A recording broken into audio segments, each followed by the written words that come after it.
running some trains. So this is going to be a pretty fun live session this time. Yeah. No telling how long we're going to go. But, you know, I got the couple-hour print that's going to go. And I've got a building to paint. Yeah. And we've been getting a lot of work done on the layout. Yeah, a lot going on. Shadow Wolf, how are you? Welcome. Hope everything's well with you. But yeah, we're just getting started. So we've been pretty busy here. Last few days especially. Yeah. Roxy spent a lot of time over here with me working on the layout. We've been doing a lot of different things, you know. I like how it's coming together, though. It's been exciting. Yeah.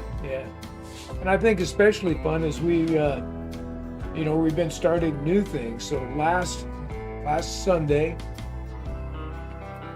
we went to the train show up in Sherman, in Illinois, and we met up with Josh. So that was a lot of fun. Yeah, that was awesome. So we ran into Josh and his mom, and had a lot of good deals. Josh did really well. He got some really nice locomotives. Yeah.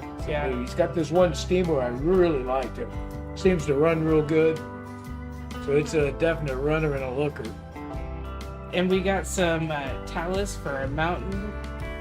Yeah, we went up there and decided instead of zeroing in on locomotives, which I got to tell you, it was hard to do, because we saw three or four different Southern Pacific Yeah, they were really locomotives fun looking. that were decent prices. I was so tempted. But we were there for scenery materials, so we stayed on task. Hi, Decided the to be a Closet good- Branch. Welcome. Hey, Closet Branch, how are you doing? But yeah, we went ahead and we focused on scenery materials. So we picked up some talus material, and then we found another guy that had a bunch of cast rocks and a mold. So we picked that up like $5. Yeah, it was a good deal. It was a really good deal.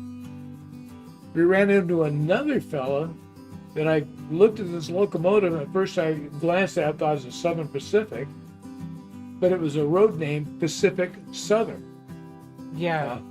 I was talking with this guy, and he said when he first saw that, he thought it was a mistake, Yeah. just like we did. Peter, welcome.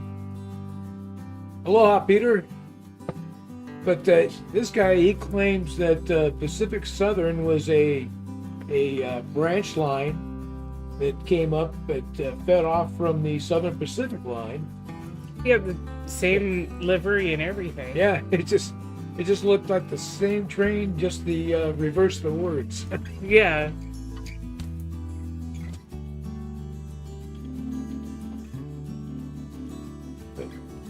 Yeah, it was a good train show, and I'm going to remember that show for next year. They already got a flyer out for the next one. Yeah, we collected it, put it up on our bulletin board. I got to tell you, there were some really good deals on rolling stock and locomotives, which is mostly what it was. And a great selection of stuff. Yeah, there were some building kits and some already built kits and a little bit of scenery material, not much. But yeah, locomotives and rolling stock, and some really good deals, I thought. I did go ahead and pick up a kit for a Southern Pacific caboose. Yeah, because we don't have one of those. Yeah, absolutely not. So here in the next week or two, we'll get that put together. Now, maybe we'll do that next Sunday on the live. That would be fun. So, I'll have Roxy build it for me. But other than that, yeah, we've been just working on the railroad here, and you can see we've got some different views this week. So we kind of changed the camera up. So if you'll notice this view here, we've got a couple more trees sitting there on the layout. Yeah, we're pretty excited about those. Yeah, so Roxy and I have been investigating different ways to build trees. We're going to need a lot of trees for this layout. Yeah, it wouldn't surprise me when we're done. We're talking several hundred, I'm sure. Yeah. I think between 200 and 300 trees is what it's going to take. But Definitely more pink again. yeah. But these trees are really fun to do. We're using a rustic wire and gluing that together. Hey James, how you doing? Welcome. BM Coleman, welcome to the group. Yeah. So yeah, these trees are made with furnace filters, and we use static grass for the needles, and they come out looking really good. Yeah, we're pretty happy with So them. these are the first two that we made, and we think they came out pretty nice. We're still experimenting with adhesives for the static grass, but right now it's kind of fun because all of the bits of static grass that have kind of rained from the tree, it kind of makes it look real with like needles on the ground around the pine trees. Yeah, there's even needles on the roof of the building there. Yeah. But yeah, I haven't got a chance to get over there and see that, James. Anfield, welcome. Hey Lee, how you doing? Welcome aboard. So then we got, this is our usual view. The only thing that's really changed is the at the very top there, you'll see the background flat that I just completed. Hey Brad.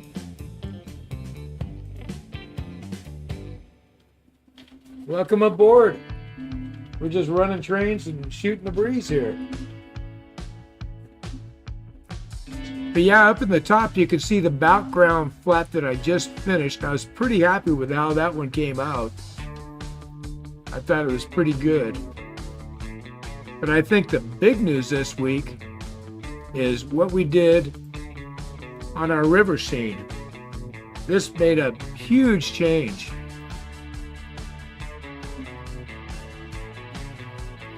So we got a tunnel cut out to go through the backdrop. Added the mountain, and we added the river gorge all the way down from the bridge. Yeah, our new tunnel will eventually lead to the rail yard we're going to build on the backside of the layout where we can do staging and all that good stuff. So yeah, this made a big difference in how things look. A lot more pink again, yeah. But I think this is great progress, and I think it's really going to be fantastic when we get it done. Yeah, thanks, Brad. I was super happy with that. Mm-hmm. Yeah, came out great.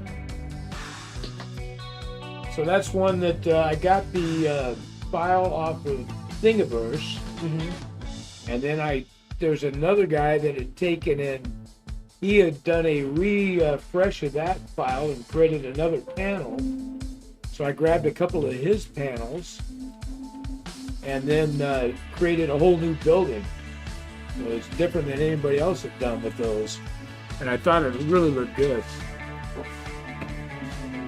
Hey, thanks for that, James.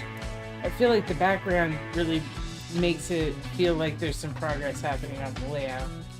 Yeah. I'm looking forward to adding more of it around the other sides. So the next step on that area back that we're looking at here is we got to get in there some areas where we had stacked the foam, but we got some big gaps once I cut it. So we're going to go ahead, and I got a lot of sculptables, so I'm going to fill that in with some of that. We do have kind of a specific location in mind, but we're not per se modeling it as we're letting it inspire our layout. And that's Northern California kind of region for our layout and set kind of in the 1970s. Yeah, 60s, 70s. That's the golden area of trains for me, the age when I was growing up as a kid. Especially the Southern Pacific come running through the town I grew up in. Yeah. So it's got a special spot for me. But yeah, it's mostly more than Northern California. So the rock on the mountain there, we painted it so it looks more like granite. And I see in the video here, it looks a lot whiter than it does when you're standing here looking at it. It's got more of that bluish white granite look to it.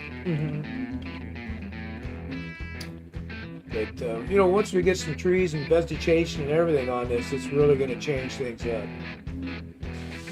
But we're pretty happy with where we're going, and I think the fun thing for me is this is really the picture I've had in my head the whole time I've been doing this. And I've had this vision in my head of what it will look like. Mm-hmm. And it's just falling into place really well.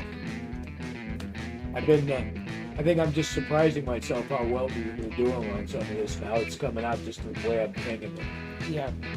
So, which is amazing considering this is the first layout that Roxy and I have ever built. Yeah. So, we're rolling the dice.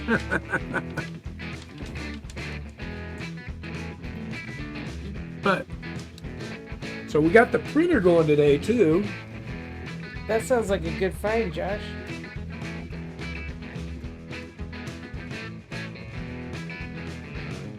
Oh yeah. Yeah, you got a lot going on here, Josh.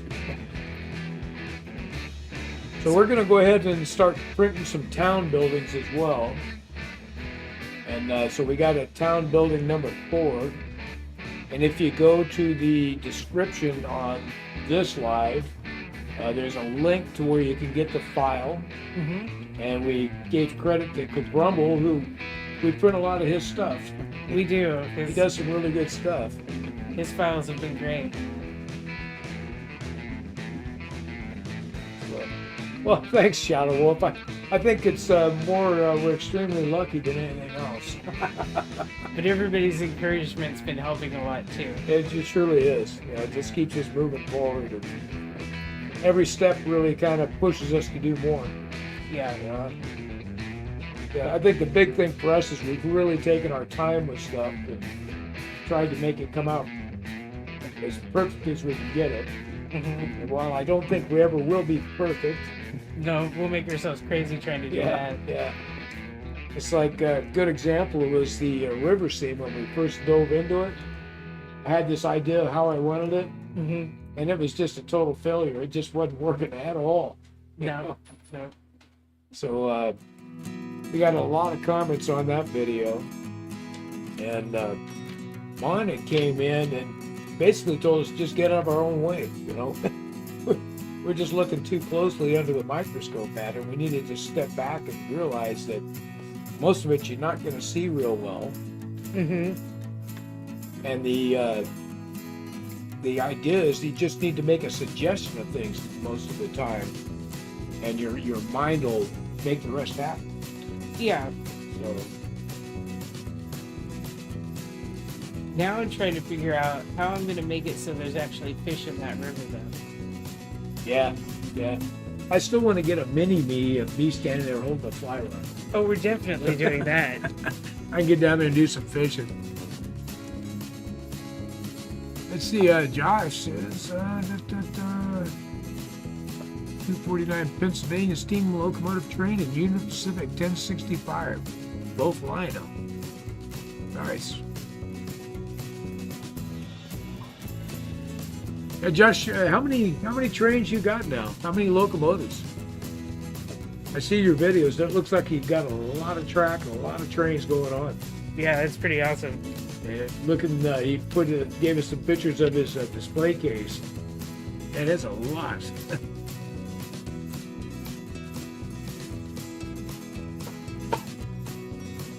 So, how's the sound levels this week? Let's see how it's sounding here. Oh, Roxy handed me some headphones.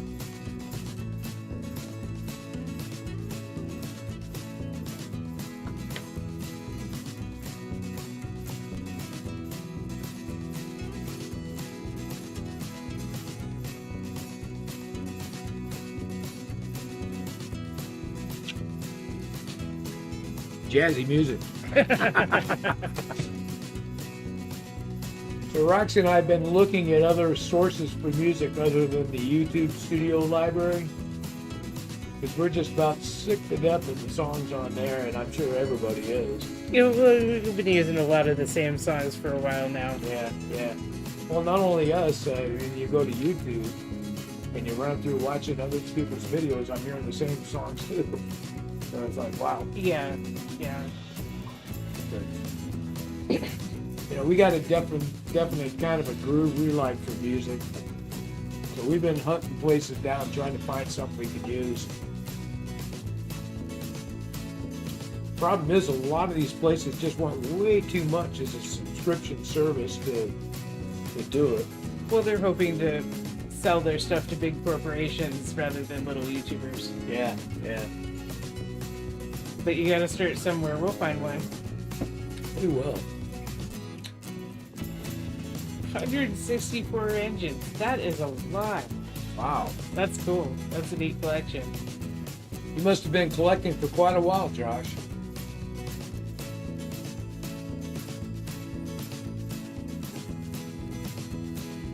Oh, yeah.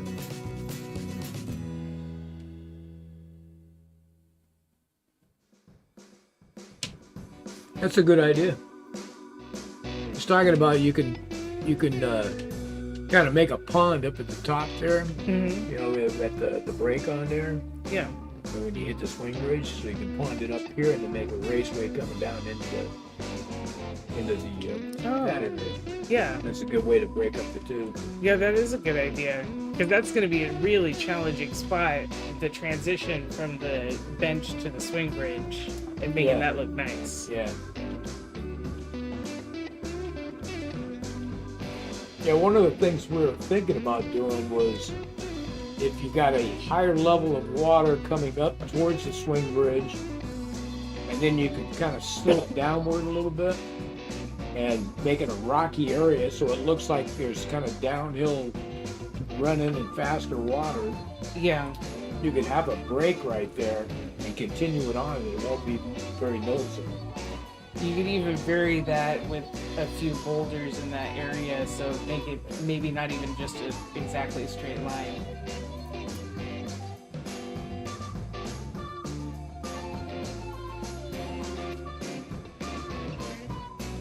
Yeah. Yeah, there's lots of things we can do. It's always an idea in progress. Yeah. Yeah, in the long run, the plan on the swing bridge is we're going to widen out the river and then it's going to flow basically off of the layout under the bridge there. Yeah, yeah. So a high bank on the opposite side of what we can see right here, and then a bend in the river right there. So that way this end that you can see, you can actually make it like a bar right there, like you see up in Washington State. Mm-hmm. Big bend in the river and a high bank on this side. This side always is flattened out and it's got a nice bar in that area. Yeah. I spent many a day standing out on the bar fishing. Well, we've got to find a place for that little fishing shanty we have. Well, that's kind of my thinking. Yeah.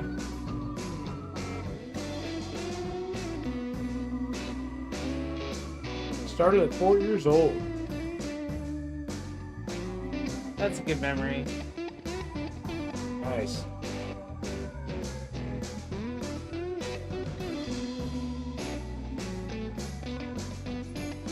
Yeah, I got my start in trains when I was 64. My dad gave me an HO set because he moved over to the O gauge. And when I was a kid, it was all Hot Wheels. Mm-hmm. That's what we're into.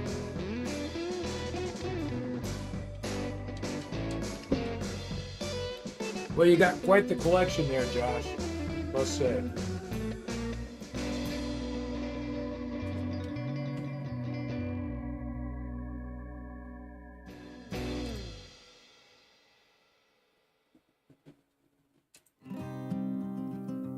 There they are. They're all Just matched look where up. all the trains go.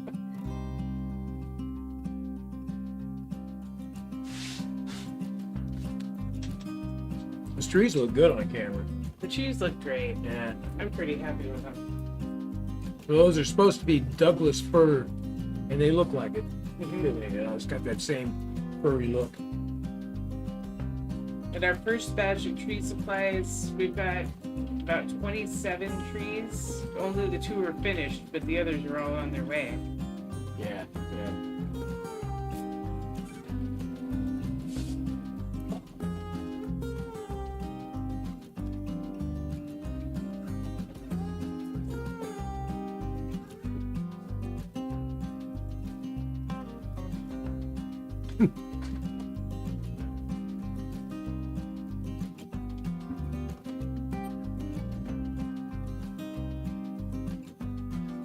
So I was trying to couple up my two BNSF trains to run in the consist, and it wasn't working so well for me.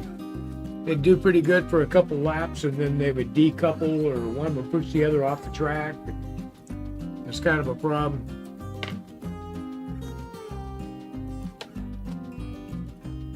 So I finally gave up on that. So I'm going to need to get a couple of dummies, I think.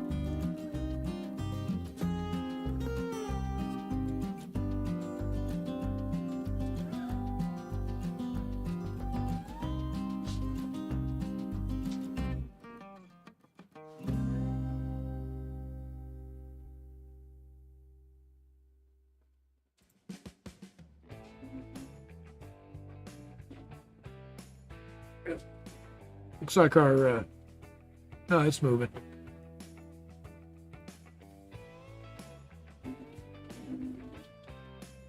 I was doing some kind of small detail when I switched over to this. It didn't look like the thing was moving at all. Oh, I thought the camera hung up. it was stuck. Yeah.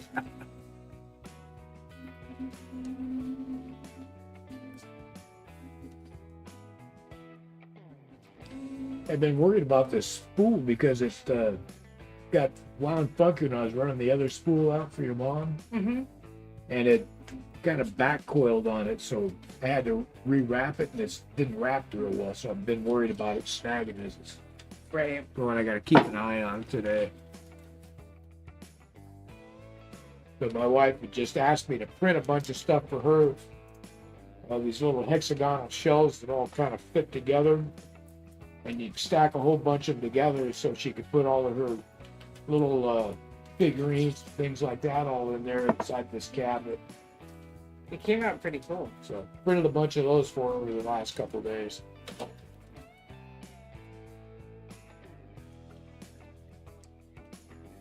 It's been a while since this has printed anything other than train related. You confused it.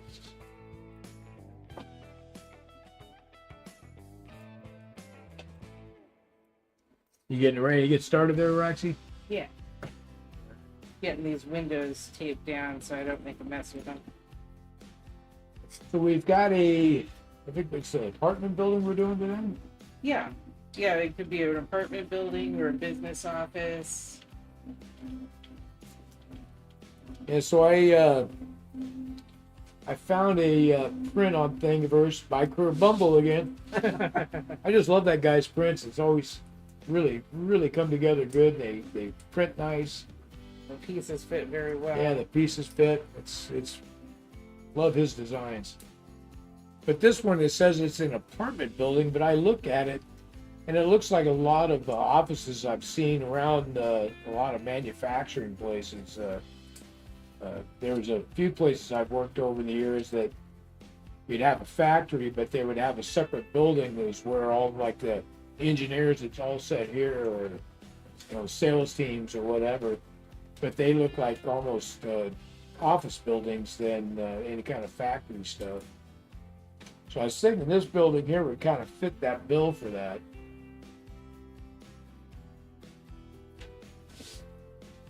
Let's see, let's So this is the middle. jump on over to the workbench here. There we go. Here we got Roxy working on. Trying to see how it goes together before I paint it. Yeah. Should I go on top? Well, the wider ones, there's one that's the base, the wide one. The wide one's the bottom. Okay, it's like the base. That goes on the bottom. And then the skinny one goes this Yeah, way. I think so.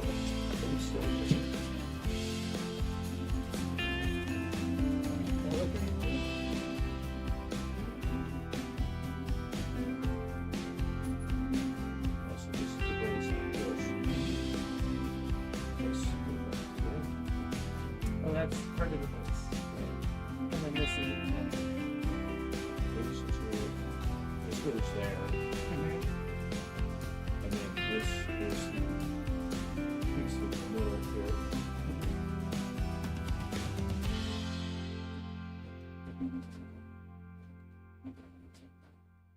Their sides, and then the width Okay.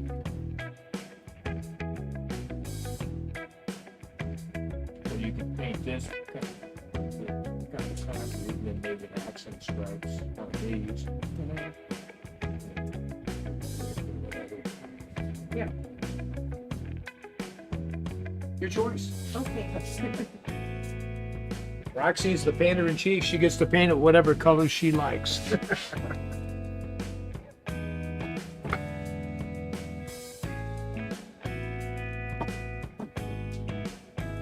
Yeah, that was a fun picture, Josh.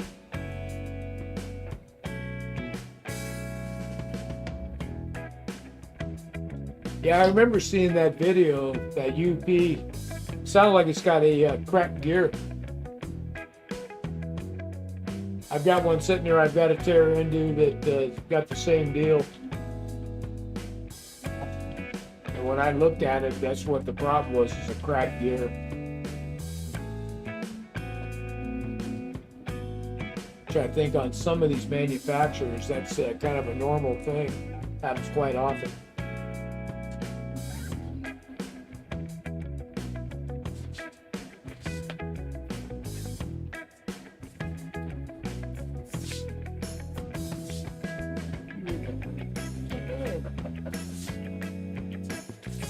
Yeah, if you get more of that, you keep using it, huh?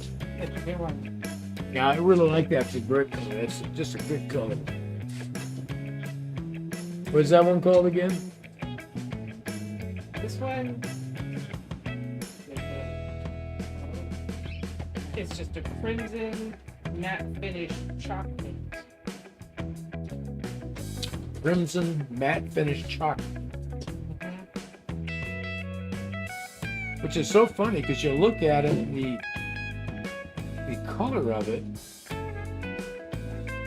when you pour it out when it's wet, looks like brilliant red. It's like, oh man. Yeah, like fire engine. Yeah. Like, that ain't gonna work for a building, but once it dries dark. Yeah. Yeah, it's got a really nice finish. Yeah. Yeah, we did a couple of our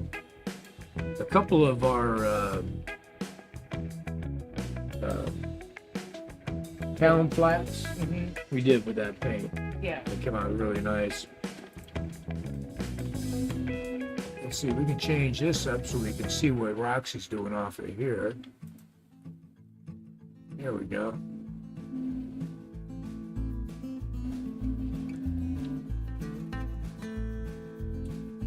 That way we can watch Roxy and we can watch some trains. I think people can only look at that printer for so long. And go, oh.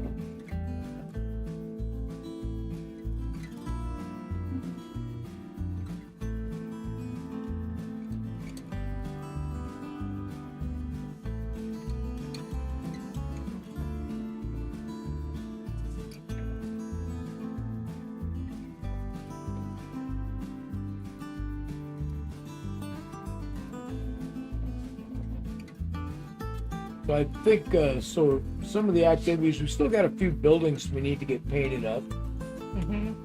Yeah, that freight transfer building.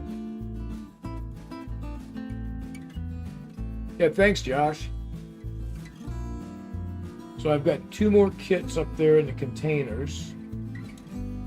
We've got the other factory out there on the upper corner. We got to get that one painted up and put together. Flour mill. Yeah, so we've got also got the shed up there with the grain silo. Yeah. We got to get that taken care of. And that may not be the final resting place of that grain silo. I'm still trying to decide. I'm thinking we might end up putting it on one of these other sidings.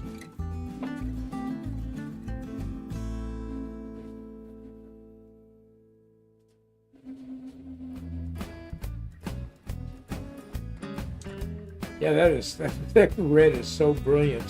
It's like, wow. Yeah, it is a super duper red. It's like you're painting a fire truck.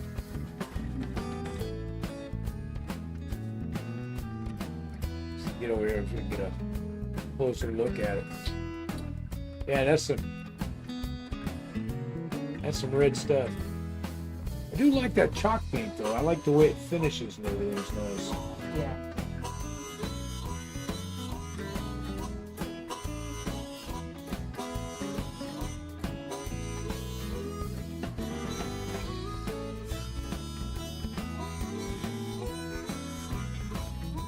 I do got a can of that matte finish clear coat. I'm thinking I might spray down those buildings that we did. I think that Yeah. would be good. Yeah, protect the paint and everything. Yeah. Yeah, no, bring things together.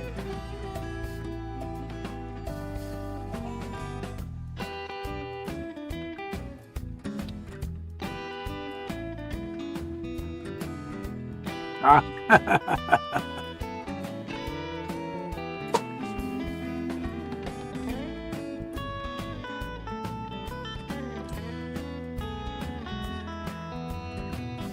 Well, sometimes the wife needs a little moral support, and it's always advisable to do that when you need to, sure.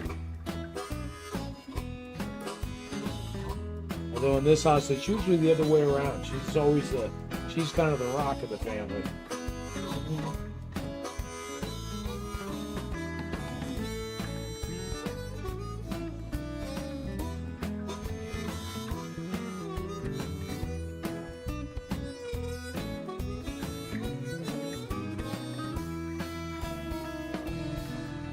Yeah, a lot of people, Sunday's a busy day for people usually, usually got family obligations, and church and things like that. When we first talked about doing lives, we started out by looking, well, when's nobody else doing lives? That'd probably be the best, but every day of the week there's always somebody doing a live, and we finally decided we're just going to pick a day that works for us. And if people join us, great.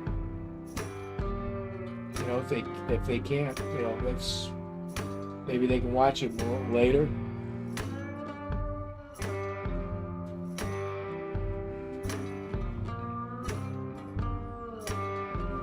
A lot of channels doing lives these days. Sundays work for us. We're always hanging out together doing train stuff on Sundays anyways. Yeah. The weekends are perfect for us.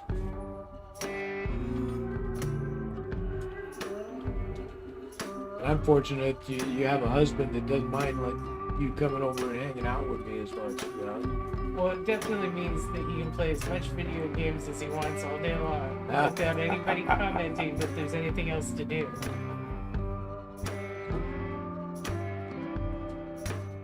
Yeah, a lot of ball going on, yes. Series time.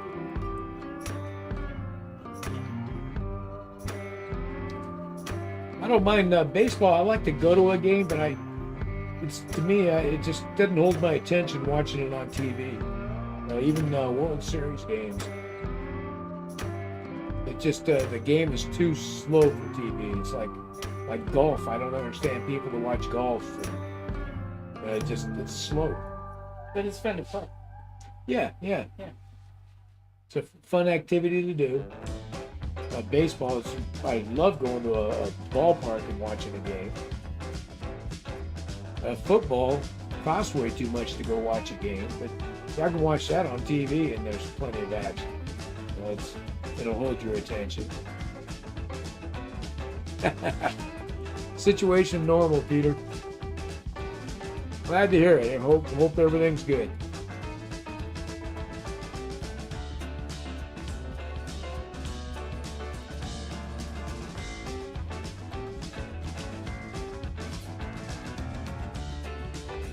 Yeah, it's been a busy week, really. Been still doing stuff all week long. I started out with the train shows and lots on the layout. Yeah. Because there's nothing like going to a train show to get a whole bunch of ideas. Yeah, we started working on accumulating some ground covers and some materials to start working on some of the scenery so we can get away from just a flat painted surface and start getting some dirt and grass and rocks and bushes and trees and stuff on the layout. I'm looking forward to that. Yeah, it's gonna be good. Great Northern, how you doing? Hello, welcome.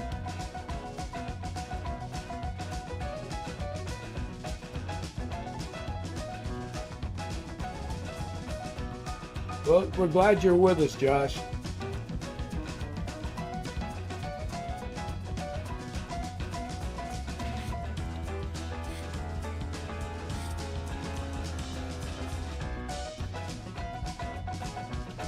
So yeah, we're talking about the stuff that we need to get done as far as the painting and stuff and assembling. But I'm also thinking that during a live we might do some tree making. We do have a whole bunch of trees to make. That'd be a fun thing to do. And assembling our boots.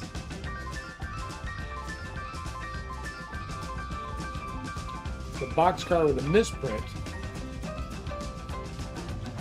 Oh, cool.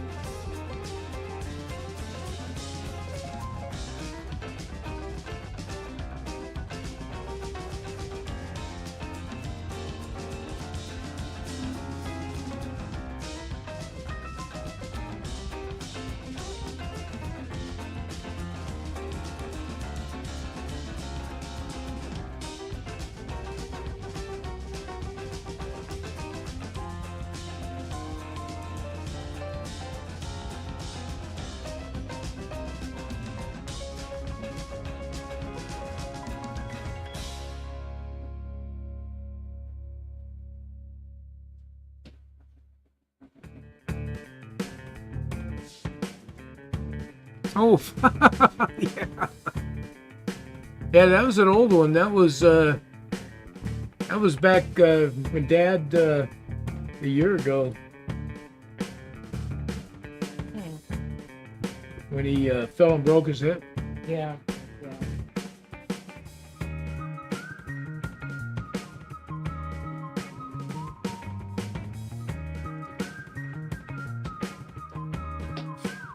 So yeah, we haven't had a whole lot of emergency since then. We've been trying to avoid that stuff. You know, it's been a rough year for us. 'Cause, my dad passed away, my mom passed away, my mother-in-law passed away. It's like people falling by the wayside, it seems like this year.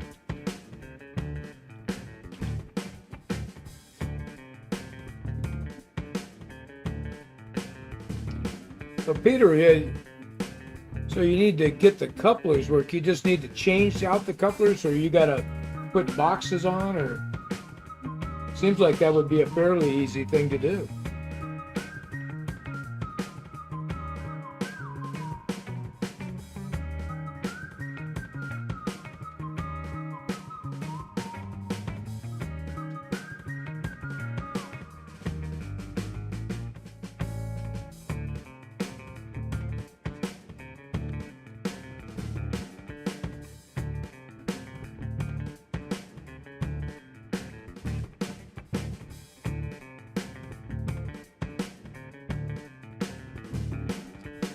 But couplers, that could be a big issue. That's I was trying to put the two BNSF trains together, but the coupler heights was the problem. So I need to get some of the long shank, but I need a overshank coupler so I can drop the box down a little bit. And then I'd be able to couple those together because they ran together pretty good, but because of that, some of the curves when they hit it, it would just kind of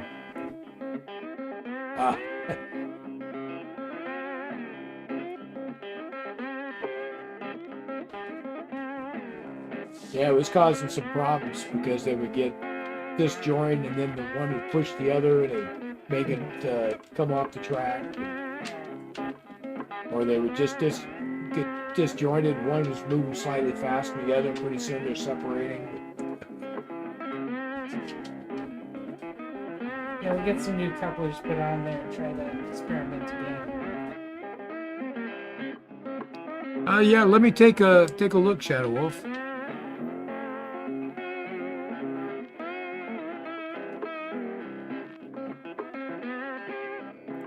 I'm really glad for that, Great Northern.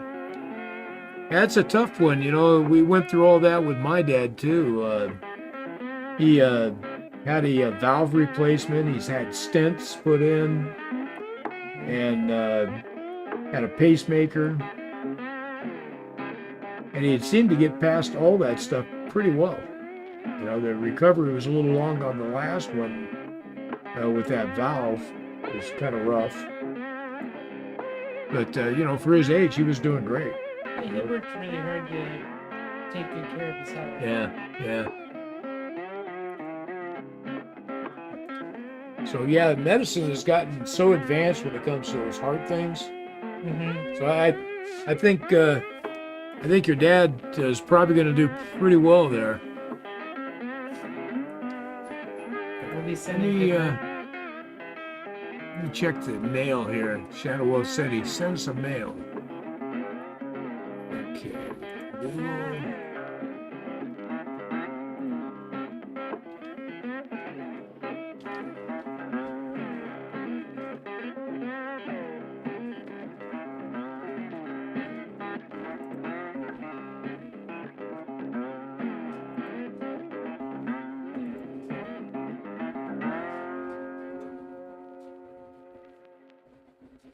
Yeah, I see a one from Peter.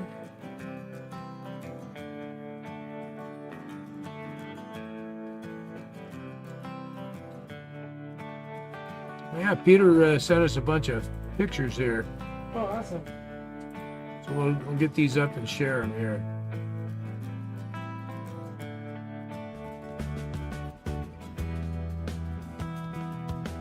We'll check your other folders in case Gmail shuffled it out somewhere weird.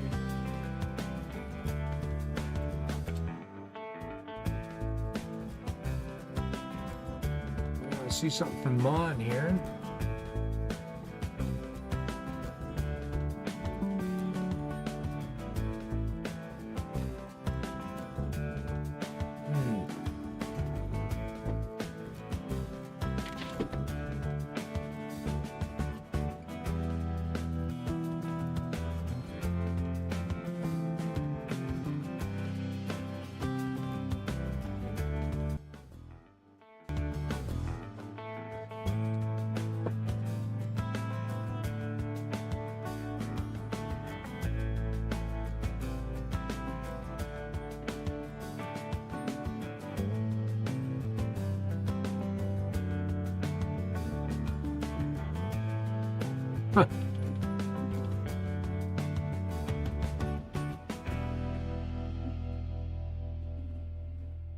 Yeah, that's a lot of trips.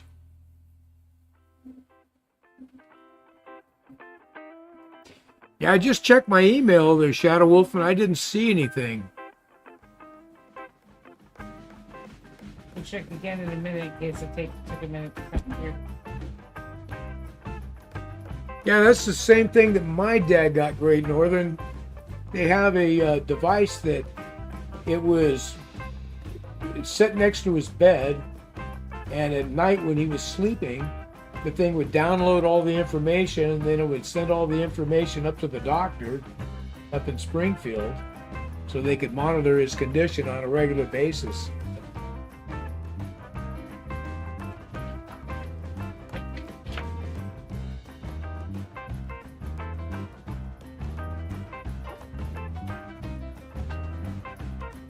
But that was a thing in itself, because at first we couldn't get it to connect up right, and I had to get Ben to come over and help put he put a repeater thing in there so he could extend the Wi-Fi over into that part of the house, and then we got it working.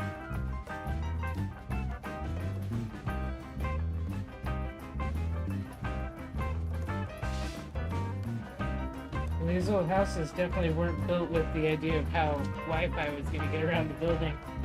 Yeah.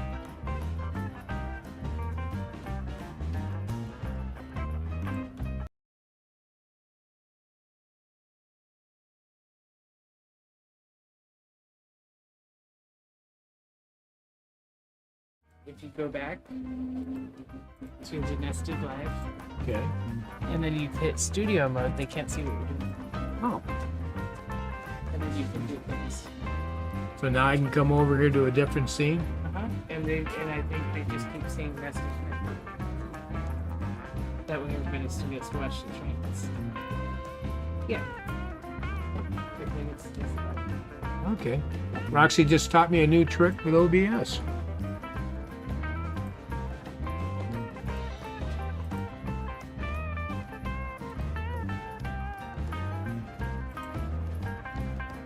Okay, we'll clear the deck a little bit here.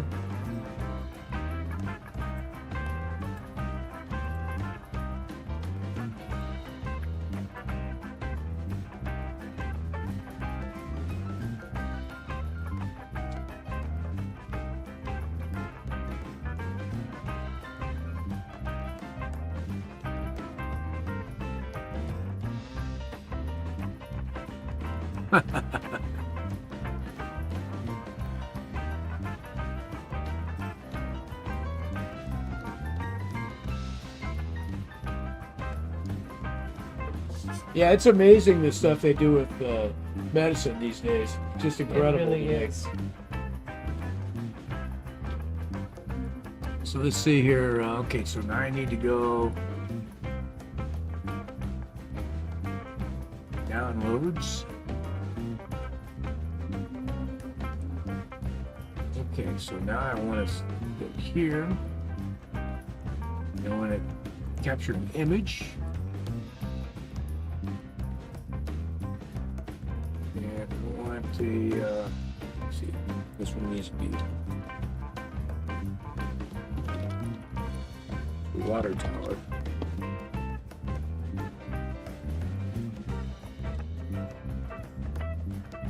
Okay.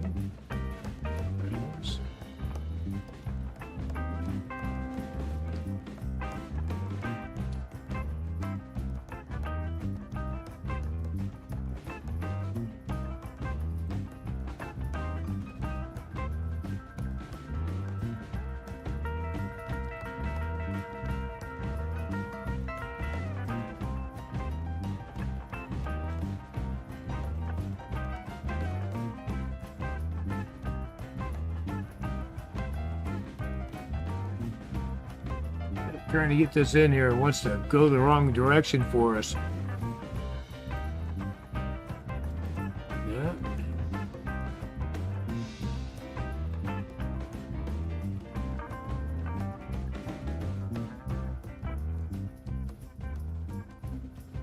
Yeah, it's not going to let me change this, Roxy.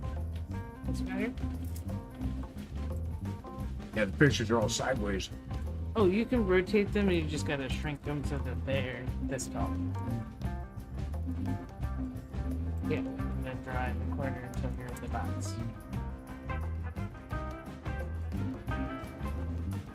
Yeah. And you could even put up, like, put one here, here, and here, and see multiples at the same time. Oh, okay. Maybe you just drop it down to here, and then you add another picture and size it and put it next to it. Or I could just run through them. You could, either one works. Yeah. Okay, so that takes care of that one. So now we do another. Yeah, I'm slow at this, guys.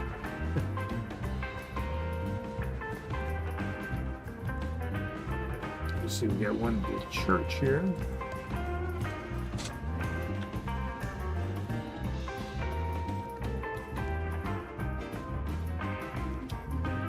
Yeah, Great Northern, that's exactly it. He fell in September of last year and broke his hip. And the surgeon, I think, botched the surgery when he should have done a different type of surgery. He did surgery on him like he was a young guy, I think. And it just fell apart on him, and he had like 5 surgeries over 3 months to try and fix things, and it just, at his age, surgery after surgery, it just did him in. Yeah, it was just too much. It was just too much for him.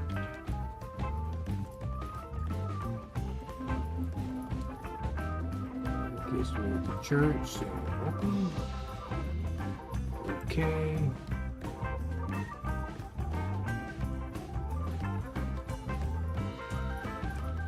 And we go to the next one.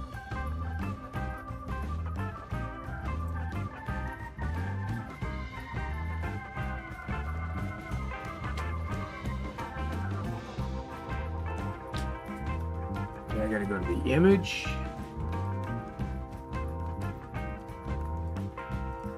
There's the Quonset.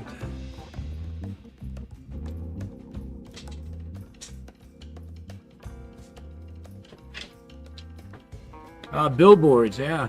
I've seen some cool stuff on YouTube for that.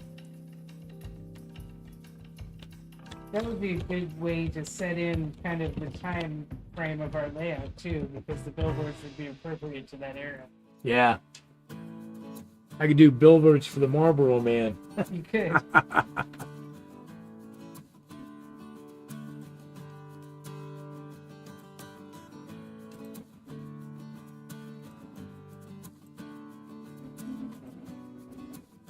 Let's see here. Do another image.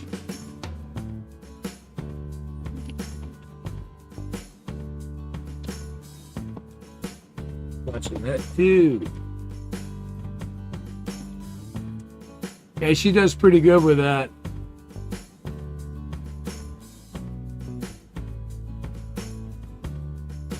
Well, you know, Great Northern, falling, ever since my dad fell, I'm just scared to death of falling. I mean, because when I got sick, it messed up my balance and caused nerve damage in my legs, so walking's difficult, and I can fall pretty easily. In the wintertime, I hate going outside when it's icy. But I'm scared to death of falling now because it basically did my dad in. It's Quonset 2. Makes you think about it. Yeah, it's a real thing.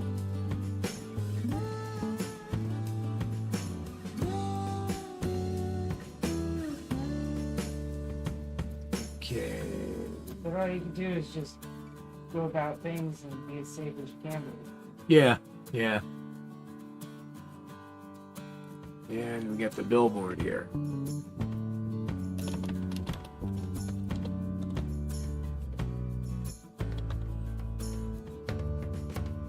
Okay. Browse.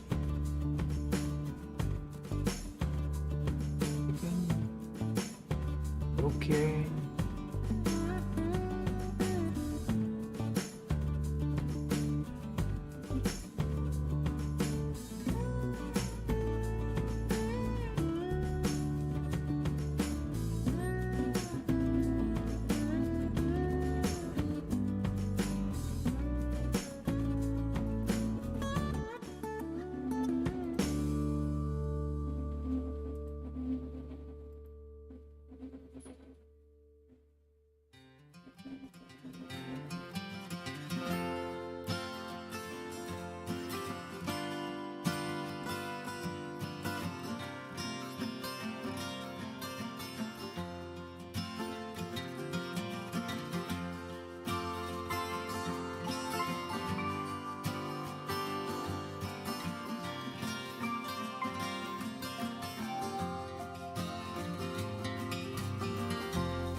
Yeah, okay.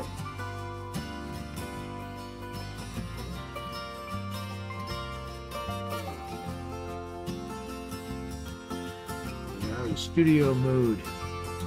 Okay, now I got the pictures. Let's take a look at some of the stuff that Peter's been working on here.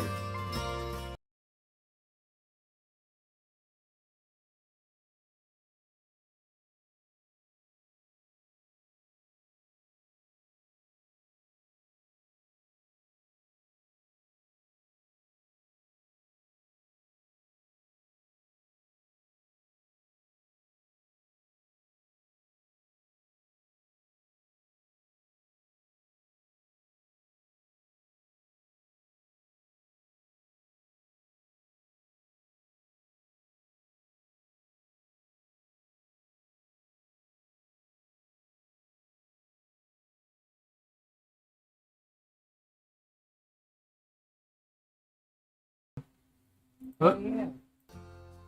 There we go.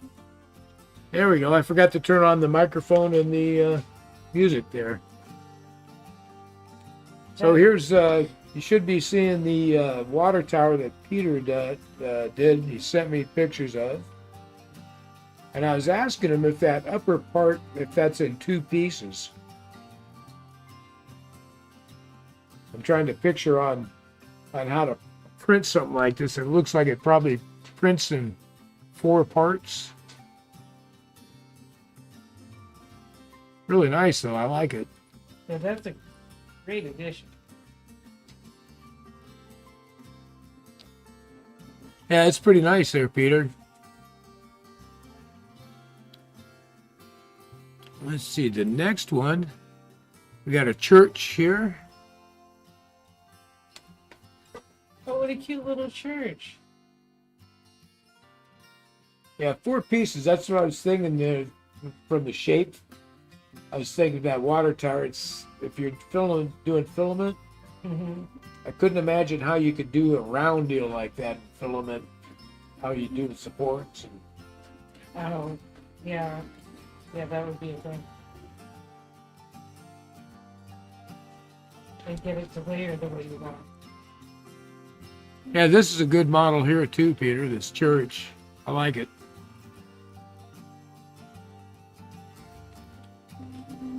And then we got a Quonset hut. I've been thinking about printing one of these myself. We've got one of those in town. I keep noticing it when I drive by it. Yeah, yeah.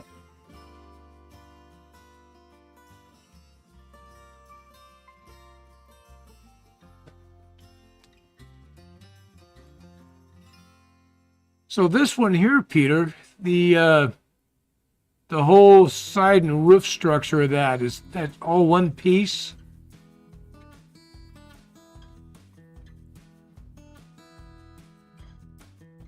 I was wondering, it looks like it might be like a cardstock or something over a printed end.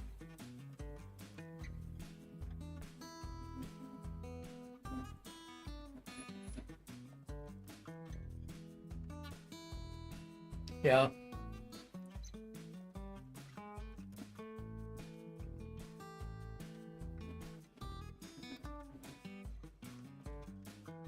Awesome.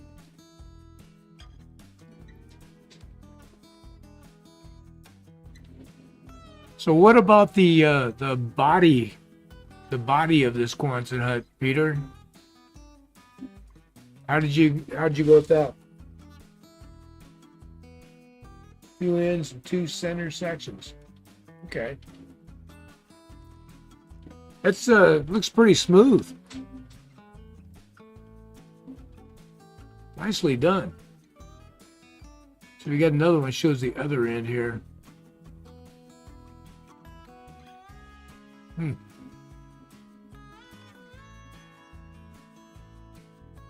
Yeah, it looks pretty good. And we've also got a, there we go, the billboard.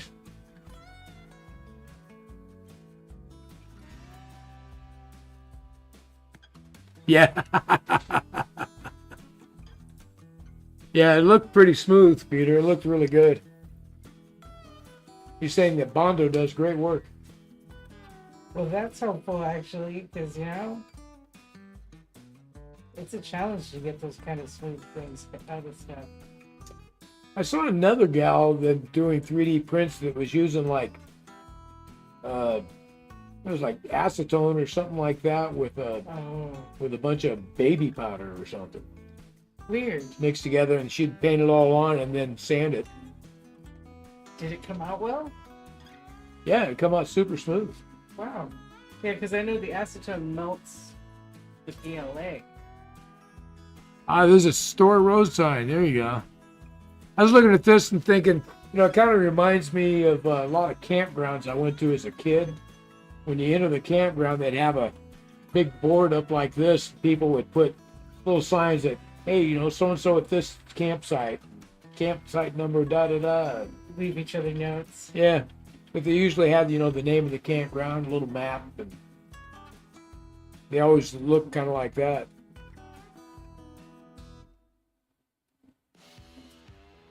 Lacquer thinner. And maybe lacquer thinner. I'll have to go back and take a look at that. Yeah. I saw that video, and I put on there to follow her, but she doesn't do a lot of videos. But it'd be a good experiment to try out. Yeah. And she does mostly these cosplay things. You know, makes these cosplay costumes. Well, I think that's actually kind of interesting about the modeling that we do for our layouts is that it really crosses over into a bunch of other hobbies Yeah, that people do. Yeah. You can learn a lot. So yeah, all good stuff, Peter.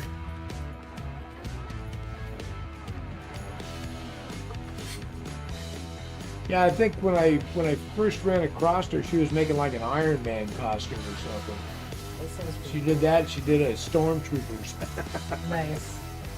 But her print, since she got done with it, is just like super smooth. And the Iron Man in particular, she did it in a gloss, so it was all shiny and smooth.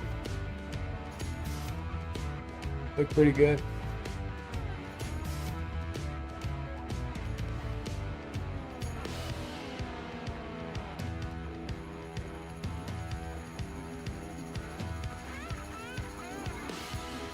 Yeah, all the prints that I do, I usually just use the Krylon primer.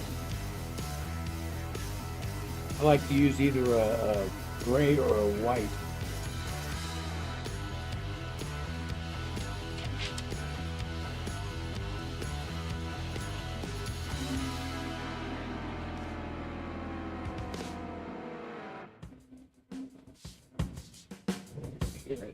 Hearing something sounds funny. Oh no.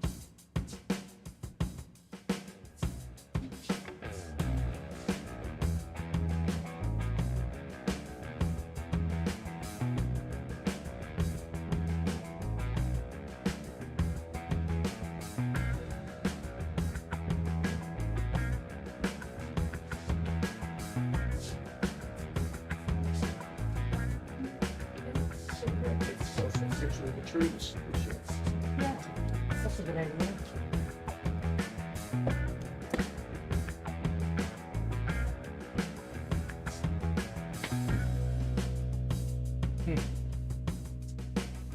Yeah, I might have to try that next time I do something really smooth.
Oh, the door.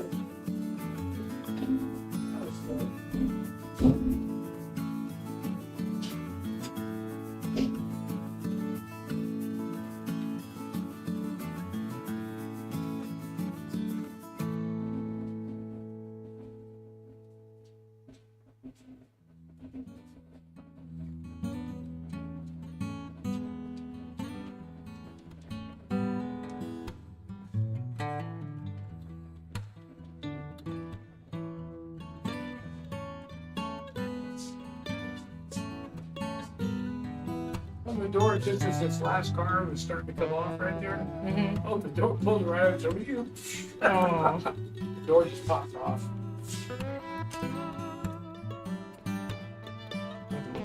Should be laying over there too. You need help?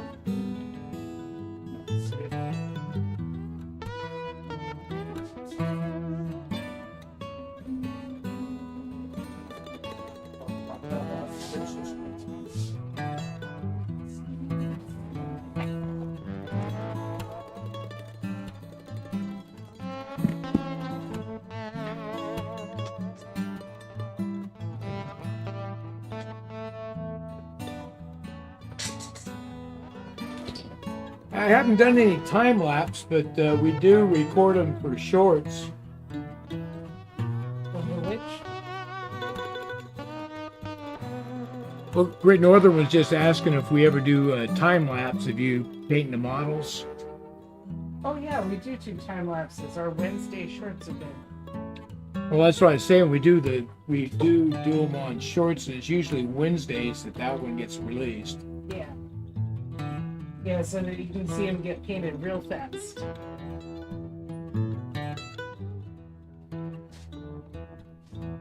Yeah, I was taking a couple pictures. I wanted to share a picture of the with the trees. It'll take me a moment here to get them all uploaded and.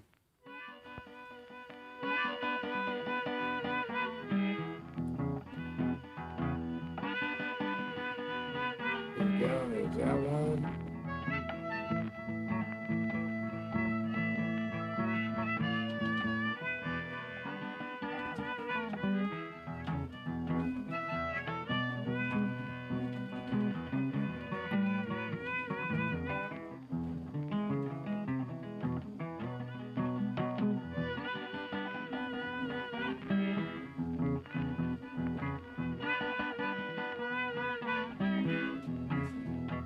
Okay. All right, give me a moment. I'll get these things. Let's see, go to studio mode again. So then I just need to go to here, go to my drive.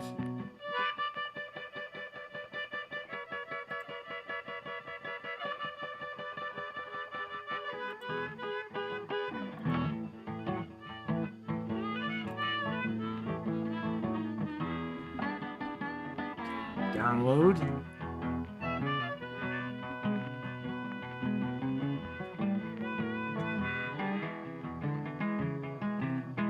Download.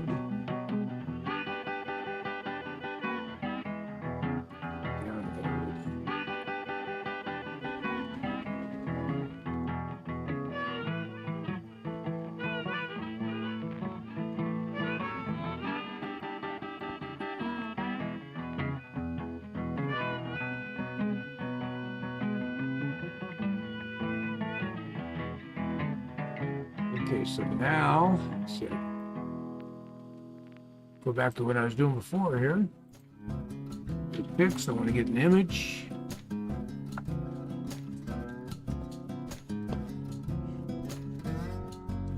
Okay, browse.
to image.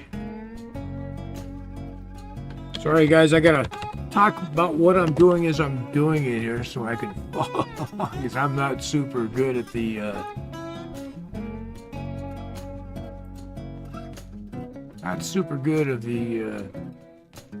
technology here. And trees.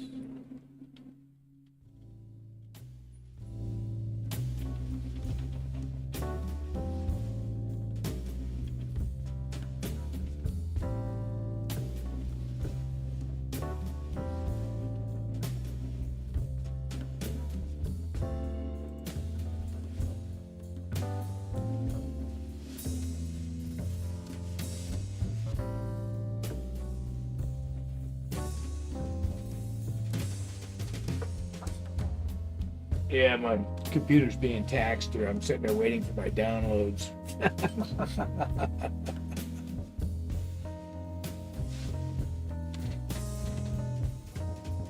Hello, Gorza. How you doing?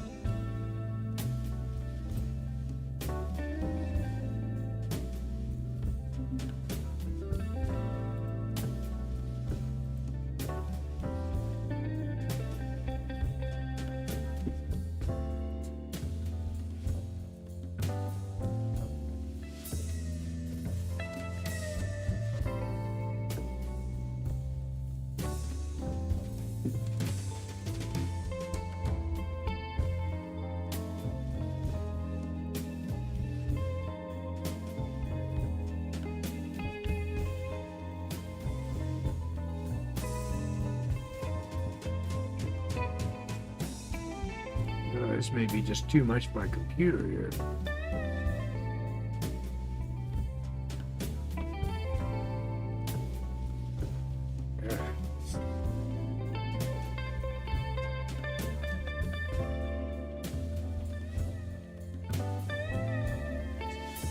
Come on with it. No, it's just not letting me. So I downloaded these pictures. Are they AGICs or JPEGs? It's these, but the problem is I'm having a hard time getting me to do anything with this. So I downloaded them from here. I should be able to go to my download files. I go over here and they're not here. Well, we had that before. Try closing it again.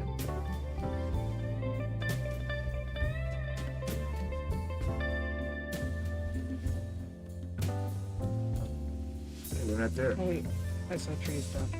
That was old. That's not what I just took. Oh, okay. Well, let's see, because they'll need to be converted anyway. So,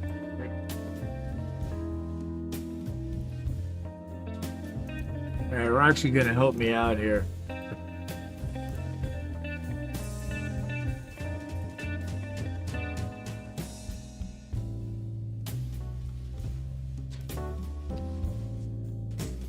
Are you talking about the building flat that we did there, Gorzoth?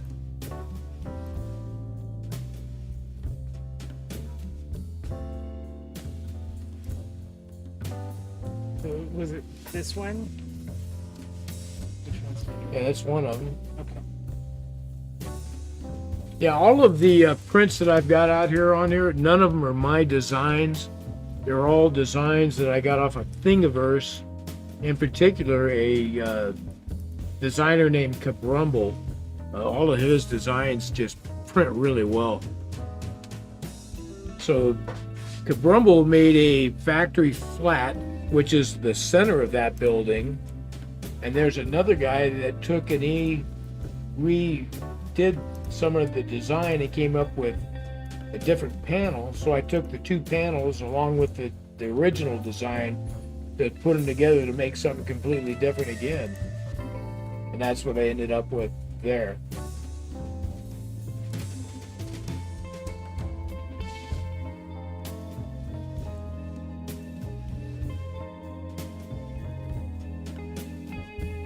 And that's setting up in the back corner up here at the top.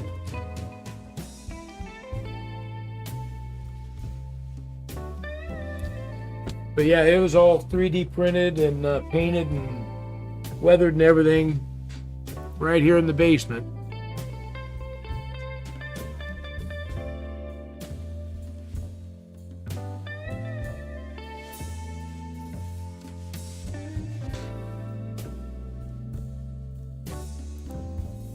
Yeah, thanks, Coors. We were pretty happy with that one. I worked on it for quite a while to finally get it finished up.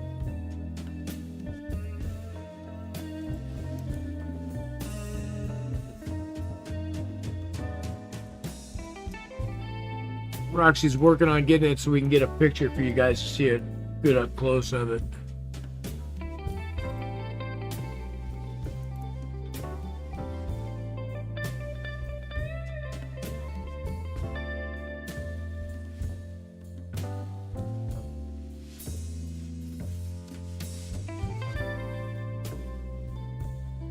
Okay, there's a folder called compressed that you need to download From here? Yeah.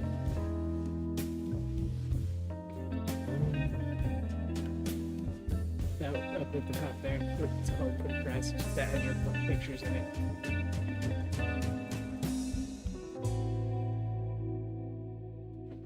So these ones here. So we're going to download.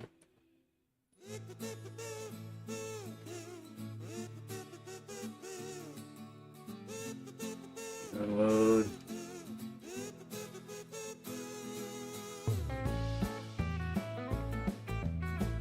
And download. Yeah, and then instead of going to it the other way, click up there and go to the folder icon at the end of that. It'll take you directly the one that looks like a folder. That'll take you directly to where it is in the folder. Why is it doing it here instead of downloads? I don't know the answer to that.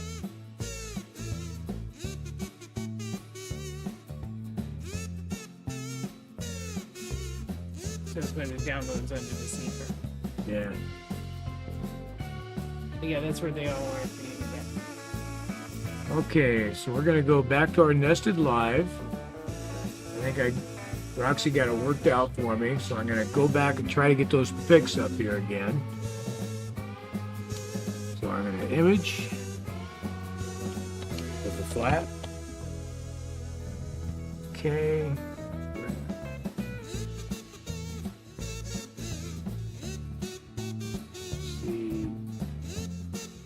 See users. Admin, uploads,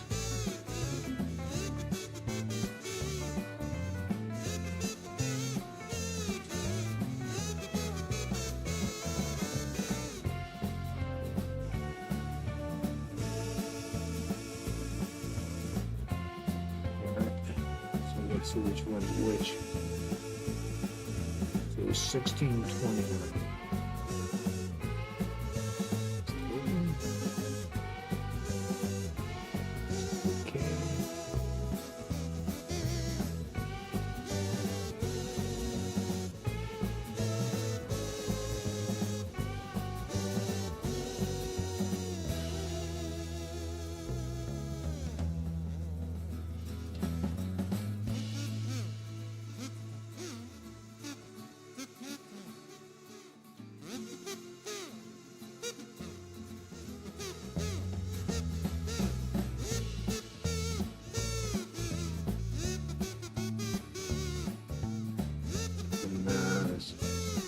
I'm getting there, guys. Now I want the other one, so 27.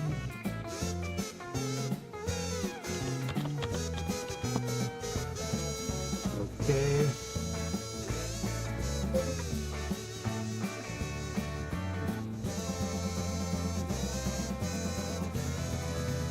Yeah, all that mountain and all that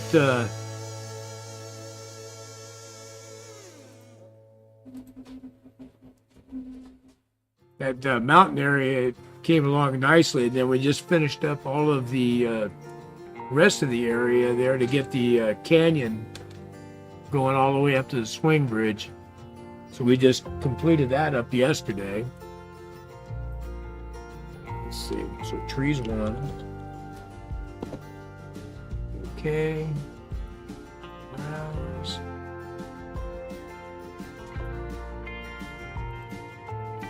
Open. Okay.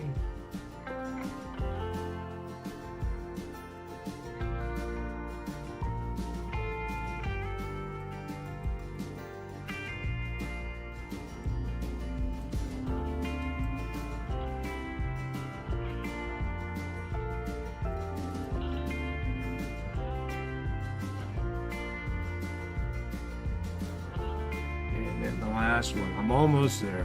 Almost there. This little screen makes it even harder to fit them once you get it up there.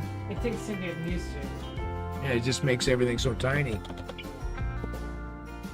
These two. Say okay. Housing.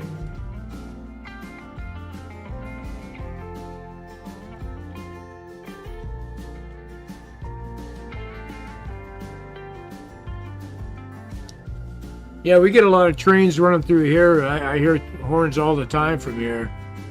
So a lot of stuff comes down between Springfield and St. Louis. Comes through town all the time.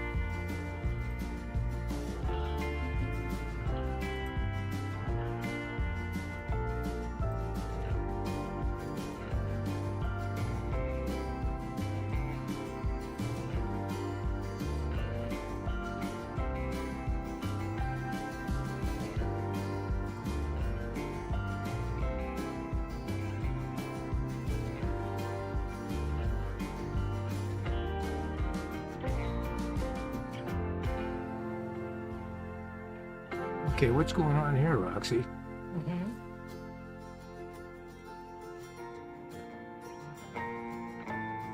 Okay. We'll grab up in the middle of that.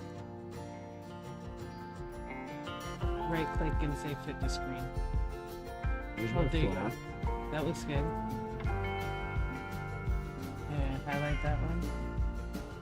Yeah, drag it down. There it is.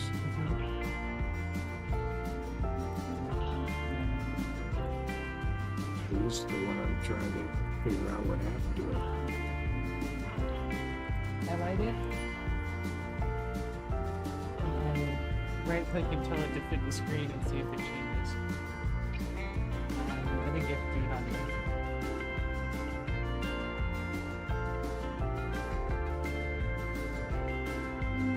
Okay, double click there.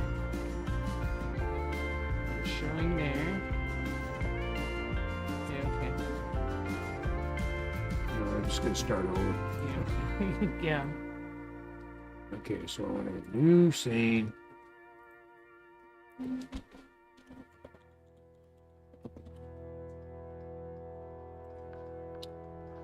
This is gonna end up being gonna be a major disappointment by the time I finally get it to you guys. No. Okay. What am I doing?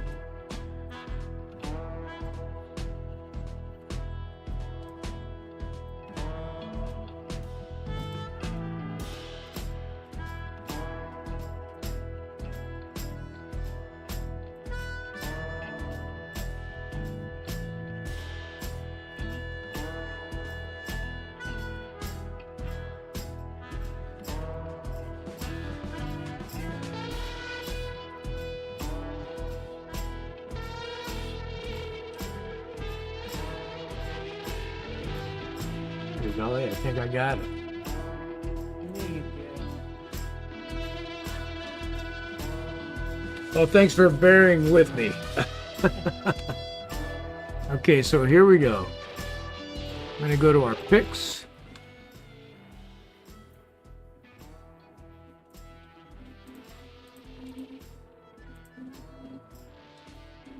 Okay, so here's the building flat that we just recently completed. We're pretty happy with how this came out. It just looks like the backside of an old factory for sure. Saw many of these like this in my old truck driving days.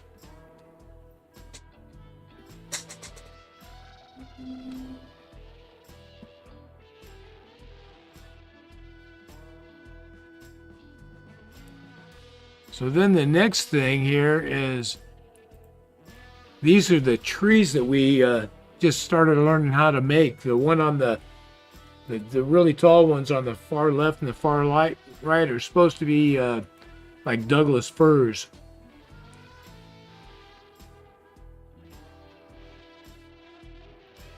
Hey Digger, how you doing? Welcome, Digger.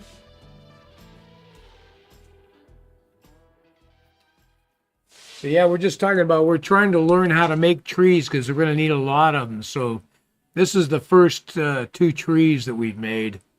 And they're supposed to be Doug fir. And I think they came out pretty good. This is that where you use the rustic wire, and we're using furnace filters, static grass. So I think they're coming out pretty good. Yeah, we're doing great here, Digger. And then here's the more close-up. You can see the tree a little better. So it looks pretty good. I think we can improve on it a little bit, but we got a whole bunch of them to go here. We've got Roxy and I made up a bunch of trunks the other day, ready to get going. So these branches are made with furnace filters. You just cut like squares, round it out just a little bit, put them down and glue them into place on the trunk. And then you spray paint them, and we put an adhesive, use hairspray for adhesive, and put static grass on them to make the needles. Then after that dries, you hairspray it again to set them. You come back with scissors and you're just kind of chopping away at them all the way around to shape them up, and they just kind of separate out and make these different branches.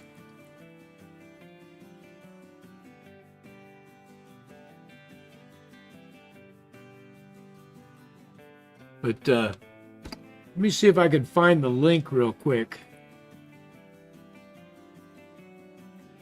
Let's see here.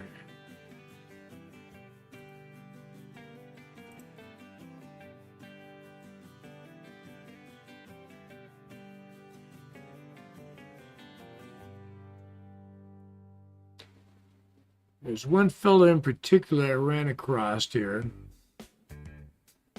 I can't remember the name of this channel again.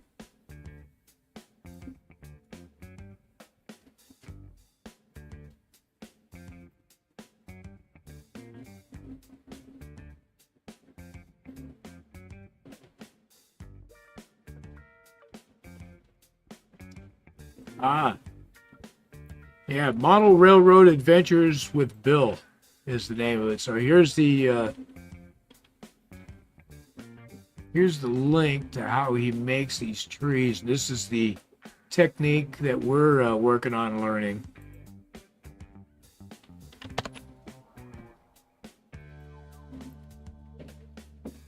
So here's the link to Bill's channel. You can go watch and see how he does it. It's really not that difficult. I think it's just needs a little extra care, a few to practice up. And these are just the first 2 that we did, and I think they came out pretty good. And the realistic height on these are about 90-foot trees, which is pretty normal for these types of trees. So when I first made it, and that's the size we're going for, I thought, they look way too big.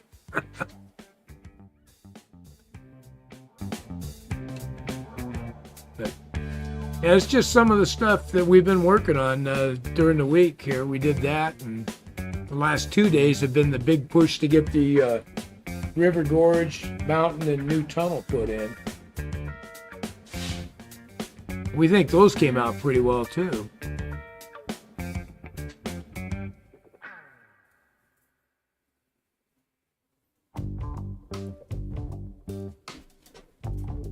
Well, they definitely got managed forests up in Washington State. You see it all the time, where they come in and they do the clear cut, and then they come in and just plant them trees right back up, and they grow fairly fast, but they harvest them again before they get super giant again. Yeah. Yeah, there's some areas that just always seem to be in the midst of that. Hey Jim, how you doing?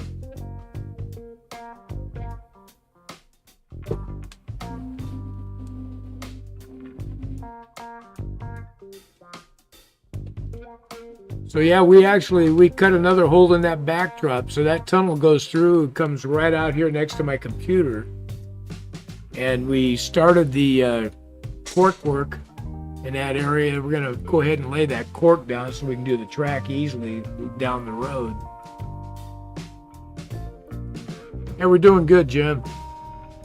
We're doing good. It's been a great week here for us.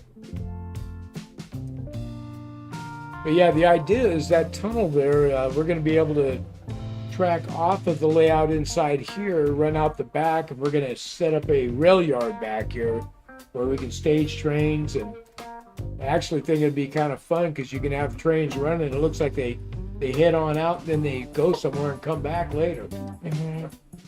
So I think it's going to be kind of a fun project. But that's quite a ways down the road. We got a lot of work to do inside the layout here.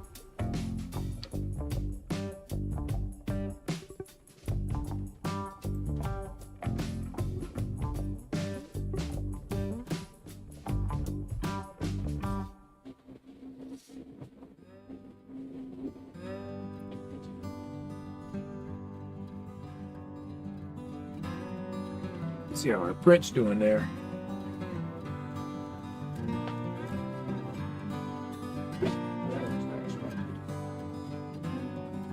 You're getting the technique down.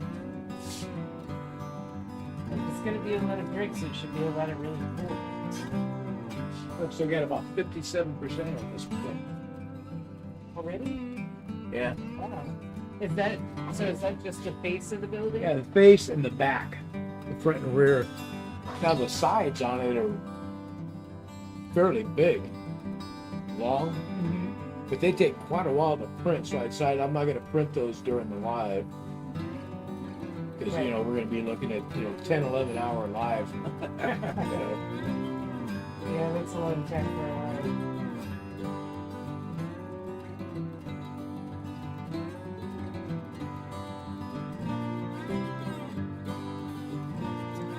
Yeah, we did expand that river. We're pretty happy with how that came out. That looks just the way I've been picturing it. So we're able to get the back end carved on the other side of the bridge, so now we'll have a good channel of fast water coming down under the bridge and feeding off into this river gorge area. Funny thing, we're using a hot foam cutter on this. We had done that whole mountain using the foam cutter. Never once broke a wire. I got in here and I broke the wire twice, carving the foam on this little gorge area. Yeah. I just couldn't believe it. I think this whole side of the layout's going to look fantastic when we get done with it. It's coming along really nice. It'll be nice to have a good scene on there. Yeah. We're going to have to get good at these trees because we're going to need a lot of them.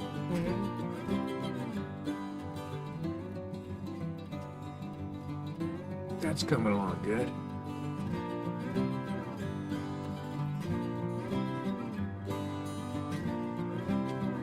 We'll get back to watching Roxy here. Huh. So it looks like she's been painting some individual bricks for it. Speed up so we can see closer. Oh yeah, looks good, Roxy.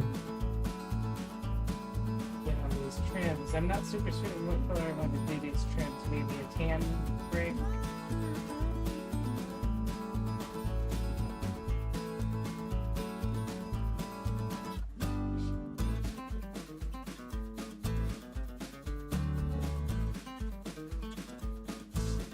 Yeah, the heat gun didn't work so well.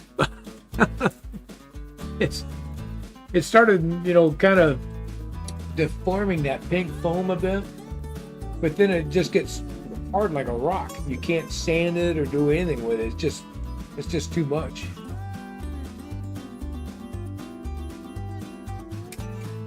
So in theory, it seemed like a good idea, but in practice, it didn't work out so well. But it's worth trying Absolutely.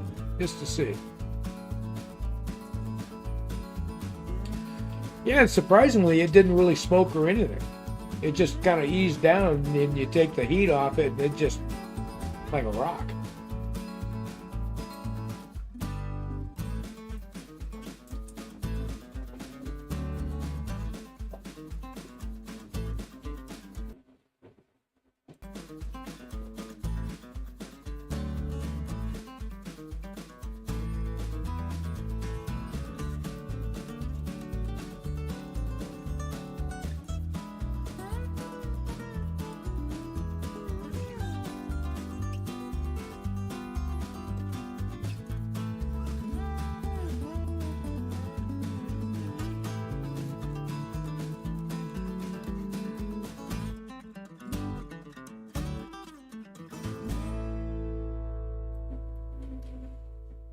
Yeah, we get all kinds of ideas. We got to try things, and some things work, some things don't.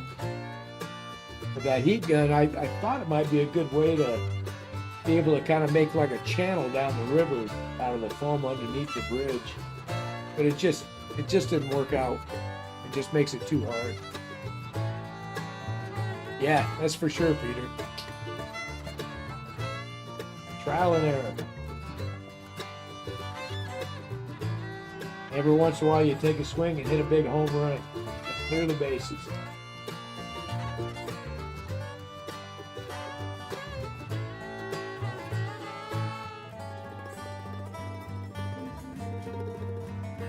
You guys see what you see?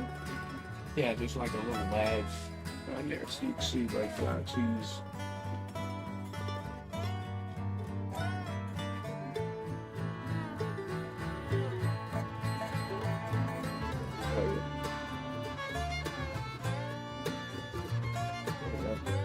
That's what everybody sees.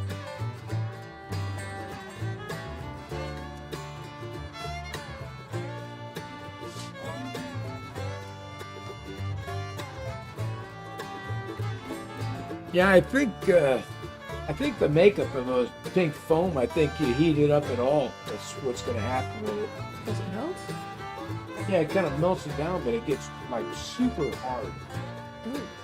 I mean, even if we just did a little light where it just slightly slumped when you felt it, and I took the sandpaper to it, and you couldn't even really sand it. So it kind of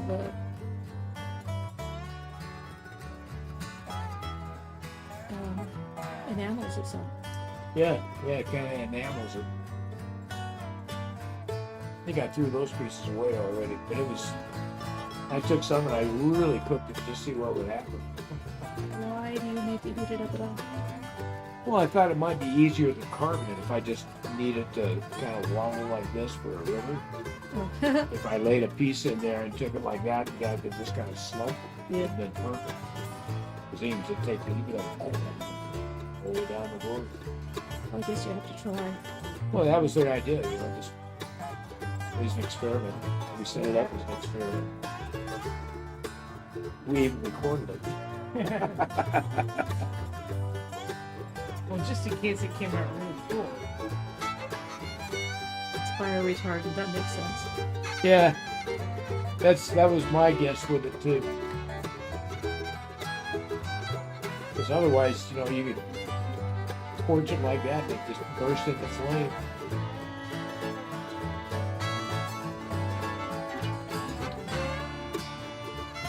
But it works good for carving and everything. I've got pretty good carving away with that big old butcher knife.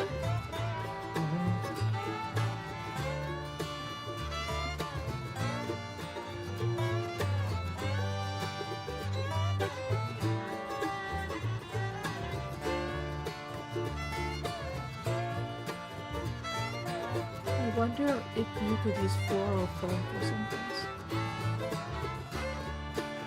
I think that's got too big of a cell. It's got like these little box cells on it. There's different ones. But I also think it's probably more expensive. Now we're cutting cost.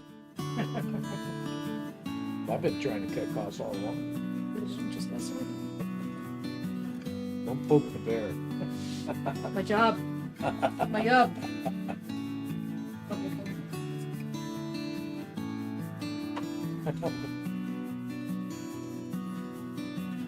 Bye.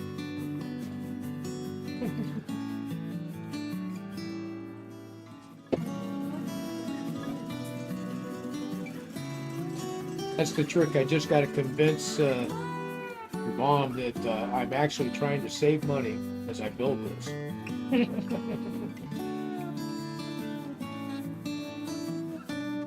So if I spend $10, I got to be able to show her I saved a dime. Well, now those trees are coming out well for that, though. What did we figure the cost of doing one tree was?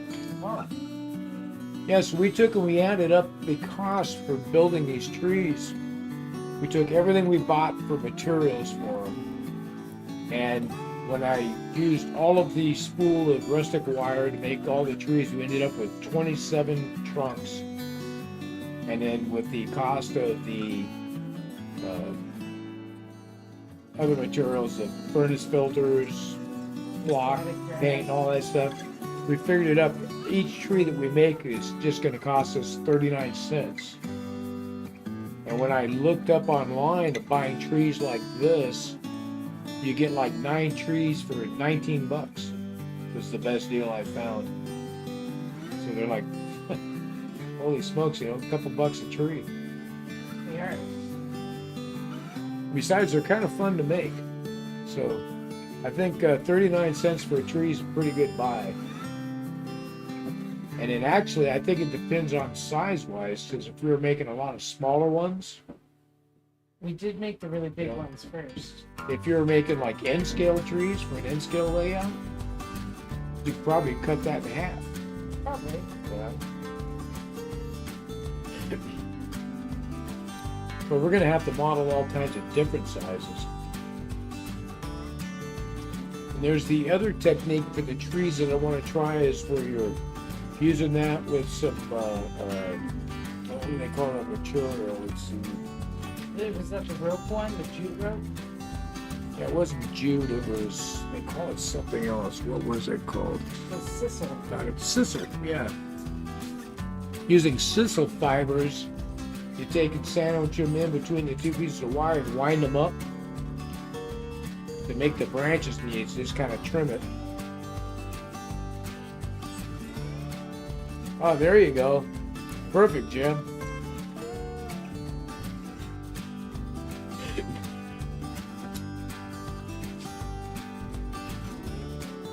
Yeah, I have a big screen TV down here that I use as my monitor for the computer.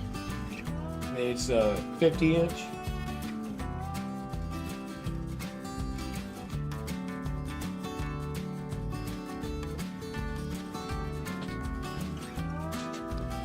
Yeah, that big screen makes a big difference. Mon, she recently got a laptop or an iPad, because Mon's been watching all the live streams on our phone, Oh yeah, that's hard to do with the tiny screen. which is really small. Oh yeah. I have a hard time watching things on the phone.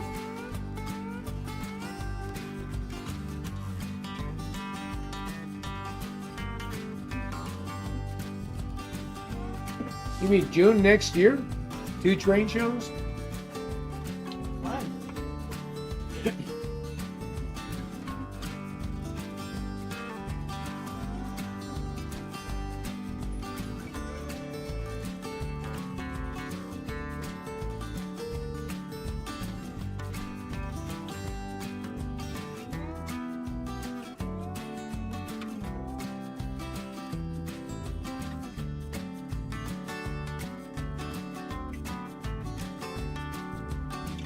So heading into winter time, I expect there's going to be a lot more train shows.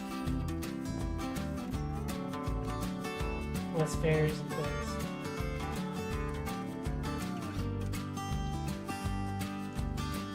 Ah. Yeah, I'm a Raiders fan, and I have a hard time being able to see any of those games. But they're playing so poorly this year. I can't hardly stand to see anything. I don't even like checking the scores anymore. I usually watch it on the ESPN on the GameCast thing. Yeah.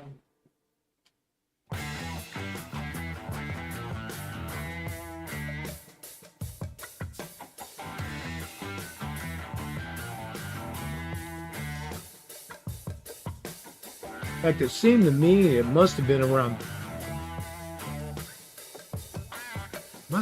right around Christmas they had a big train show down in Boone Carbon. Yeah, I believe so. I'll have to look that up. I'll have to keep an eye peeled for those, Josh. I'm looking forward to that Sherman one again. Next year I'm going to make sure I'm there to buy some locomotives this time. Yeah.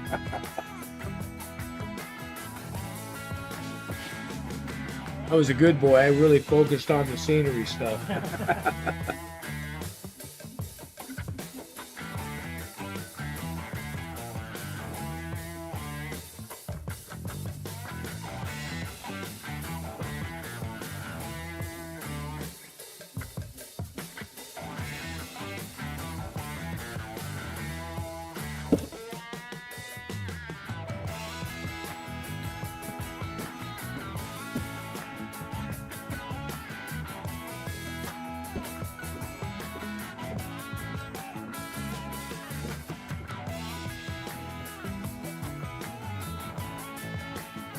Well, hey, you enjoy that granddaughter, Digger.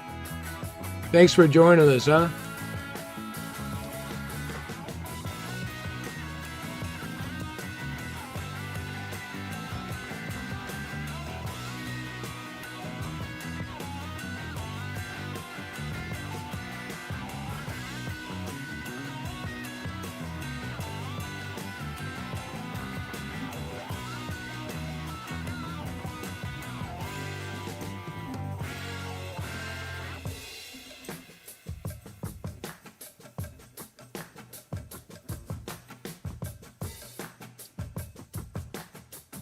Hey, Digger does a lot of cool stuff over on his channel. Oh, yeah. I enjoy checking him out.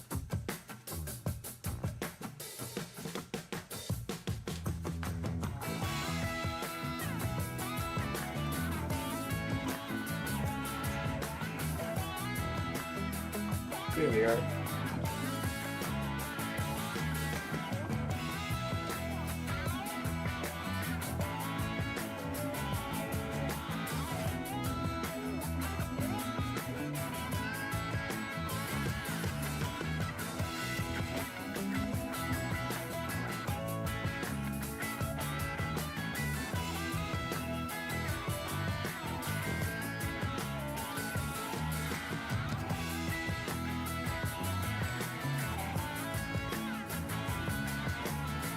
Let's get it real quick.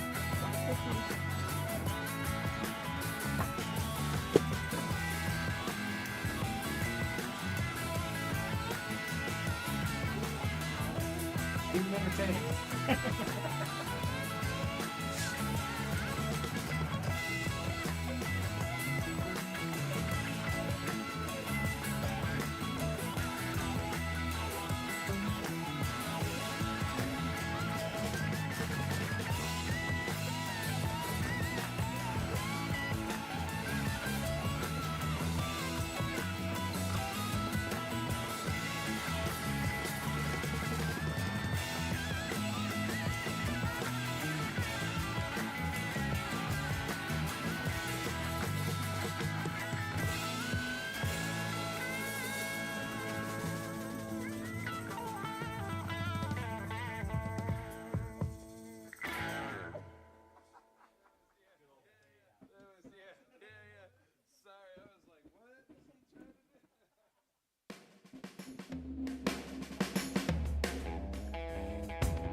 Dupo, Illinois.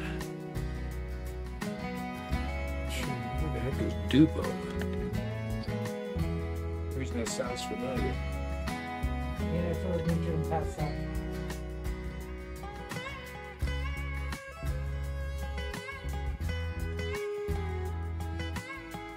Ah, that's why.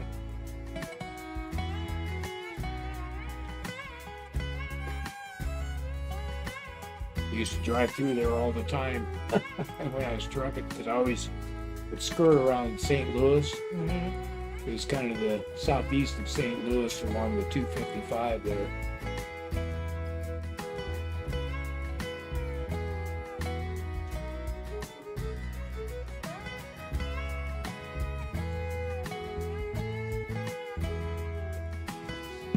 Yeah, it sounded familiar to me. That's why I was wondering about it.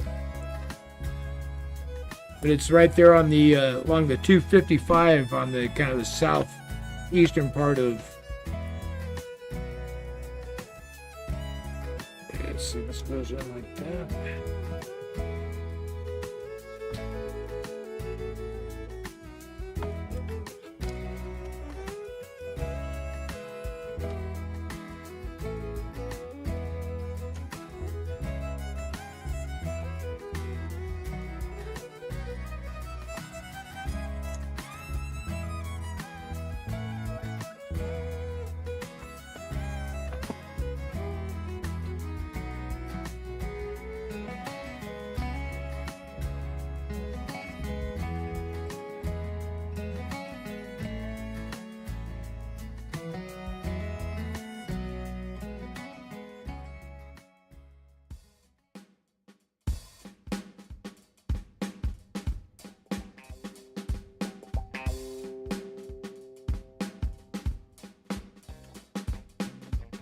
There we go. Right back together. Another disaster averted.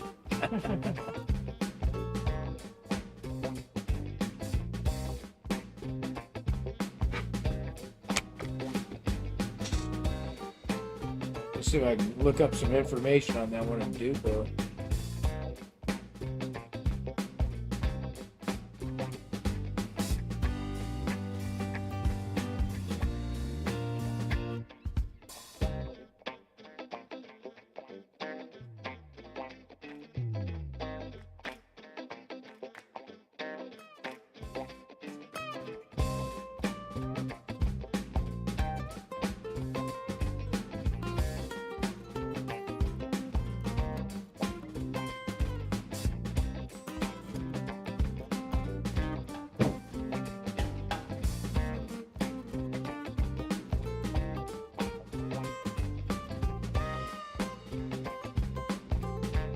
The Dupo Train Show.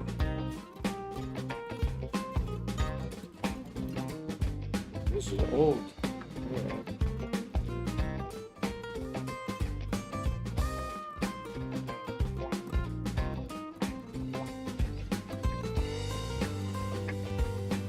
Oh, here we go. The American Legion Train Show in Dupo, February the 8th.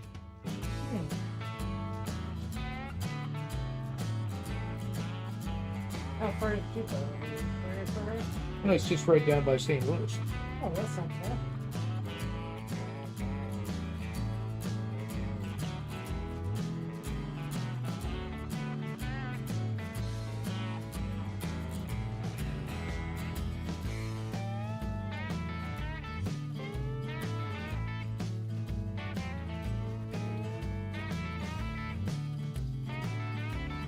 Oh, the one in Gateway, that's the one I was saying. It was in November.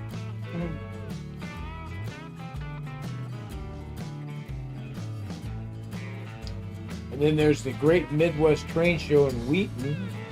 That's up by Chicago, I believe. That sounds like a good excuse to get on a tree.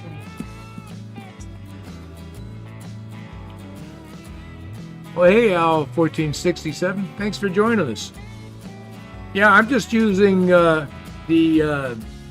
OBS, and a bunch of webcams. So OBS works pretty good for doing this stuff. Because you can have this multi-view and I can jump around in between. And nothing beats free. So with the current computer, you get limited by the computing power. I can run the configuration I have now. I can run up to 5 webcams on this one before I run into a problem. So we've got set up where we can got the different shots, 3 different shots inside the layout. Got the one over the bench so we can watch Roxy do some paint. I've got one set up to follow the 3D printer. So that works pretty good, but I did tell my son-in-law, I want to figure out, because I think I want to do up to 8 webcams. And OBS will handle that. So he's going to work up a whole system for me to be able to do that. He's my guy.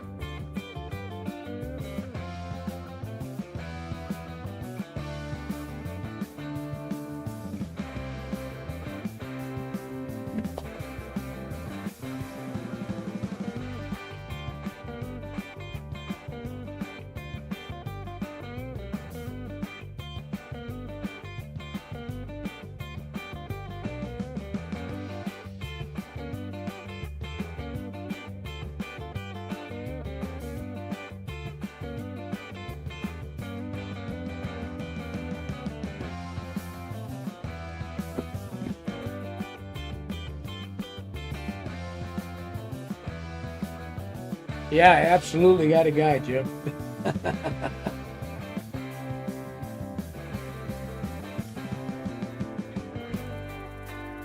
And fortunately for me, he lives a block away. All I got to do is make a phone call. He usually comes running right over.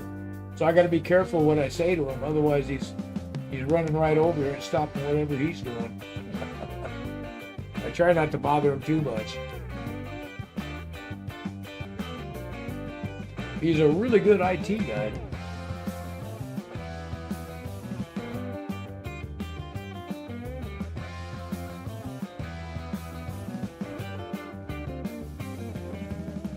So in fact, the computer I'm using right now. Hey Jeff, how you doing? Thanks for joining. Yeah, but the computer I'm using down here in the basement was actually my father's computer, and he'd had it for a lot of years. So I got it down here. My son-in-law went ahead and tore into it, upgraded a bunch of stuff, and it works great now for everything I want to do. Yeah, that was usually mine. You take a hammer or a fist to it, kick it, drop it a couple times. Oh, there we go. Now it's working. The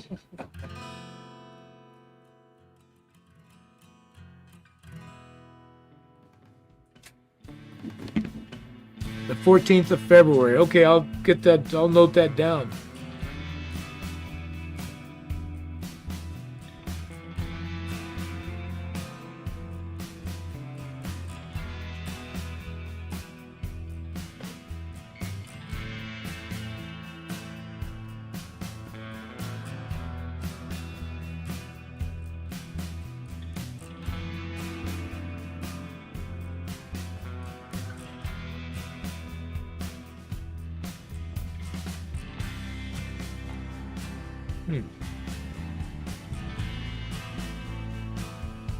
You were in Marion. I see there's a one in Marion too in February.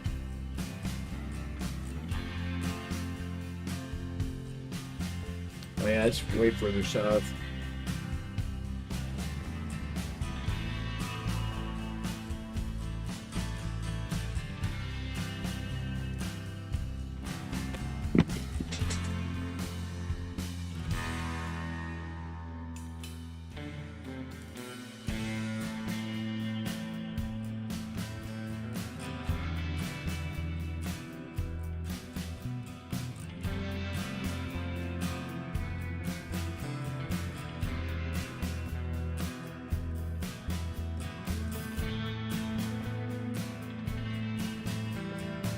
Yeah, I'd be dead in the water if I didn't have a guy.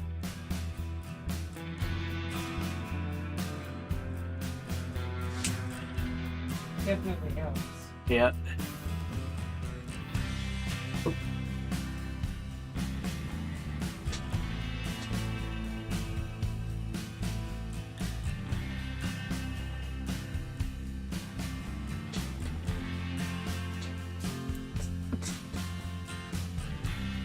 Yeah, see, if you go online, there's what's that name of that site? It's trainshows.net. It usually lists up a whole bunch of train shows that will be happening in your area. So I think they currently got things listed up to about the starting of February.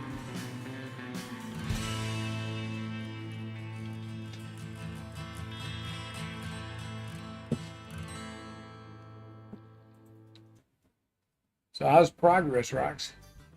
You like the bricks so far? What color did you go through with on the? Right now it's got a brown base on it, but I was thinking about kind of doing some layering of colors.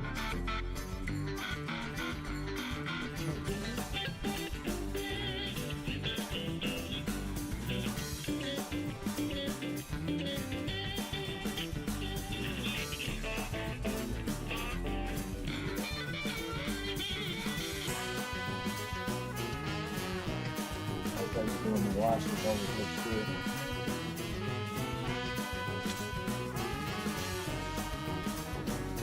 Actually, being able to be kind of a factory.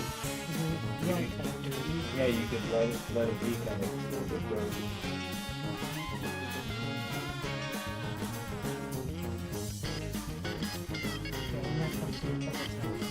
Yeah. But you can also let sit. You know, Yeah.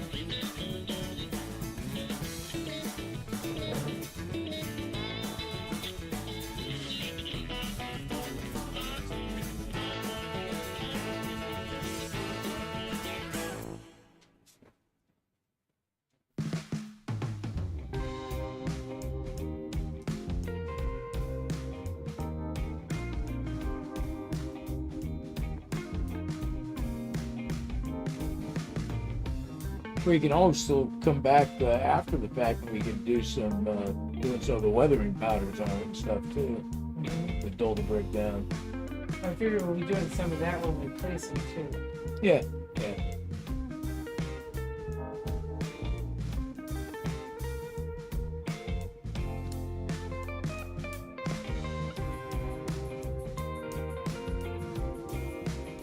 But like I said, it always looks funny at this point. You spend all that time doing all that work on there, and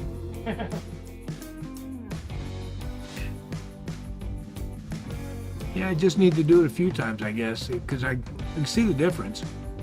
Yeah, it comes along. A lot of the working in layers. Yeah, yeah. Patience, grasshopper.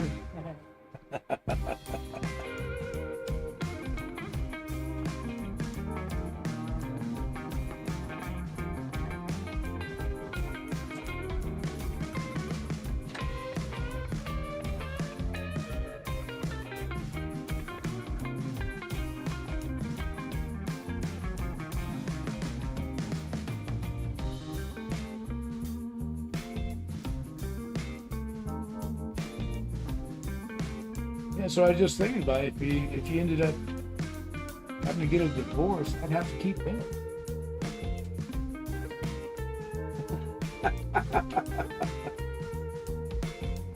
I can stumble through the train stuff, but the computer, I'm dead in the water. No.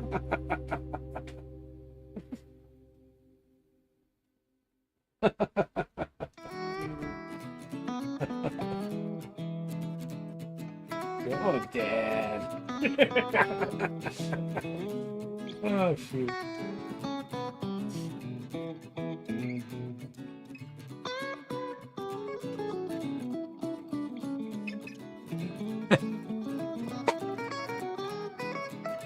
Yeah, that's from the old Kung Fu show. David Carradine. Grasshopper. Mm-hmm. Snatched the pebble from my hand.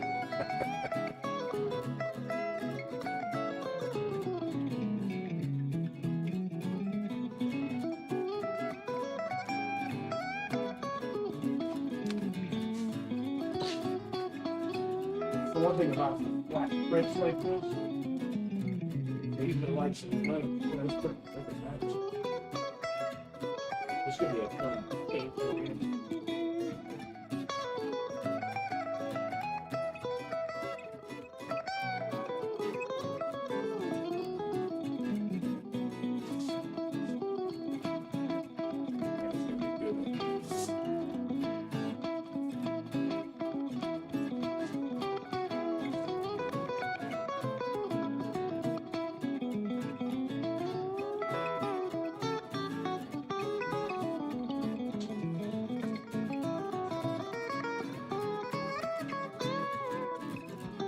Yeah, David Carradine in Kung Fu. A disgraced Shaolin monk let loose on the Wild West. Was everyone kung fu fighting? Only him.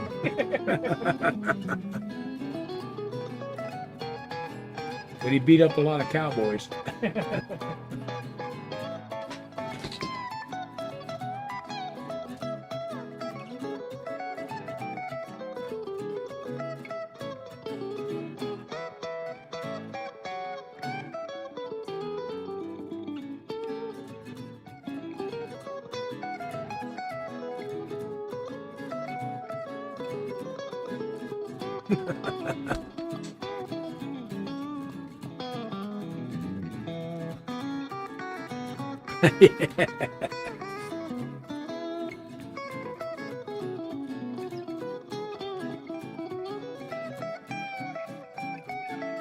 Okay, so open files.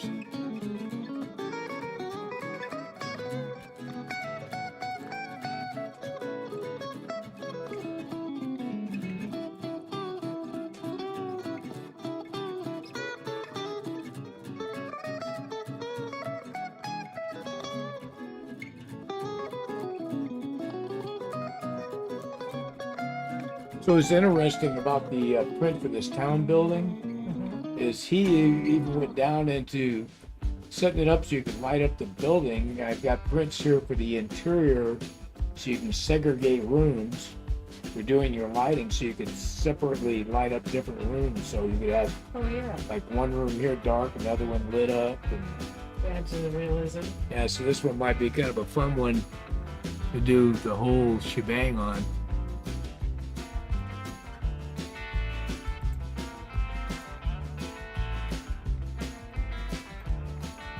Let's see how it's.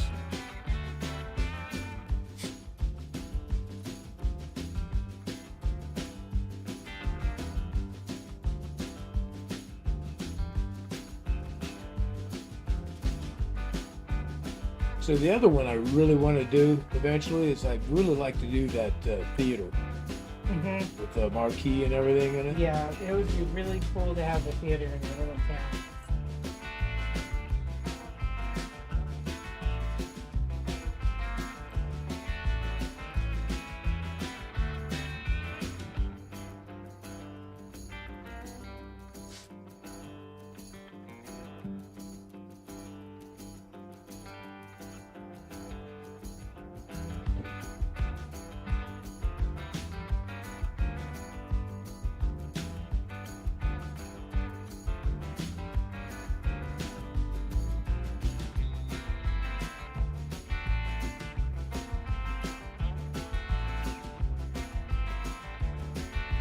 I like the idea that we can add little letters to the marquee too, and have there be like little movies playing in the theater.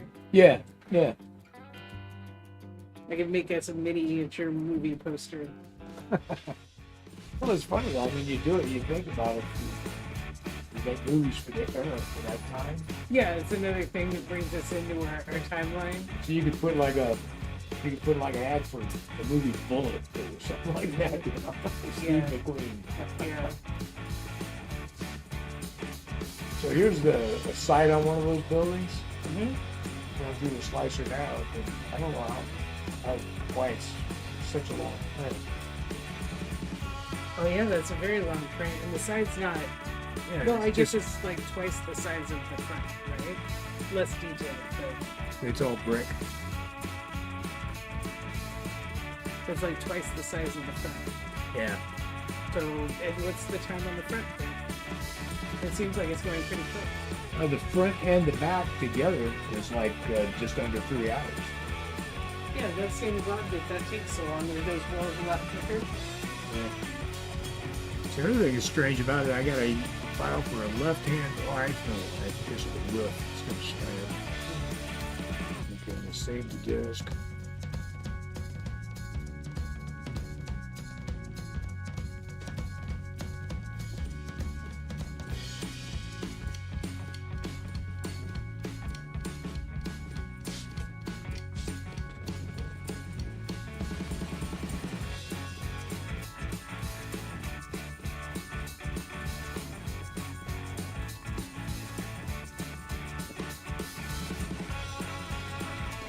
The surface is open.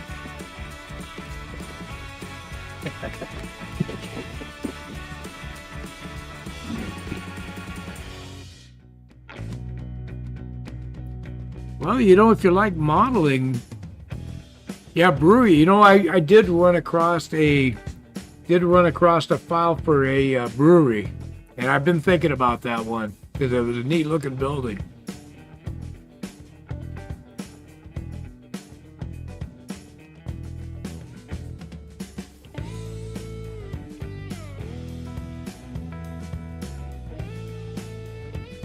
Let's take a look here, Peter. He says he sent us the big billboard with the photos in it.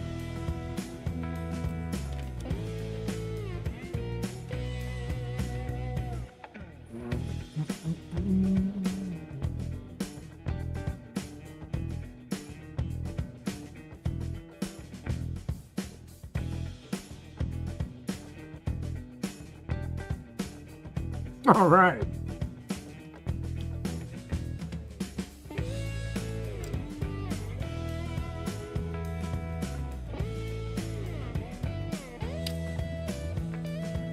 That looks great. Let me get it on here and share it with everybody.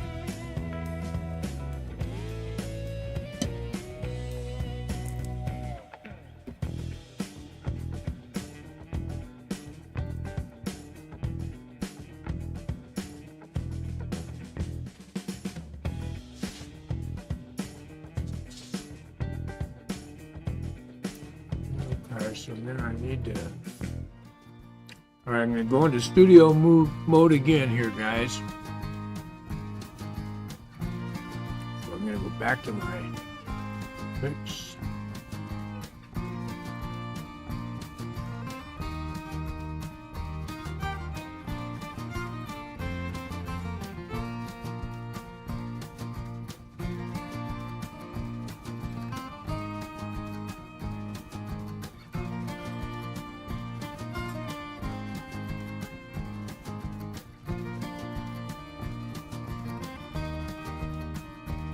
Okay, so now I want to go fix. I need to get a new image.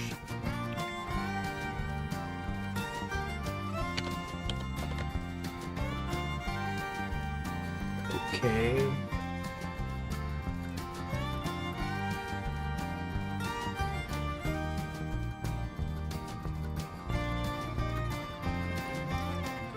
go.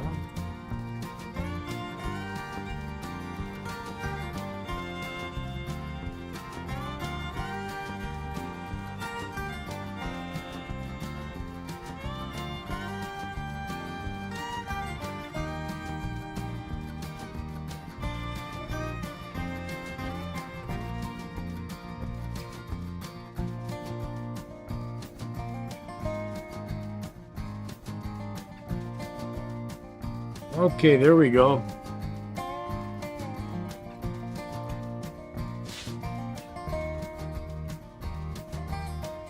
Wow, Jim, they moved the whole building? Or did they just move the business and the building's still sitting there?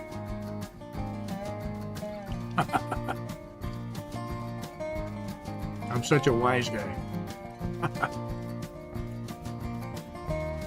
All right, so jump over the pics. Here's the pic that Peter just sent. This is that billboard he's working on. I like the ads. Get the hams. And what's this other one here? It's like cigarettes. Vincent and Hedges, hundreds.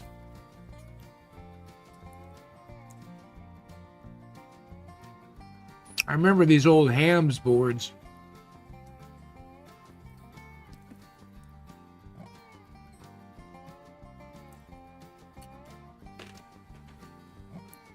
Yeah, very nice, Peter.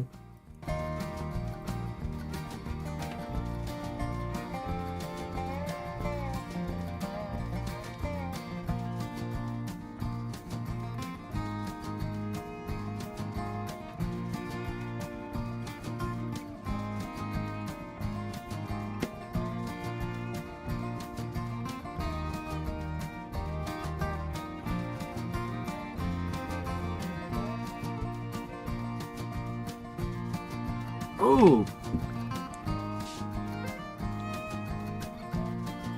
burned her down, huh? That's too bad.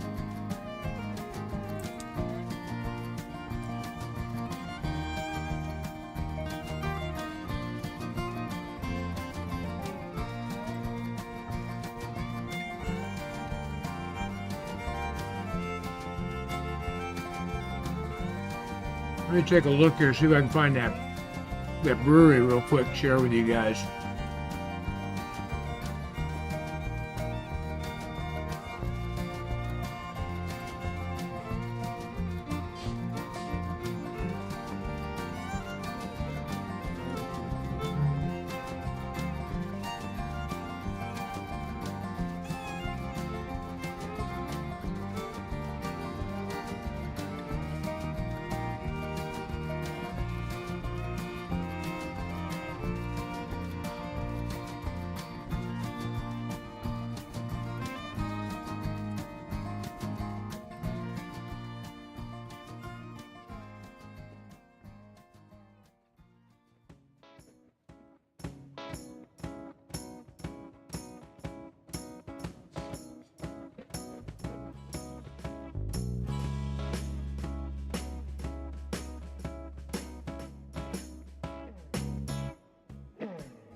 Here, see if I can get this right here. I'll go to studio mode again and show you this brewery picture that I've been looking at and thinking about. What we got?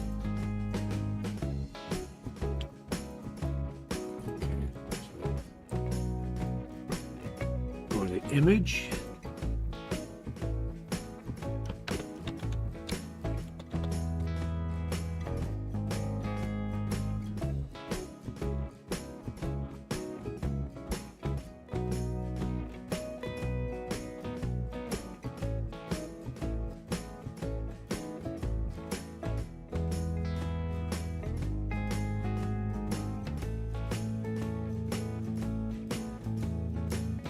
That's not it.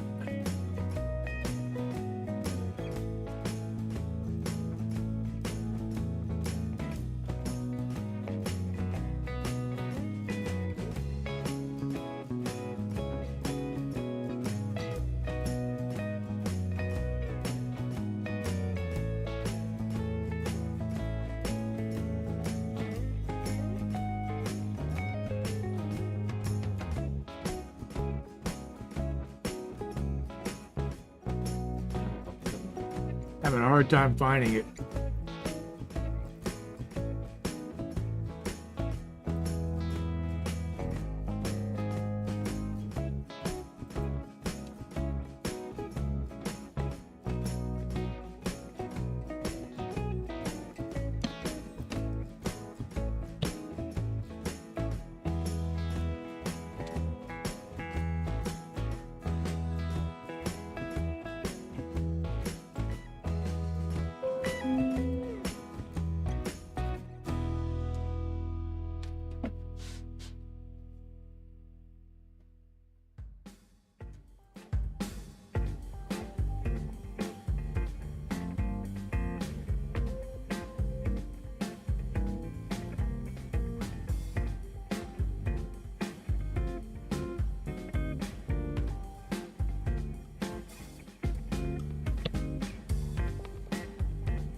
Yeah, I'm just gonna have to.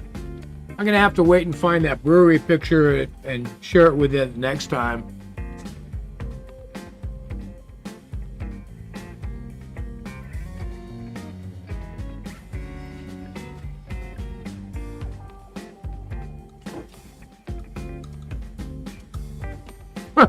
Derek.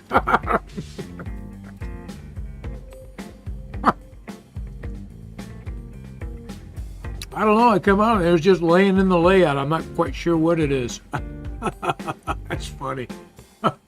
Derek come on and says, "Hey, Steve, Roxy, and everyone, what's that brown thing where the pink mountain used to be?"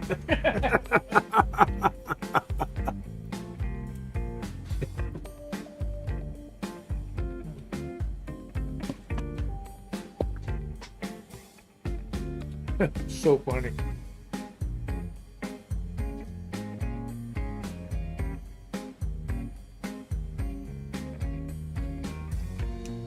But that'll be getting some ground cover here and some other bushes and stuff pretty soon.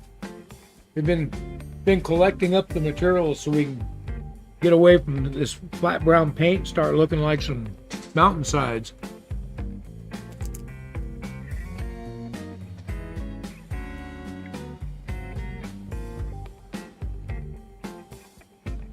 Hey, pizza sounds good, Josh. You should send some on over.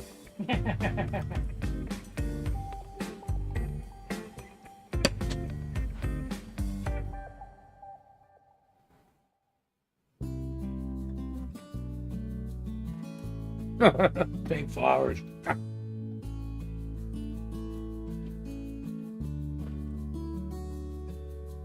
I think Shadow Wolf wants us to keep up with the pink theme. Said you should hope you got some pink flowers for the scenery. You know what? We need a little pink house that a cute little old lady lives in. There you go.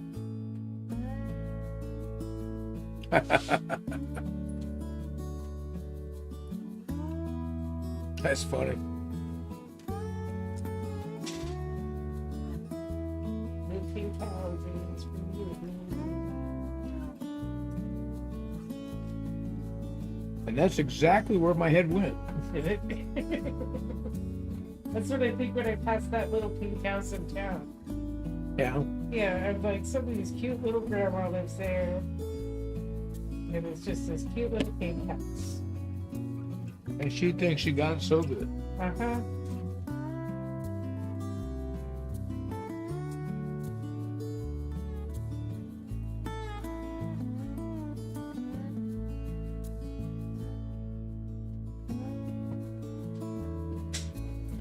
Yeah, you're just too nice there, Shadow Wolf. They want to keep you around. Yeah.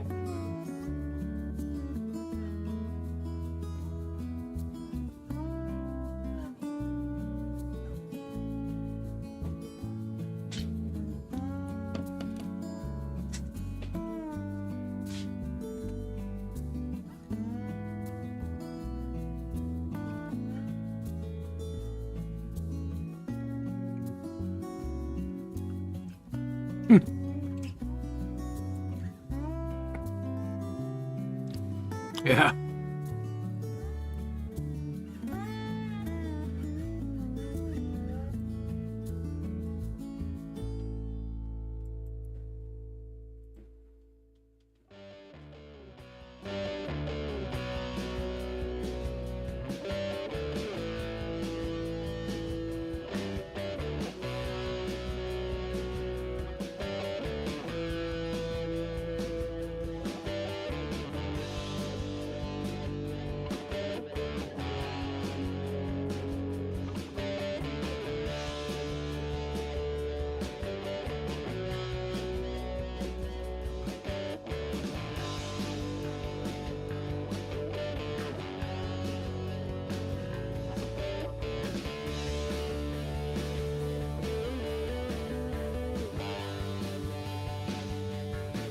All right.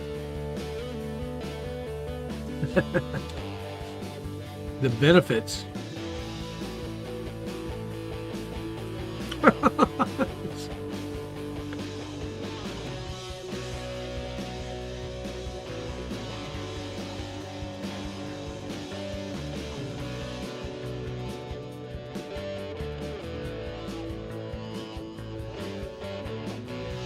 I go down to your picks, get rid of that one, and just go here, here.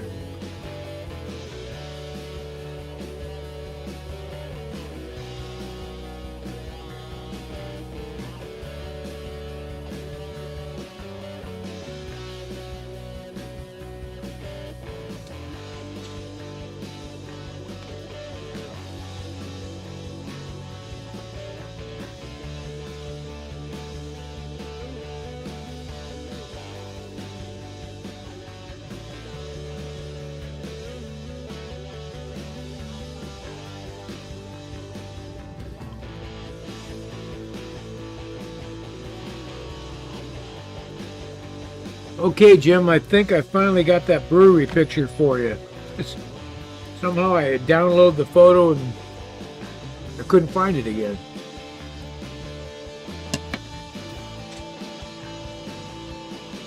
So let me get over here to pics. There we go.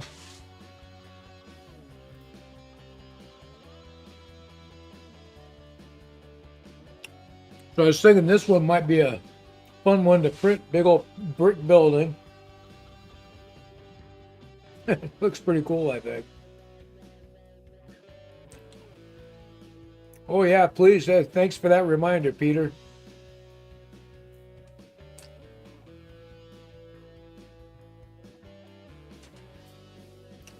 Yeah, but I think this brick building, I kind of like the looks of it. Looks like an edge of town kind of thing.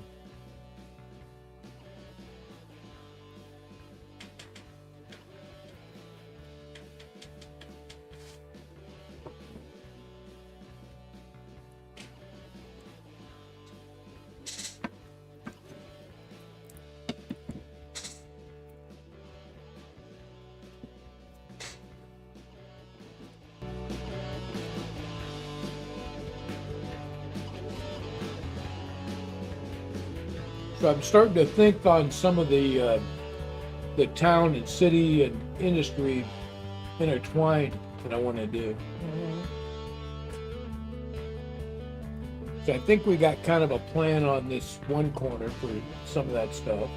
Yeah.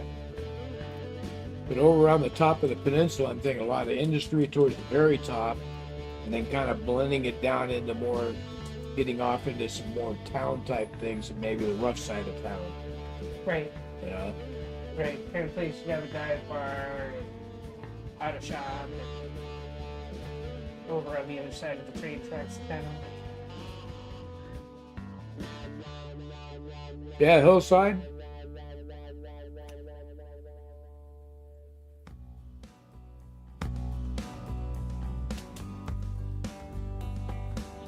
It's one of the things I keep seeing all these different buildings. I'm trying to think, okay, how do you incorporate this, and how would that fit with this, or you know, is it just a good fit for this railroad?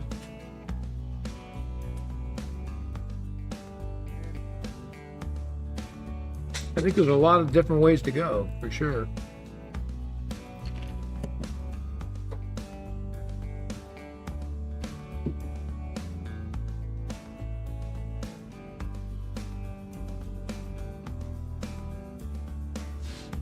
But I also think, you know, a railroad of this size gives us a lot of opportunity to do a lot of mini scenes throughout it. You know, it doesn't have to be all one thing on this side. Yeah. They have little pockets of things going on. Yeah.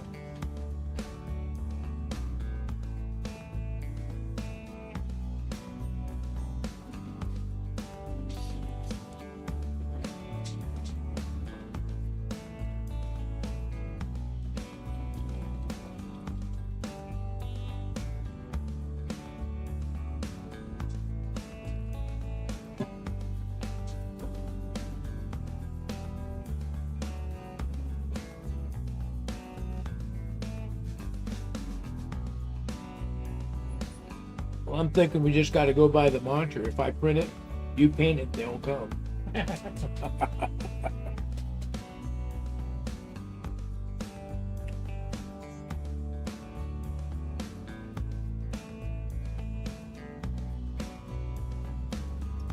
Yeah, I kind of like that idea, Peter.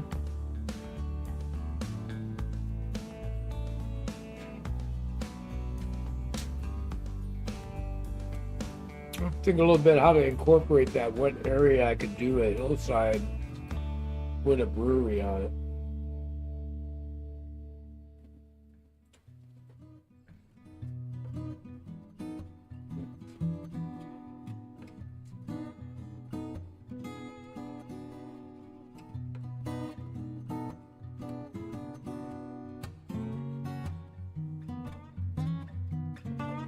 With an Eiffel Tower. That'd be quite a piece to have on the layout. I don't think I've seen anybody that has one. It'd be like those towns you go to where it's like the world's biggest yarn ball. Yeah.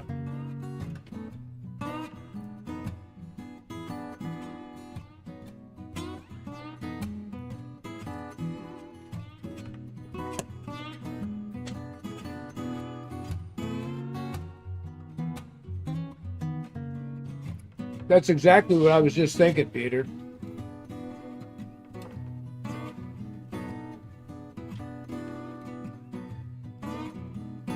As he's saying, you could do it on the creek high bank.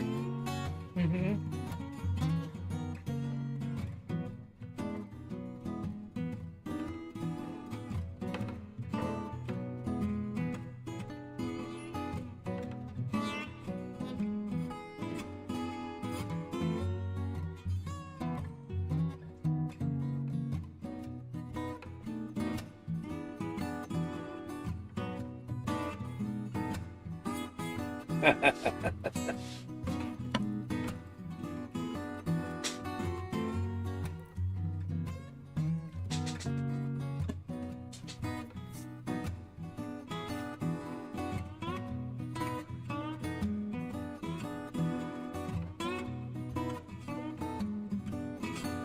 So I also got that other area.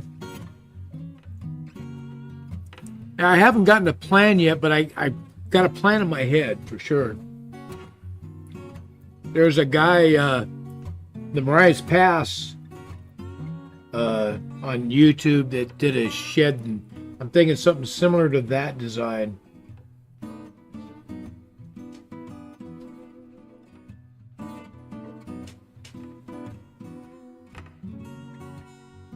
The Eiffel Tower.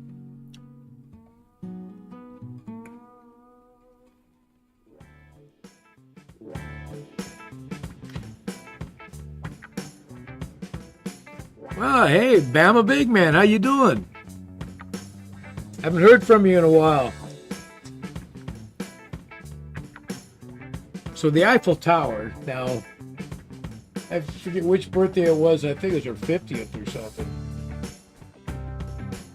And I took my wife to, we were living overseas at the time. I took her to Paris for her birthday. And on her birthday, I made her climb the Eiffel Tower, all 740 something steps to the top. We sat up there until the lights went down and the city lit up. It was beautiful. It was absolutely beautiful, but she thought I was trying to kill her for her birthday.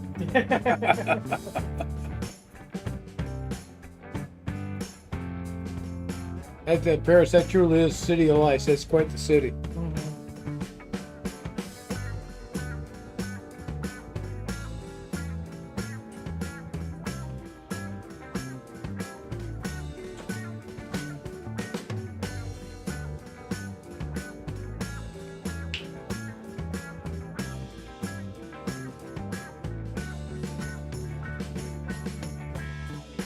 Yeah.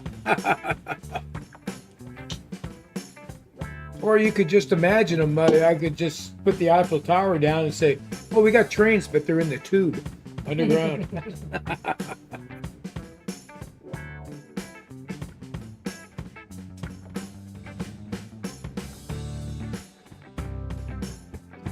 Well, it definitely was. We went up there and we got an Airbnb up in the Bastille district.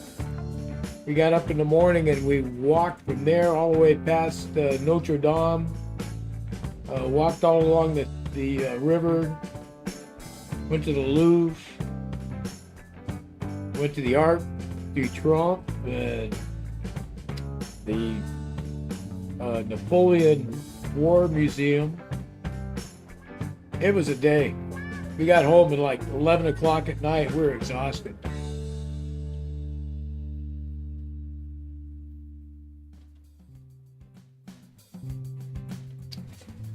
Yeah, I haven't looked at that Force Forge printer. What really drove my decision as far as the one that I picked up was the build plate volume of mine is really large, so I'm not limited on the size of objects I can print for the layout. So I can print more things in one larger piece than having to print multiple pieces and put them together.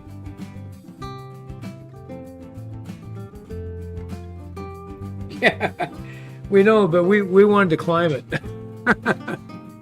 We were tourists. I'm not saying we were smart tourists, but it was part of the experience.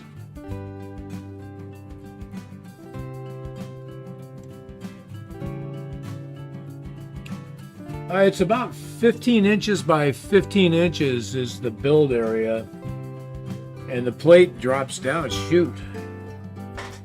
It wins. Yeah, let me measure that. Let me grab my tape measure. I'll measure that real quick for you. We'll double check it.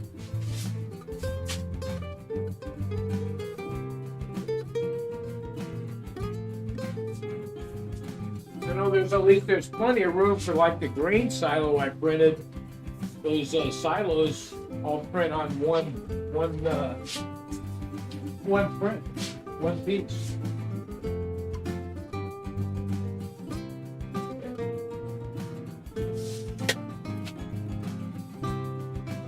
So I think I could print something up to 15 inches tall with it.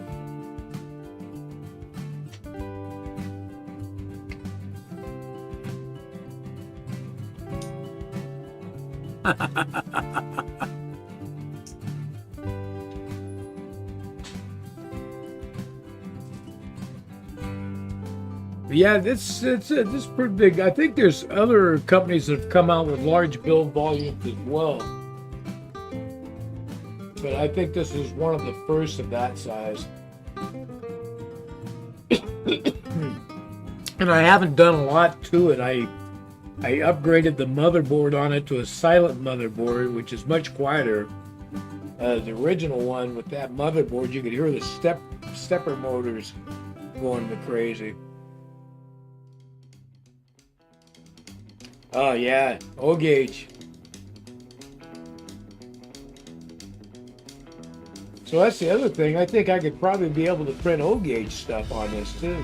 Mm-hmm. So this winter we got to get Dad's railroad up and running. Yeah.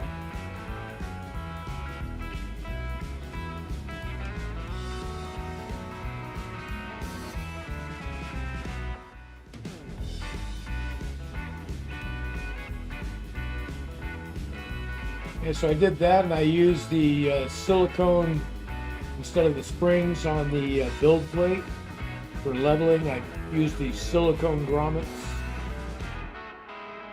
Upgraded the Bowden tube and the hot end.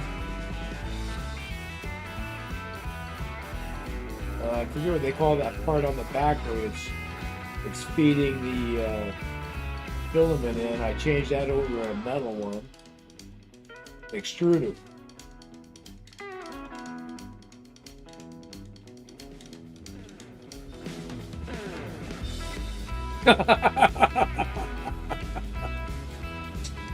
Perfect.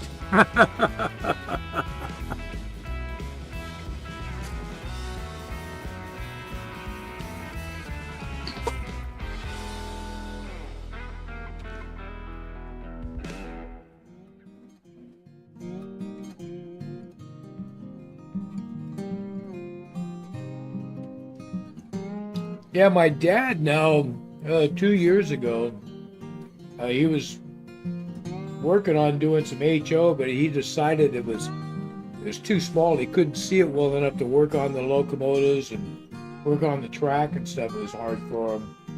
So he decided to go with an O gauge.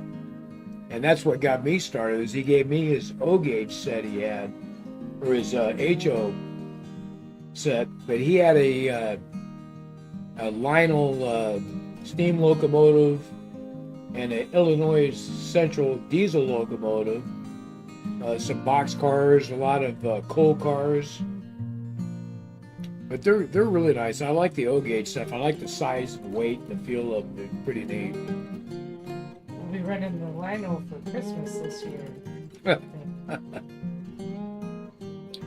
Yeah, we're gonna set up the train for a Christmas run this year with the fast track, and I've got a diorama Christmas village. We'll get that all set up. We'll probably run live, running around the Christmas tree with the Lionel O gauge. Yeah.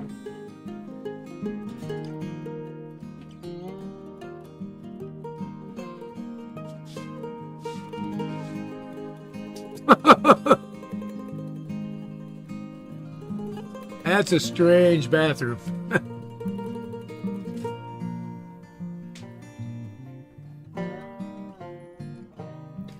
I tell you, speaking of bathrooms, we were talking about when we took that trip to France.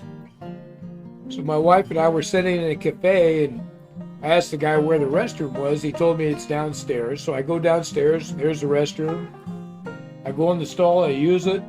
I come walking out, and the restroom is full of women. And I'm just like, oh my God, I walked into the wrong restroom. But then some guys walked in. There in France, the bathrooms are unisex, men and women. It just kind of, I had a panic moment there. Like you did it right.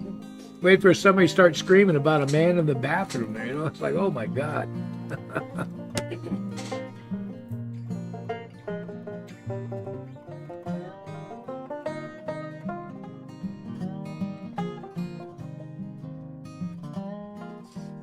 Yeah, the O gauge is expensive. I think I got pretty lucky. I inherited my dad's stuff. The other thing, he really liked the Menards. You know, they put out a lot of buildings and stuff. So he has like a coal tipple, and he has a big concrete elevator. Water tower. Yeah, he's got the water tower. So he really liked the Menards buildings. And every one of those buildings has that little dog on it. I forget the dog's name. Jack, yeah. The dog. Jack the dog. It's got that little dog on every one of them.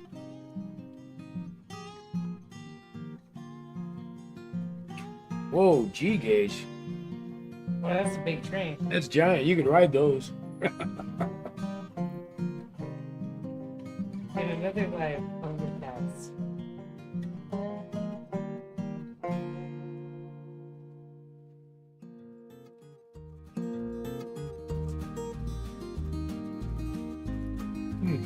Yeah, I haven't heard that, Josh.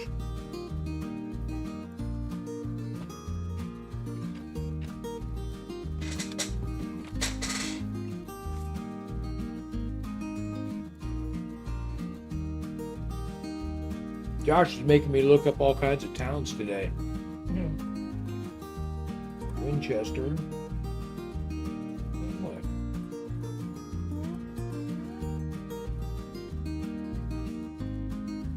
Oh yeah, it's not very far from him. Not that far from us. No, I've seen the sign before, I think. Yeah, it's just an hour drive from here. 53 miles. It's not bad. So Josh is saying at Christmas he goes to a hometown Christmas in Winchester, Illinois, at the train depot there. Oh, that's cool. From 9 to 3 p.m.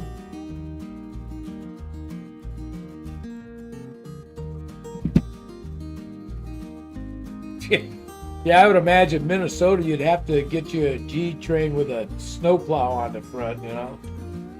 Big old snow blower. Oh, yeah. Which would actually be kind of fun, huh? It would be. Great Northern said that, you know, they lived in California, so it worked good for that. Oh, yeah. Yeah, it would. Yeah, I get it. That's why I was born in California, grew up in Southern California. So I was used to the good weather all the time.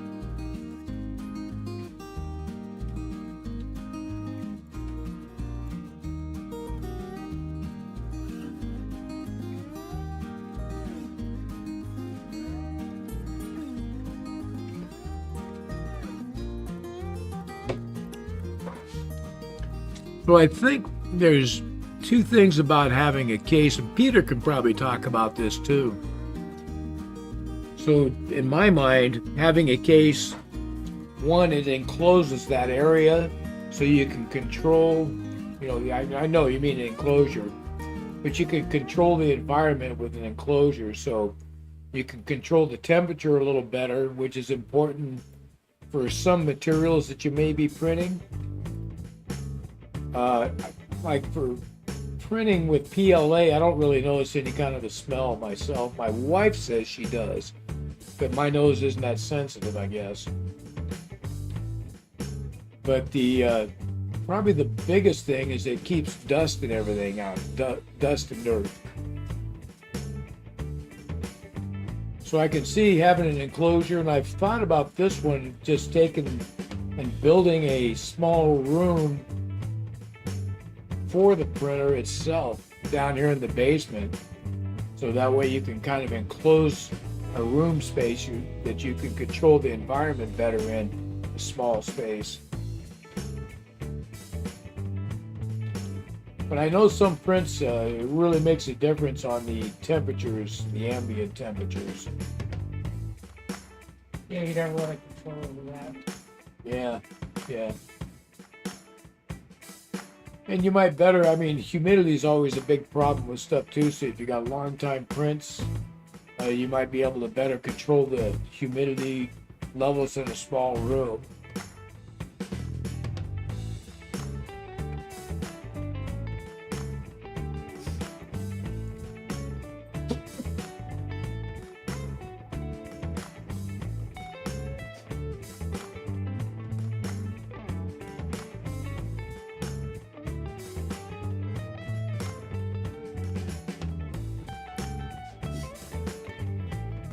Take a look here.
Well, I don't know as you can control the humidity inside the case. You may be able to. I think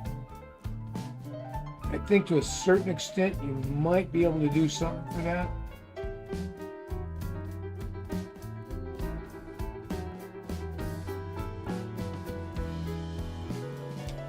Yeah, humid in Houston is just ridiculous.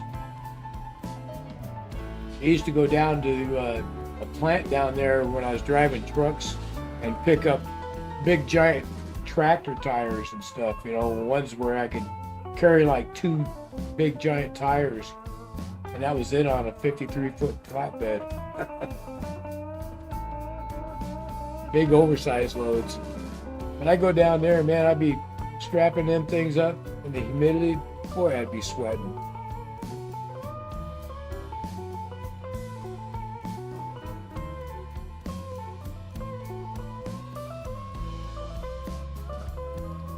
Yeah, Peter knows a bit about the printing. You know, he might be able to help you out with some of that. You know, I'm just kind of limited in my knowledge. My experience is just the one reality printer I have and the things that I've dealt with.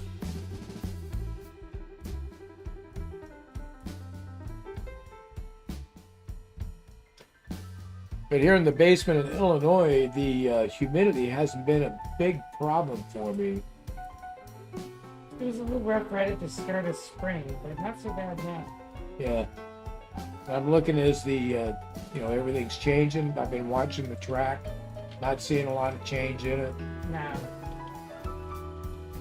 Printer's still working good.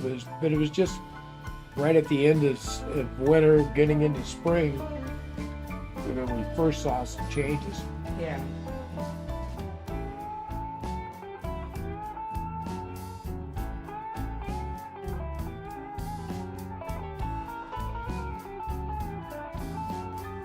That sounds great, Josh. I'll make a note of that. Where's my notepad? I'm gonna note that down and see if we can come up. Watch you run some trains up there. Let's see here.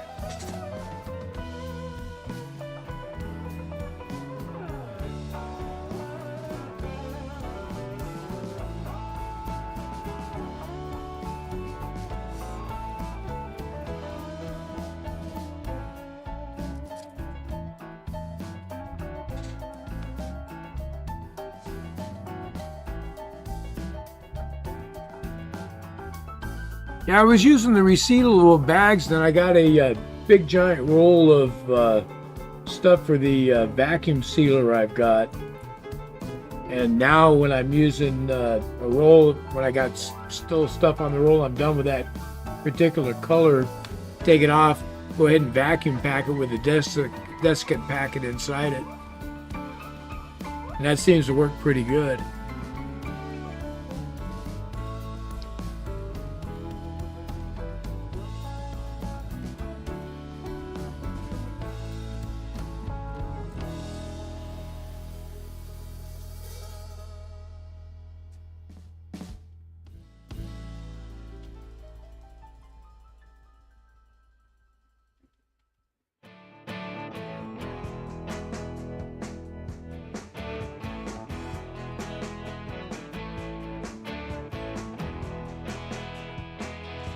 There you go, Josh. I just got a post-it note and I'm going to put it on my board right here.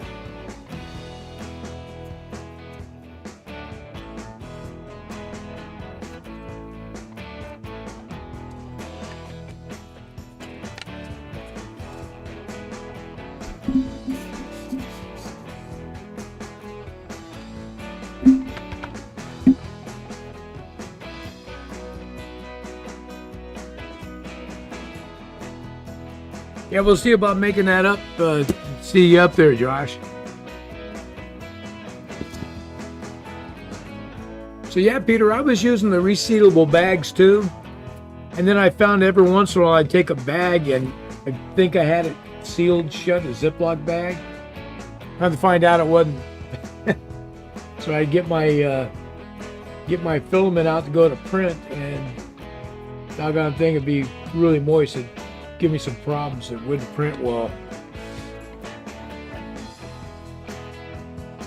So that's when I decided I'd try. I had a vacuum sealer that I used for package up meat for the freezer. So I decided I'd give that a try, and that's worked really good for me. Because when I first do it, I cut the bag kind of long. So then I'll go ahead and seal it up in that bag, and then when I pull that one out, I'll cut the seal off and then set the bag aside. I'll use what material I need. Then I can put it back in the bag, reseal it again.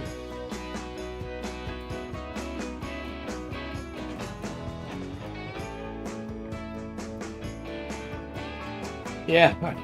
Well, Peter, I'm kind of cheap. I use the regular old Ziplocs. But the zipper style would probably have been a better choice for that.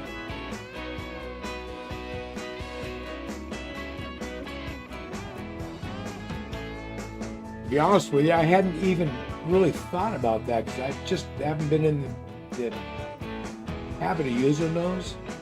You know, your mom never buys those, Roxy. No, she doesn't buy those.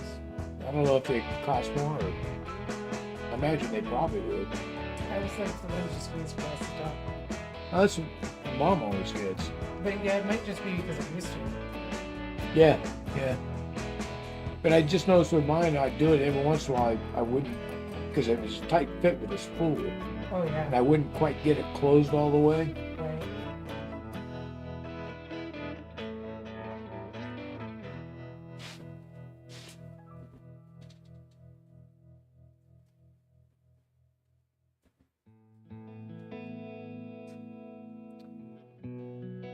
So I think it was it. Any Cubic has a printer.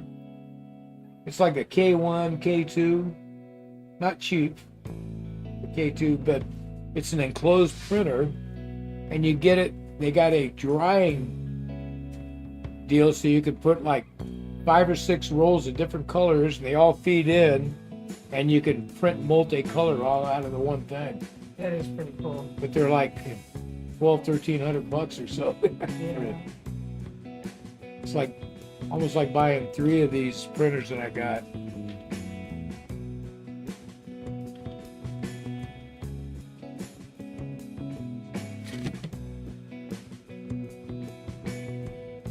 She's taking her time. I'll open it. Are you like Nanny? Oh, you did. Better hurry up, I'm getting closer to them.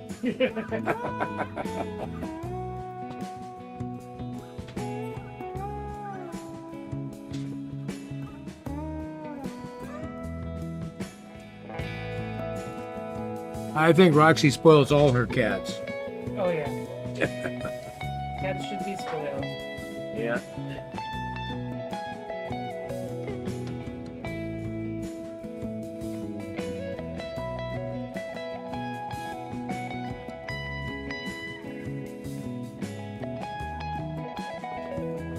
Yeah, I'm not a big cat person myself, but I go over there and the cats are all about me. Yep, they like you. I don't know. It's always that way. Every time I go somewhere and they got a cat, cat's just all over me. It's like, okay, here you go, cat. They do. Well, Dad had the cat, and we tried to keep him over here, but it just didn't work well with the dogs. The cat didn't like the dogs. No, she didn't like living with dogs at all. In fact, went to your house with that cat. Didn't like living with another cat. Nope. And it took over a year to get her used to being around anybody. Yeah, around here it's my wife spoiling her dogs.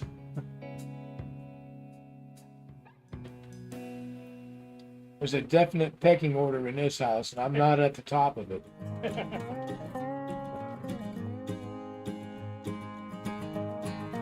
Yeah.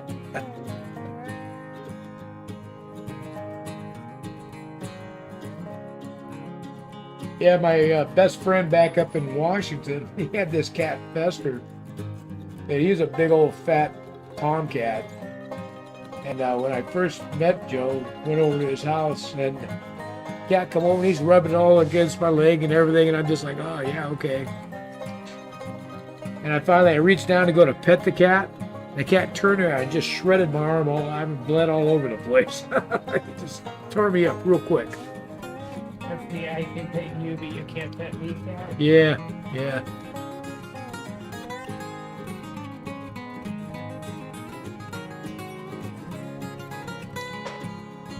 Yeah, every dog we've had always gets spoiled. That works. Yeah.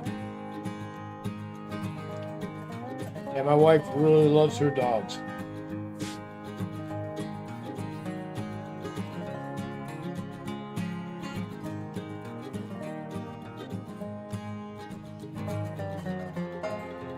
In fact, I remember one time Joe, he was going on a cruise up to Alaska, and he asked me to feed his cat for him while he's gone. You know, just check in the cat. I said, yeah, sure, I can do that. And I'm thinking, just got to go by there once a day and, you know, check the cat box and make sure he's got water, throw down some food, you know. So He gives me the key and everything, and he's gone. And the next day I go over there. Joe gave me the wrong key to the house. I couldn't get in the house at all. Oh no. Joe's going to be gone like 10 days. And before he left, he had this big bin. He just threw a ton of food down for the cat. And he said it's enough to last him all week. Why he did that, I don't know. But I get over there, I'm looking in the window, and here's this cat. He's just sitting on the counter looking at me. I go over there every day, check, and he just kind of walk over and look at me. Hey man, what's up?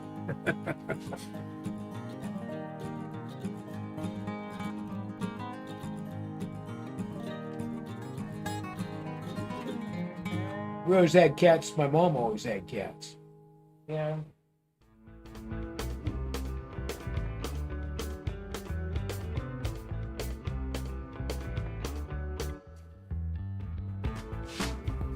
I gotta be cool down and let's pull that print off.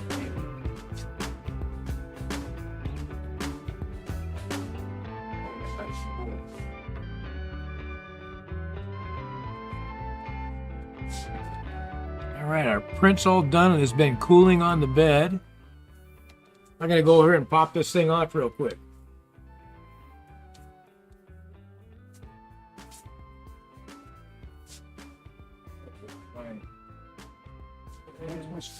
Yes, I thought it was in the holder. Oh.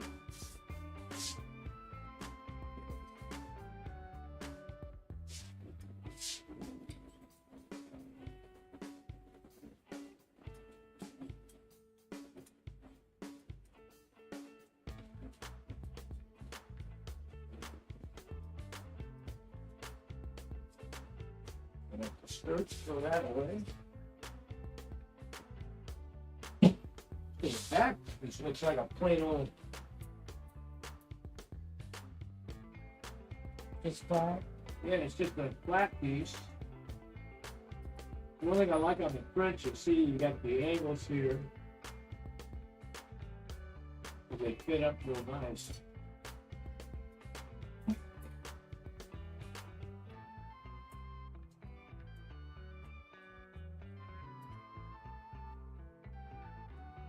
Yeah, that printed up nice. Looks pretty good. And a little bit of string right here in the window. That's really all the stringing I see. It's got nice print detail, and there's a bunch of window section. That looks pretty good.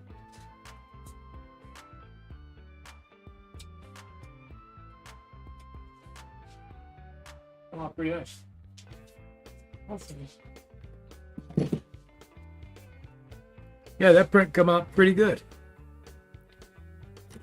But I was noticing the back of it is just plain.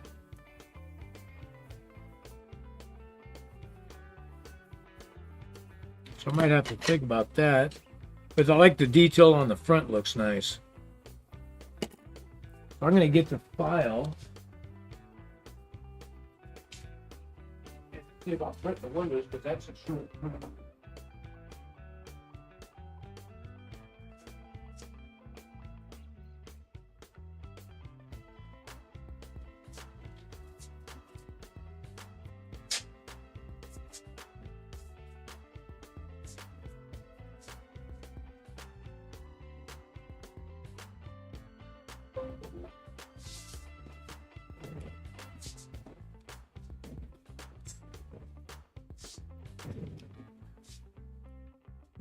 Like that is probably maybe $1 at the most. It's actually I can show you here real quick here. I can look it up real fast here. Let me clear that.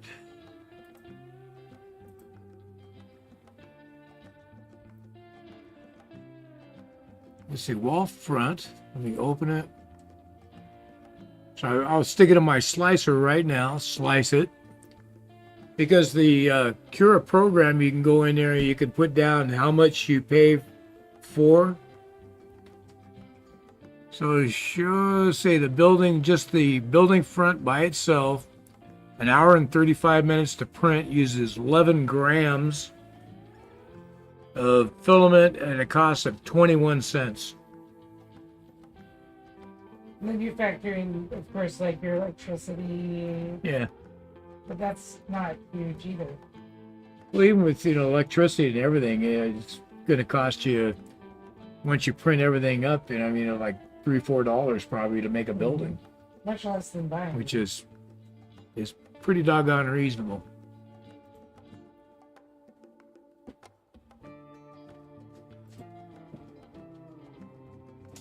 Oops.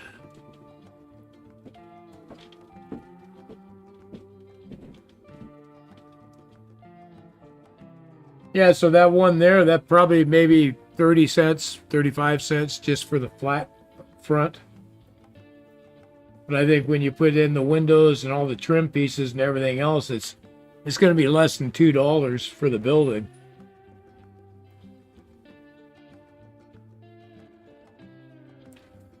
Because usually I get this filament. I usually buy the stuff. I usually get it's 2 rolls of filament from Congro in one package, so it's 2 kilograms or 2 kilos, and it's like $23 for the 2.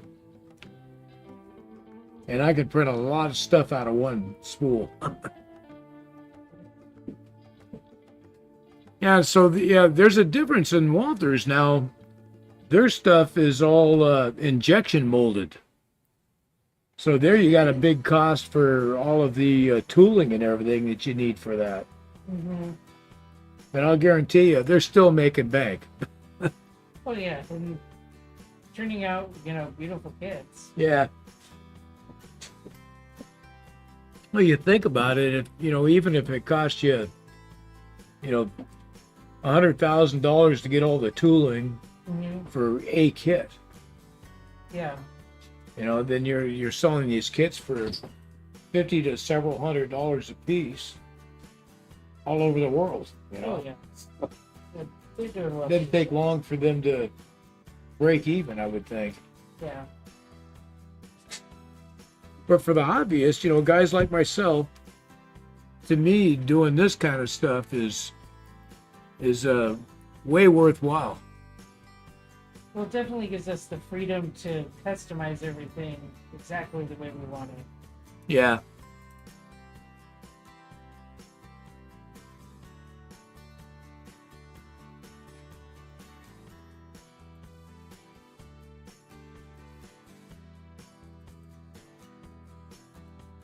Okay, so if I go to uploading, no, I want to go to desktop.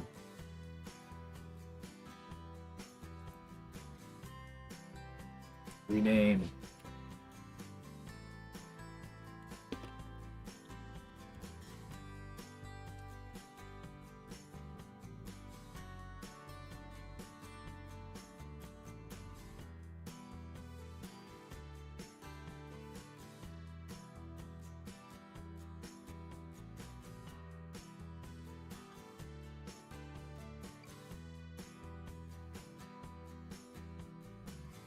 Okay, so then I close that.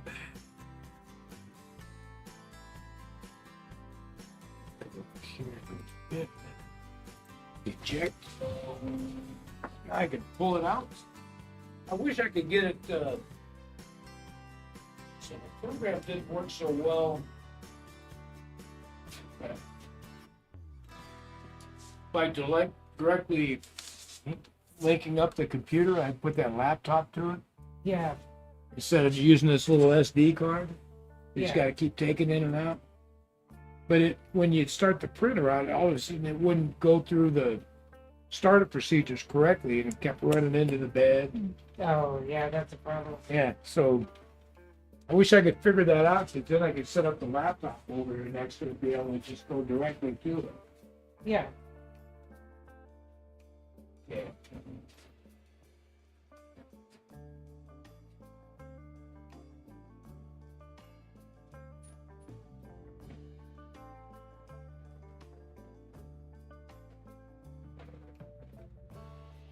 Okay, and it's something.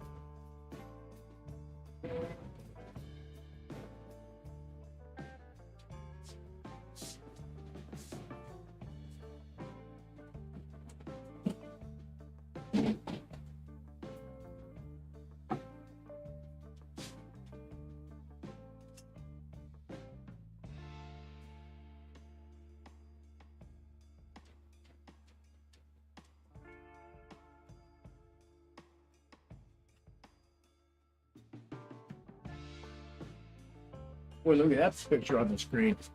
Looks like Petra.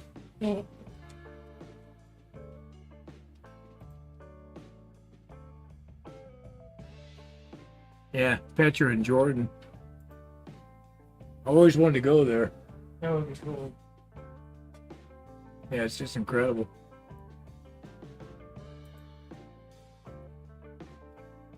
Okay, we're rebooting the printer to go ahead and print up some more stuff.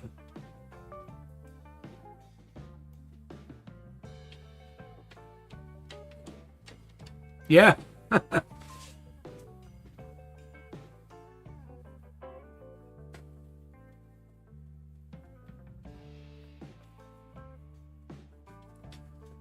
Yeah, you know, Peter, that when I found out about these water washable resins, that really kind of intrigued me because I've been staying away from the resin printers only because I didn't want to have to mess with all the chemicals and waste products from it. And then you got the fumes and everything else my wife's very sensitive to.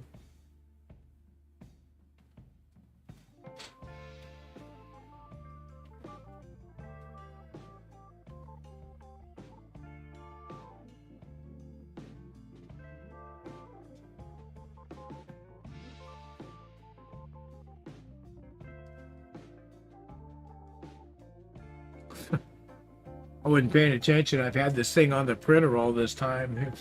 Looking at a printer with nothing going on. Sorry, guys. I'll try to do better.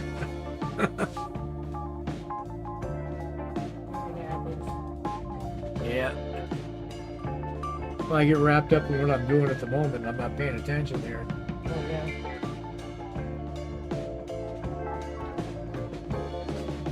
I'm going to go ahead and bang out the windows and doors for this thing. Right? That's how it looks, right?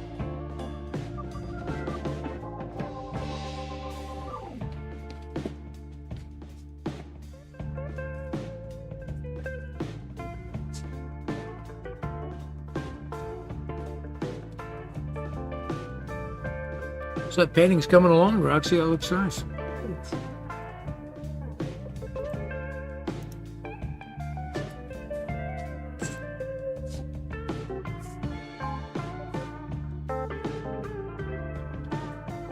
Yeah, it doesn't show in camera as well, the page that you have on here, but you can really see it just looking at it here. It's a good fade on this. This is looking good. I like that. Yeah, we're leaning into the old buildings. Yeah, I mean, it looks like old texture. Yeah. Hello, August, welcome. Hey, August. How you doing? Thanks for joining.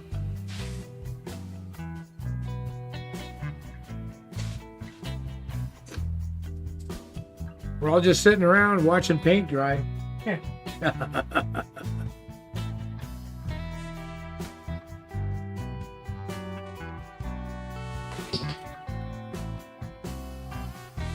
So as soon as that bed completes warming up, the printer's going to fire back up to do the windows and doors for the building.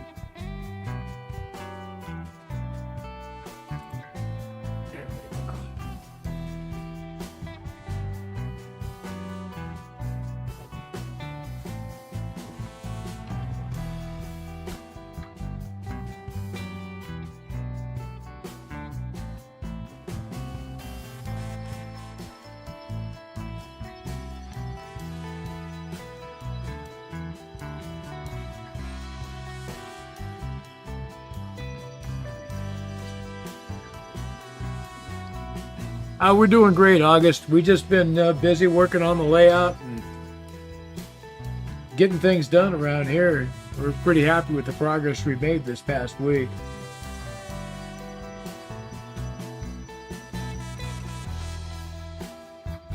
So we've been learning things like these trees, these tall trees right here. We learned how to make those this week. Yeah, Jim. Yeah, well, we went to that train show. We met up with Josh up there in, what's the name of that town? Sherman, up by Springfield. So and we got to meet Josh up there and browse around for some more scenery material.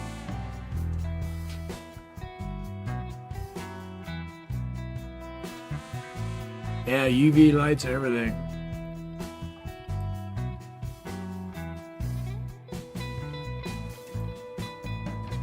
But the big change this week is we got that river gorge all done up. We got a new tunnel in through the backdrop and more mountain put up back there.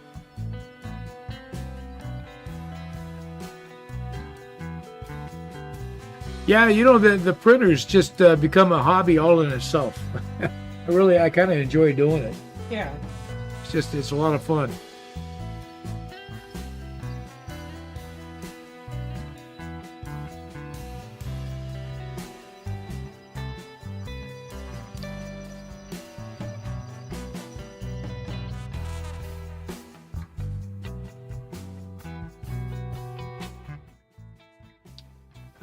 We got the printer started back up, so it's going to run through its self-level routine and then start printing some windows.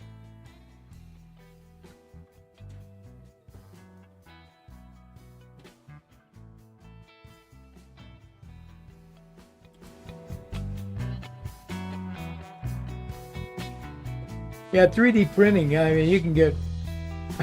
I see guys all the time because I follow a lot of guys on YouTube, so I can get little tips and tricks on doing the printing. Some of these guys, boy, they can't buy a printer and just leave it as is for nothing.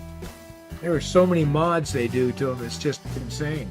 It's like people modding their cards. Yeah.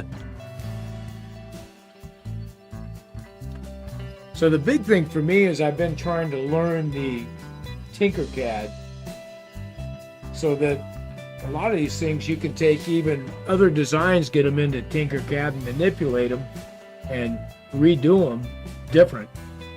You know, you can take a previous design and turn it into something else so it's your own design even.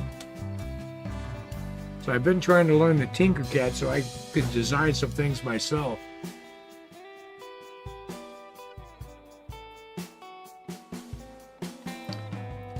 Yeah, so the bed on that is about 15 inches across. We were just over there measuring it. Let me get a tape on here for you.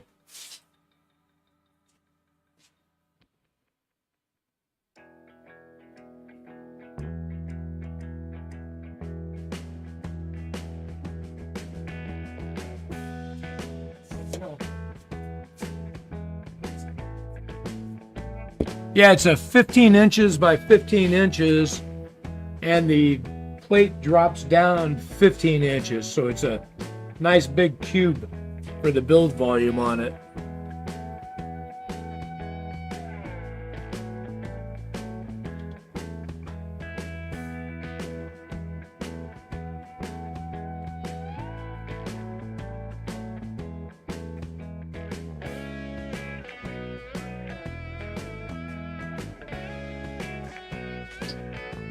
Yeah, everybody gets it and prints that benchy right away, huh? I've got 3 or 4 of them sitting on my workbench right now. Is that the little boat? Yeah, it's called a benchy.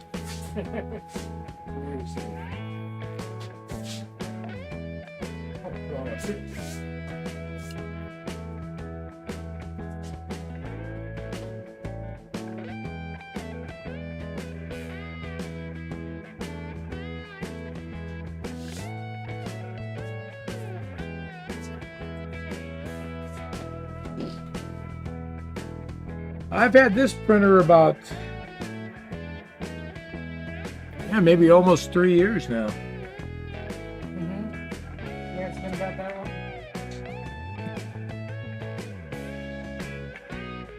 Yeah, that's at the time I bought it, that was the biggest build volume of any printer out there.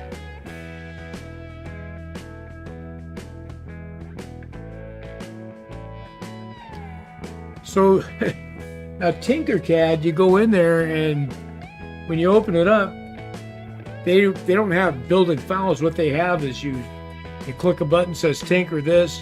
It sets up your desktop, and on the right side has all these different shapes. And you take those shapes, you put them on there, you manipulate the sizes, you put other shapes on, combine them, you can melt them together or make them invisible to make holes and things, and it's really interesting.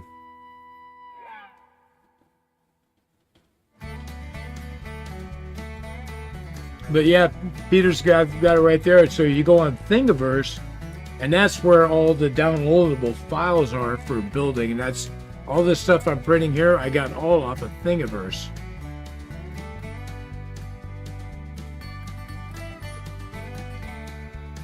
And if you go to the description on this live event, I put a link to the building that we're printing today. So there's a link there to take you to Thingiverse so you can get the file yourself.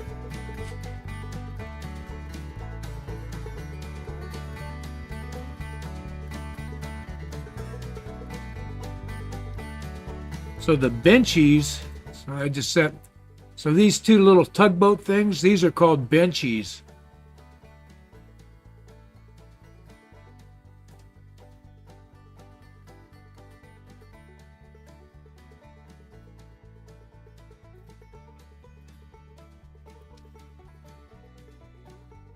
Yeah,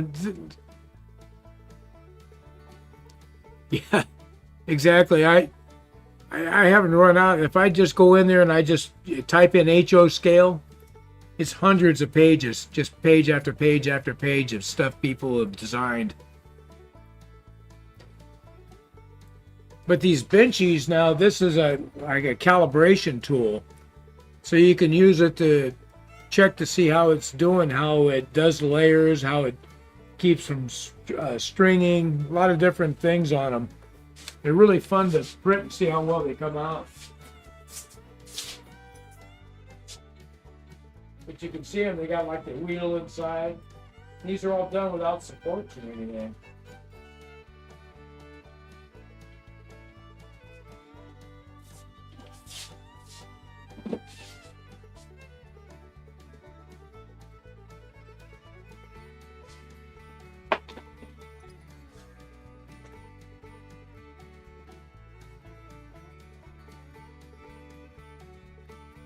Uh-oh, what happened to the caboose, Josh?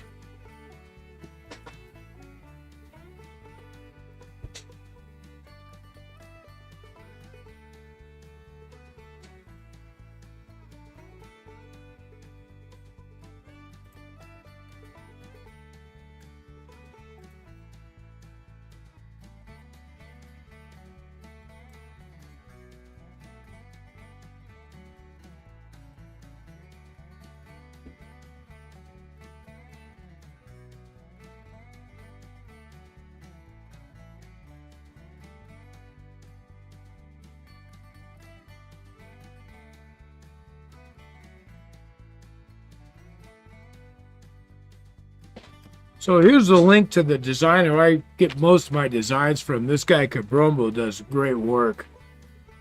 So I'll put a link here for you if you want to go in and just take a look. So this is a main page for this designer, and you go in there and he's got like just pages and pages. Let's see how many pages he got here. Well, he says he's got 287 designs. It's a lot of stuff.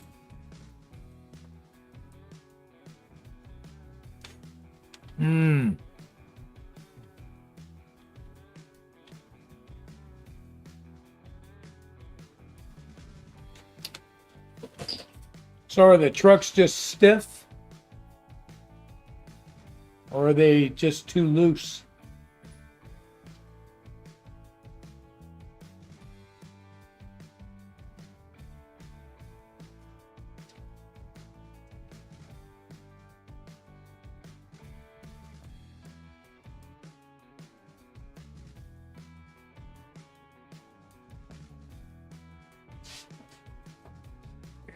It's going to town, setting up the.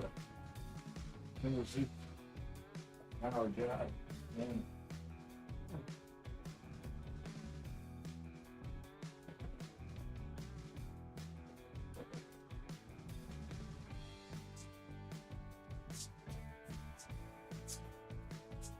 Yeah, I'm gonna have another victim pretty soon. You are. It's just the time I'm printing something already. For a while there, I was going, man, I'm running out of containers. We just gotta keep painting. Loose. So what do you do to fix that, Josh?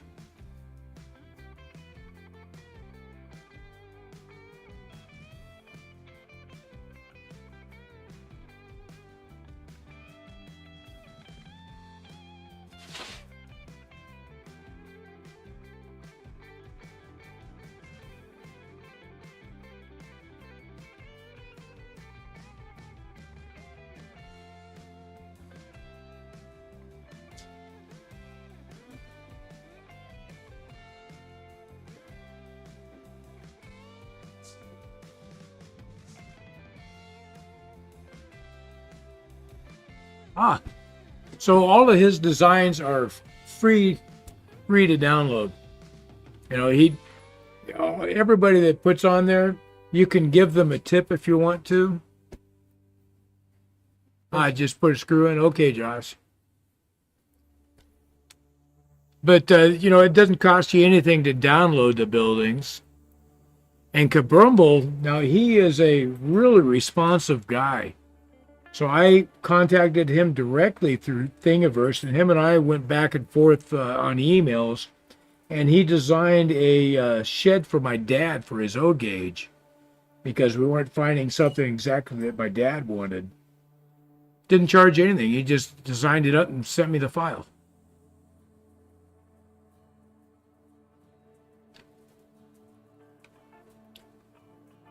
So and that's what I was saying about Thingiverse earlier, Peter, was if you saw a building that printed out, say, all four walls, but you only wanted the front of it, you could put it in Thingiverse, be able to slice that front off and manipulate it down flat so that you could print out as a flat.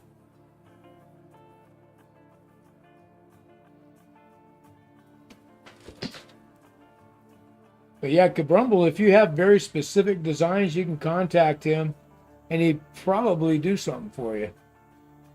Really a nice guy.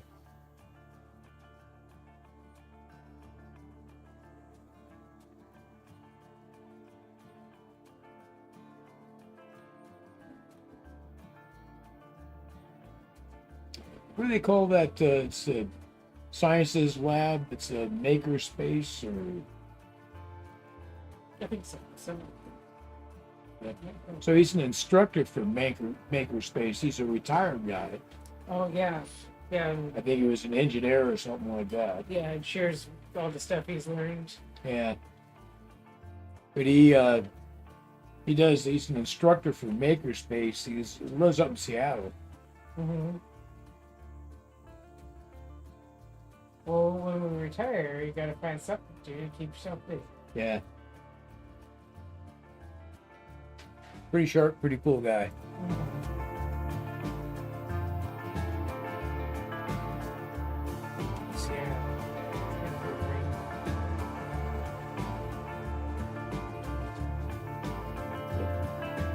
Yeah, all in all, I like the hobby. It's like a whole nother hobby in itself, I think. And I was just super excited about, because I went from the hobby of 3D printing to doing model railroads, and right away I saw the connection between the two. It's like, no kidding.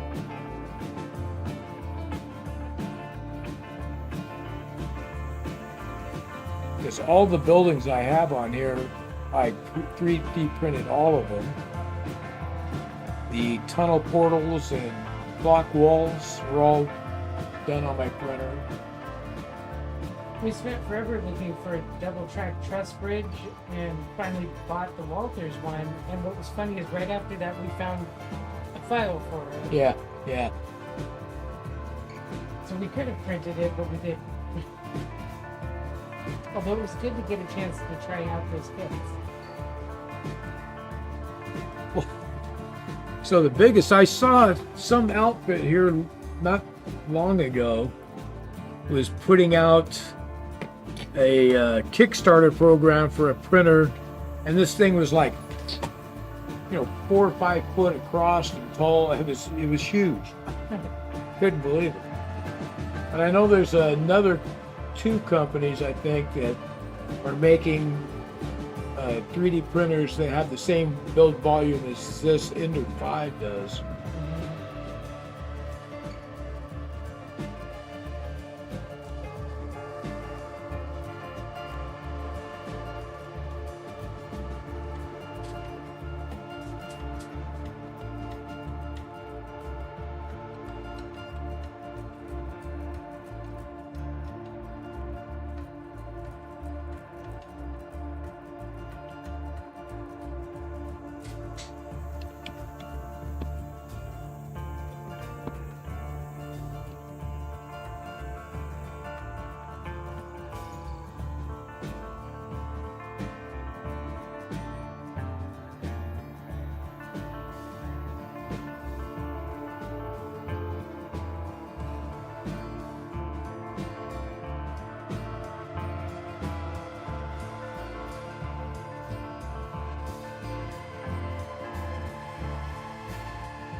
Yeah, I don't see any on here that really look a whole lot bigger than that until you get into some commercial type ones that you spend $5,000-$6,000 on. That's some big things. Or even higher now. I see one here. It's a Creatbox Pete 3000 big ass printer, $13,000. Piece of cake. Actually, that's not bad considering how much printers used to print. Like the really small ones.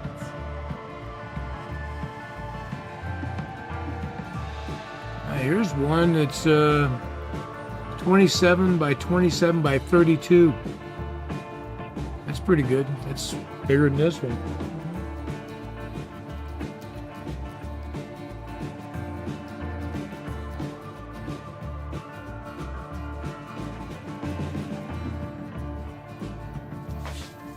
Be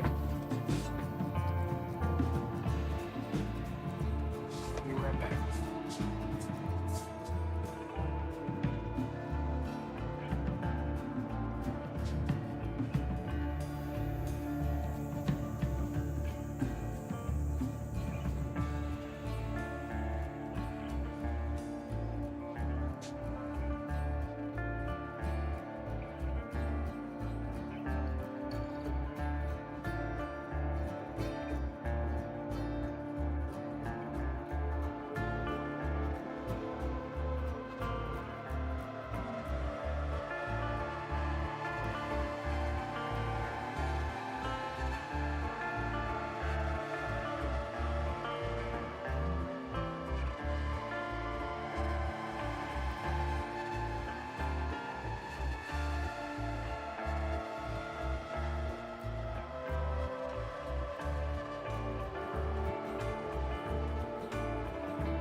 Of course you did.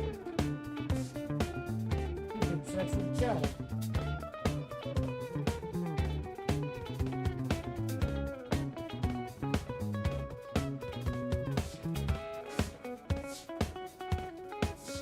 He's applied for Royal Food Taster, and he doesn't understand why you haven't received his resignation.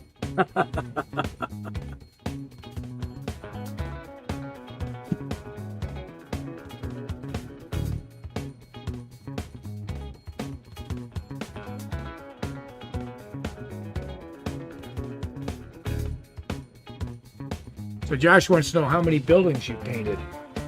I don't know, how many are on the layout now? So let me see. I haven't been keeping track.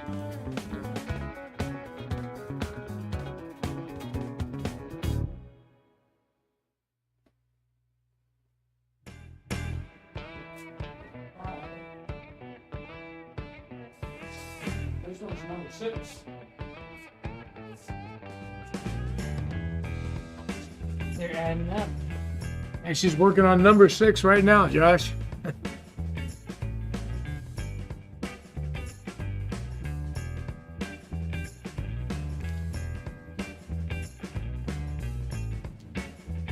So yeah, Peter, the first 3D printer I ever saw, I took a tour of the St. Louis facility for Boeing.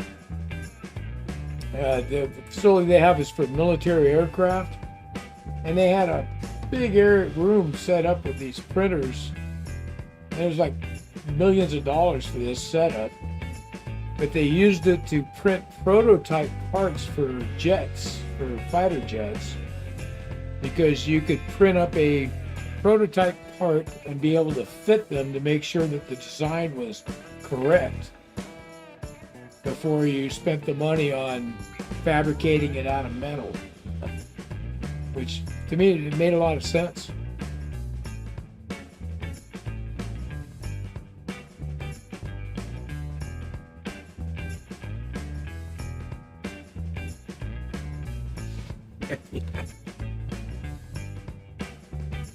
I think that's probably coming, Jim.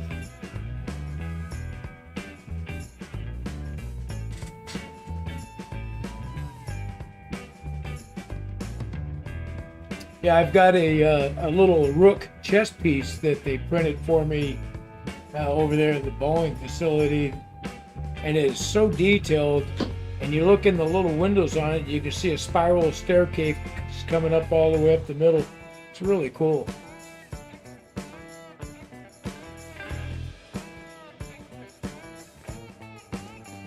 One of those guys is a nerd because that's a tiny dice tower.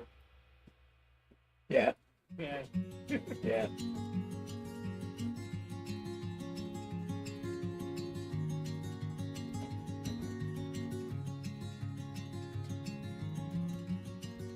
Yeah, it just makes sense. I mean, it costs a lot of money to get in there and fabricate stuff out of aluminum and steel and whatever to prototype a part.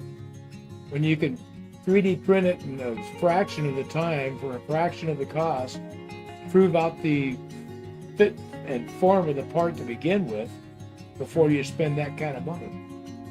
It really makes good sense.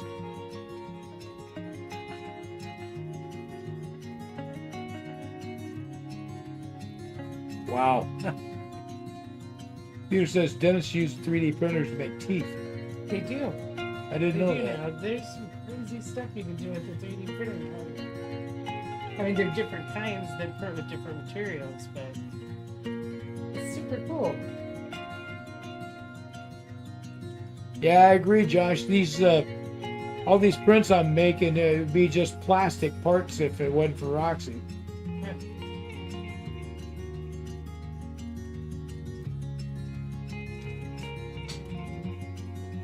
Yeah.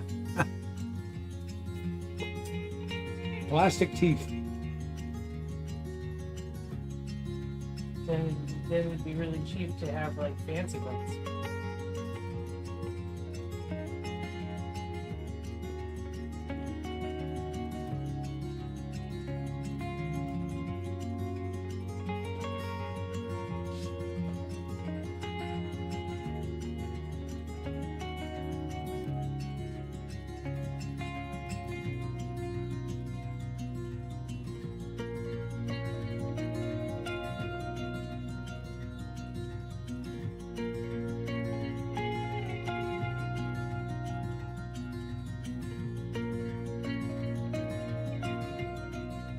Hmm.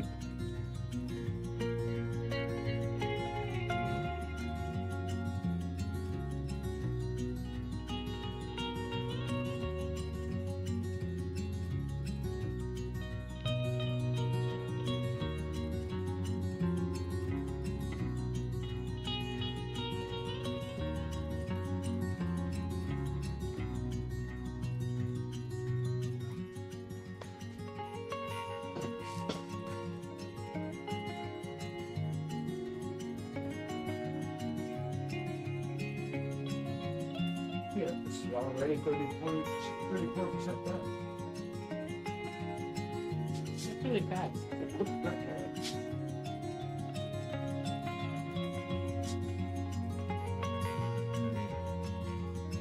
First coat always looks like some kind of a landlord special where they just come in and yeah, just like, oh, I know it's really better. Those brushes good that you have? Yeah, they are. It's nice to have something really tiny to get under the sun.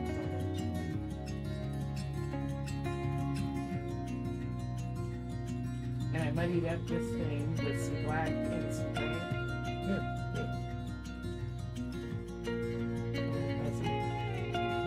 That's coming along.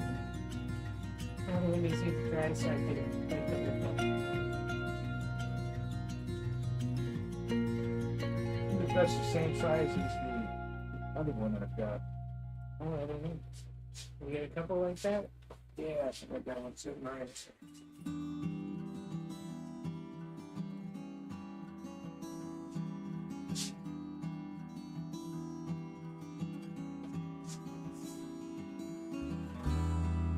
Oh yeah, this is the same. You want two on this building? I don't know. I think it's 200. Yeah. Put them on the ends. Okay. Seem kind of long there, don't Well, I assume you shorten them from the bottom, however they? Yeah, that it fit. Yeah, they're long. So it looks like he designed these for something else, because I got just these off or something. Right. Yeah. But he probably designed these, just throwing on for this and that. Oh yeah, he's like, that'll be useful.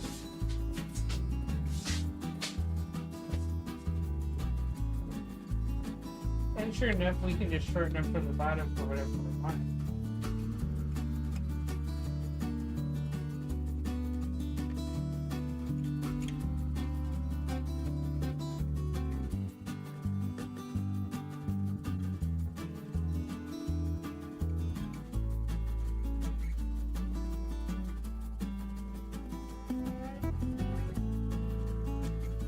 Hey, Jim.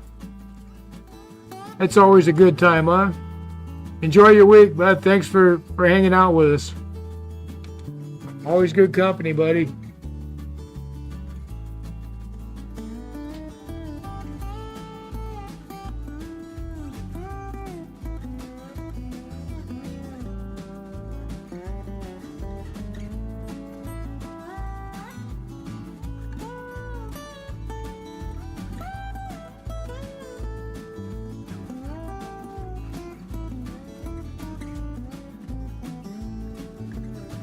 Yeah, so I worked at a foundry at one time, and they did that lost wax process for foreign parts. Yeah. It was interesting.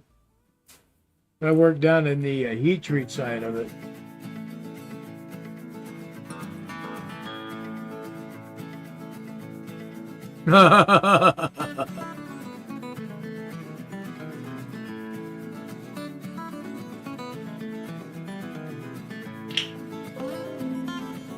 Yeah, the other day I was here at home and somebody was outside here somewhere in their car and had that stereo cranking, booming bass away. I'm all the way down here in the basement and I could hear it loud and clear. Yeah. I'm like, geez.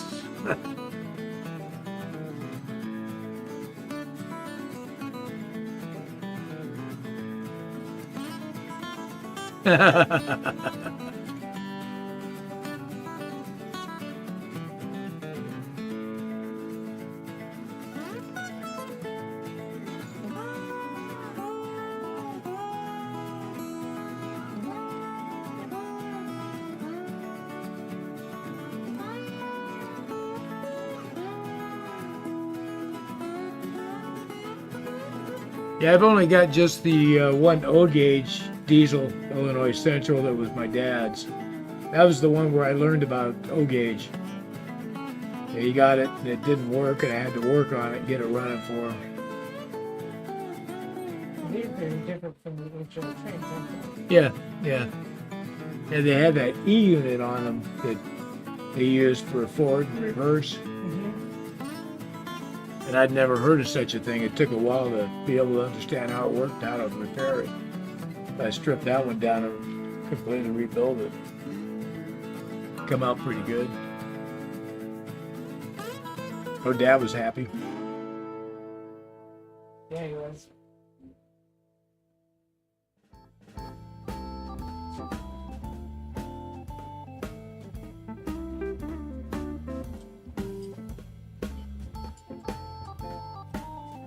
Hmm.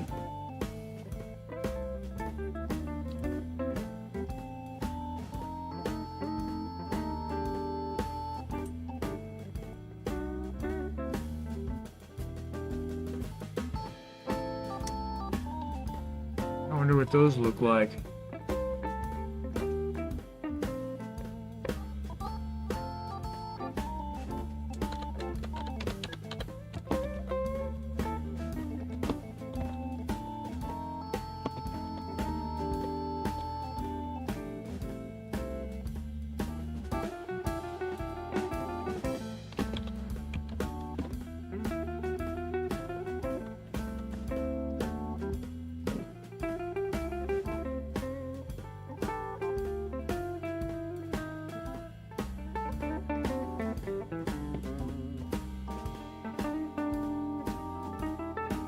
See images.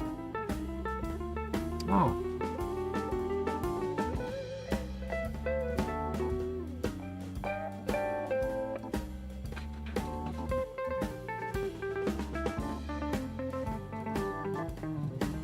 Okay. It only does this on my. That's weird. But here, that's YouTube going. I need to make sure this is something that's okay to say before I show it. Really? Mm-hmm. It's your chance to moderate it. So if you ever see those two buttons come up, unless somebody said something really offensive, And it didn't show it on mine? No, I didn't see it on yours unless yours is not. Yours Oh, is this- top chat. You need live chat. Ah. Maybe that'll make the difference. Well, it's not letting me. Oh, there we go. And I'm not sure if that's the difference or if YouTube's decided I'm your moderator. Oh, you know, wait a minute. Well, Or because you're looking at OBS. But you might want to peek at mine once in a while. Just make sure there's no messages held up.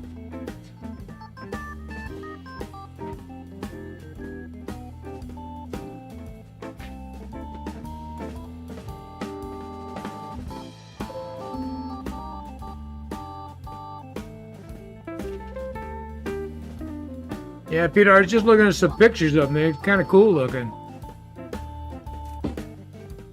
I've seen some HO scale similar looking models like that.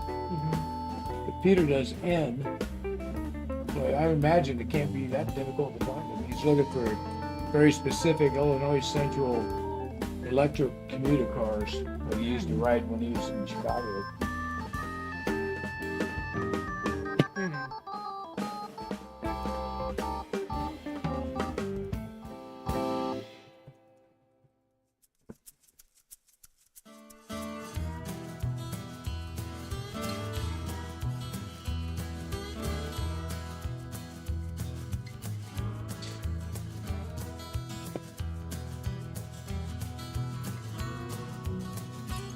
Cool looking, huh? Mm-hmm. It's got the whole rail hookup like that GG1 I had. Yeah.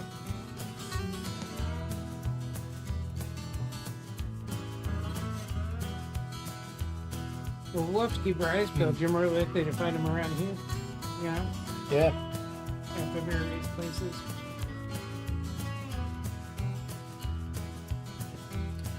Well, I'll keep my eyes peeled there, Peter, if I see anything like that.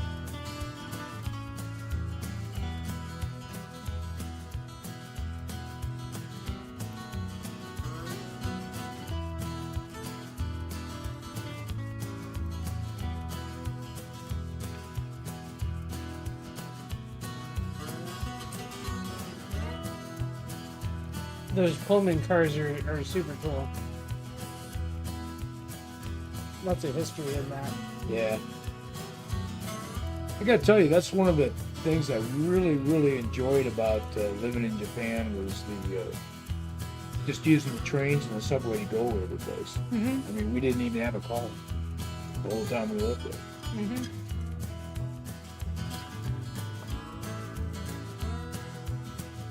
But, yeah, I used to hop on the subway to the main station and switch over to a train and run me up to Gifu and hop out and walk a block and be in the factory. Mm-hmm. It was great. Also, being able to like expand your range of travel to places that just aren't practical by car, like to get to work. Well, we traveled all up and down.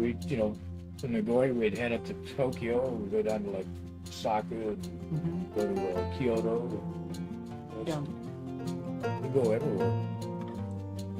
In fact, we used to take that Shinkansen bullet train to go to Tokyo. Mm-hmm. That was pretty cool.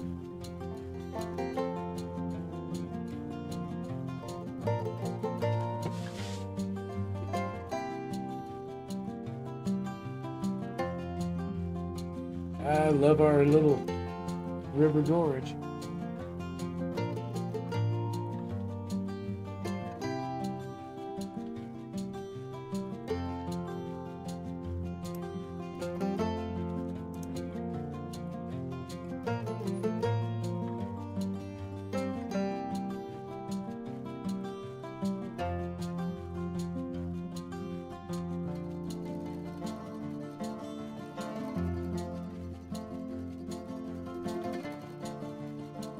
It's funny, these webcams, you look at them and it makes the track look like it's doing this.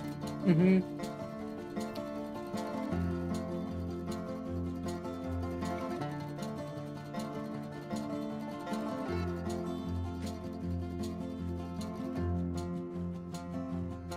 Yeah, the webcams are just a little bit fisheye. Yeah. Not enough to be a big deal, but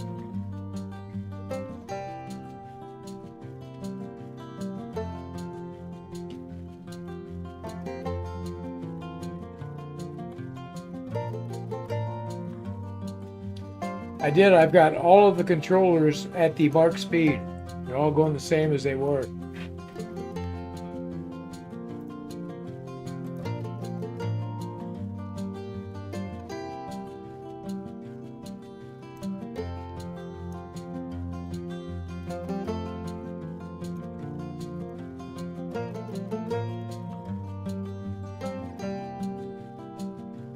You should just meet up on that corner again.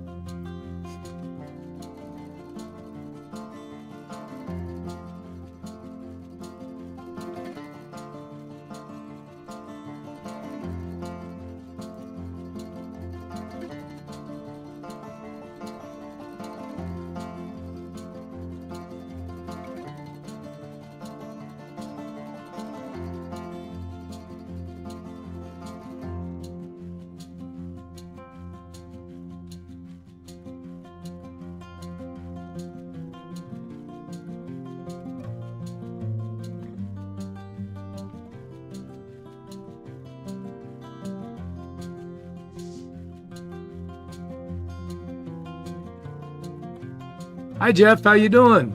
Thanks for joining up.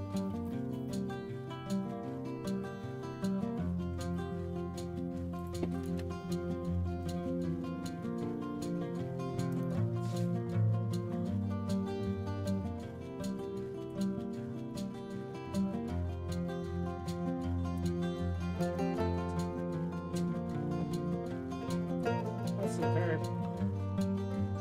Yeah.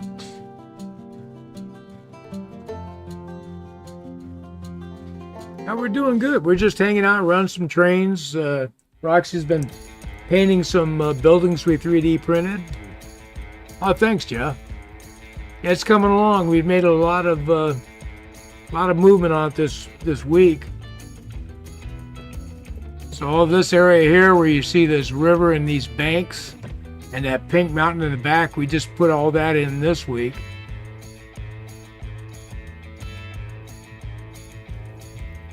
So once we get this all done with the fiberglass and everything else, we're going to head to the other corner. Do something fairly similar down that way. Yeah, thanks, Jeff.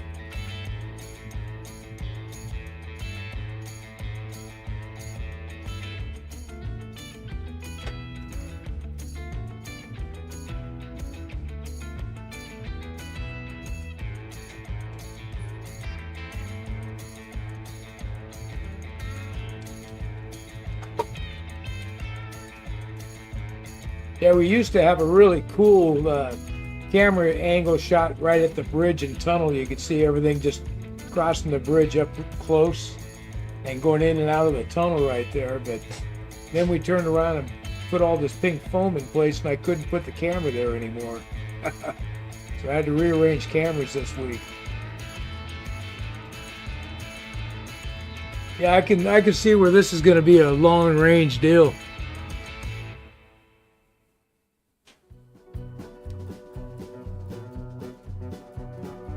Yeah, it sure is, Josh.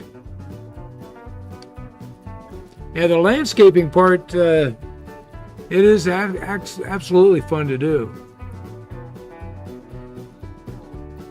So this week we started learning how to make trees, and these trees down on the corner, the two tall ones are the ones we just made.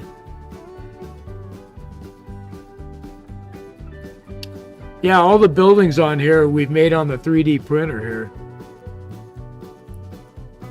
And that's what we're, Roxanne's working on painting right now.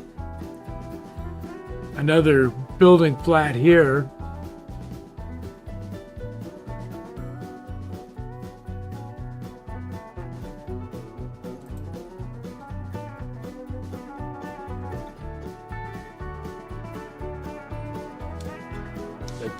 Yeah, we've talked a lot about 3D printing tonight. It's a hobby in itself. Yeah, it's all HO scale. Because I was actually doing 3D printing before I started doing the model railroading. But right away I saw the benefit of it for a model railroad. There's one of these buildings, I can print one of these buildings for just a couple of bucks, where I could go buy it for, $40, $50.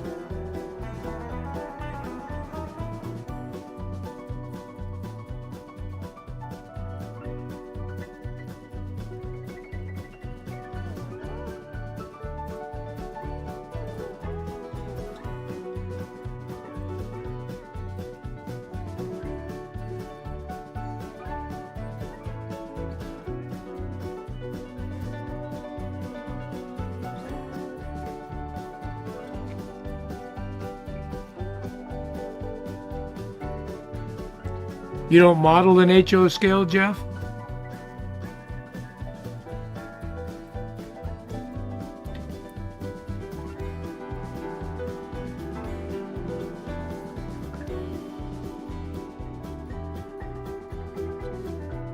Yeah, we were sharing earlier some of the stuff that we did.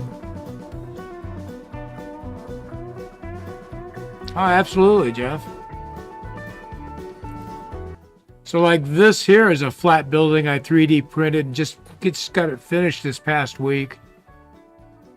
So everything on here is 3D printed except for these bumpers on the dock I made out of a piece of 1/8 inch styrofoam sheet.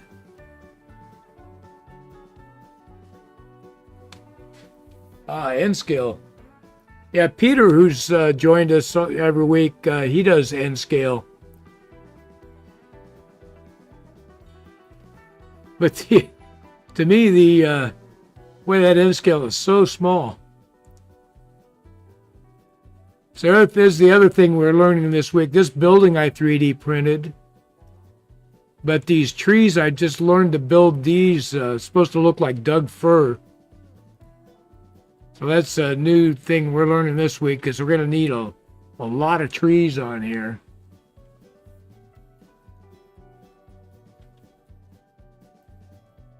That's a good size, especially if you're doing N scale. Because this one altogether, the perimeter all the way around is 15 foot by 16 foot. And then I've got the 8 foot by 4 foot peninsula. Yeah. Yeah, Josh does it all.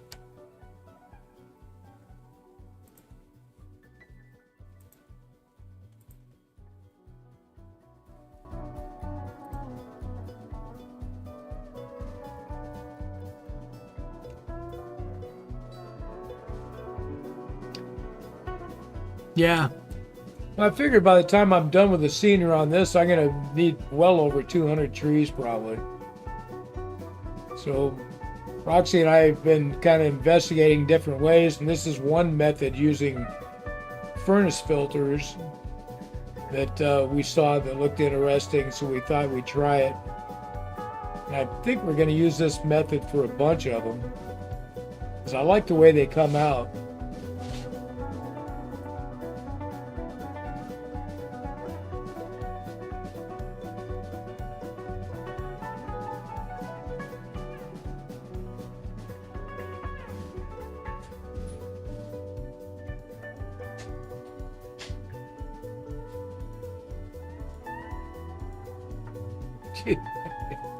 And Josh has it all, man.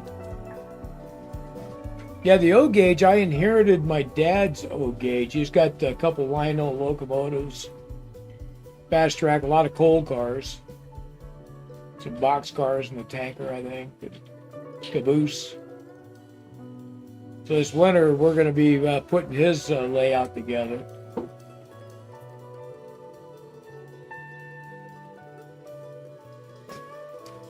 Yeah, Jeff, you'll have to jump over and take a look at Josh's. He's got a lot of track running all over the place. A lot of fun stuff there.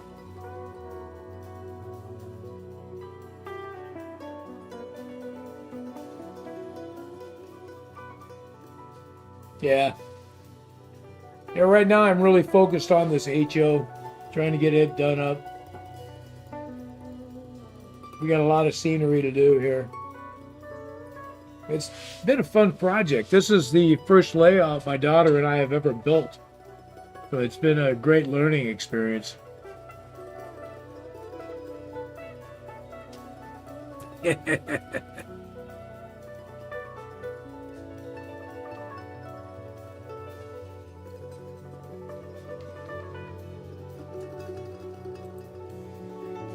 see here.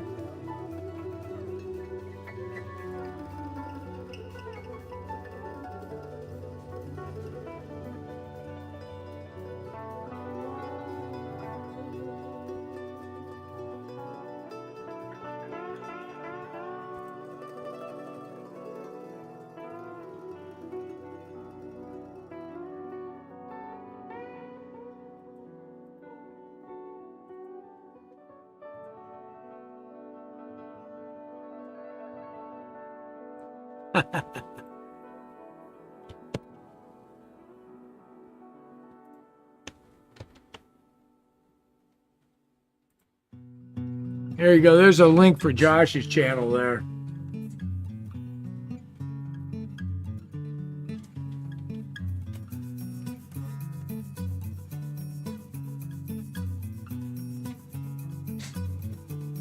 The menagerie.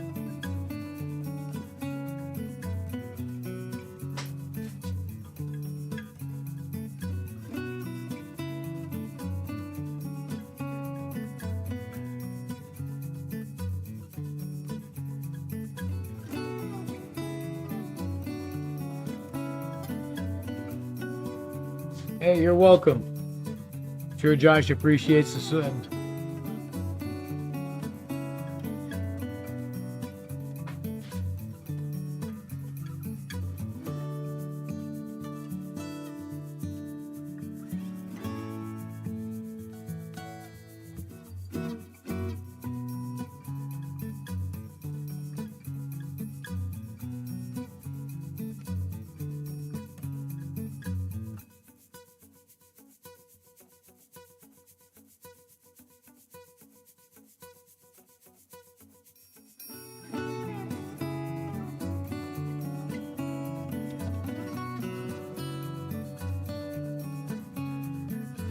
Yeah, Jeff, if you're interested, this link here is the link to the guy's channel. It's a guy called Model Railroading with Bill. And this is how his method for making these trees is actually not that hard to do. We calculated up when I bought all the materials, everything said and done, and what did we say, 35 cents a tree or something like that? Yeah, it was something like that. And that's for tall trees like that, so You get a lot more little trees. yeah. It was a fun process to do.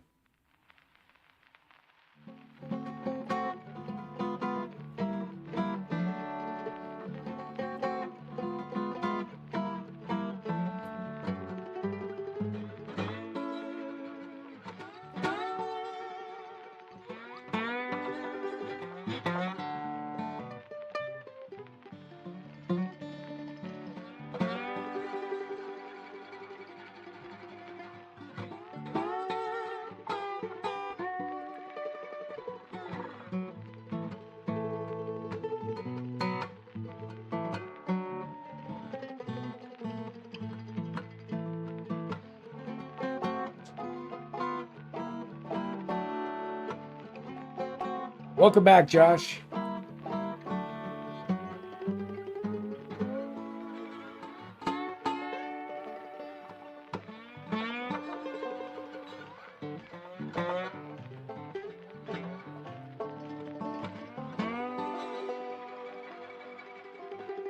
The second coat seems to be a ticket on those windows, huh? For that It color. does. Makes a huge difference. Yeah.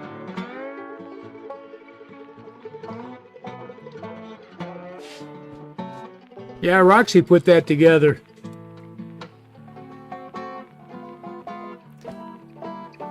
Because we have that we run with, and then we have our other.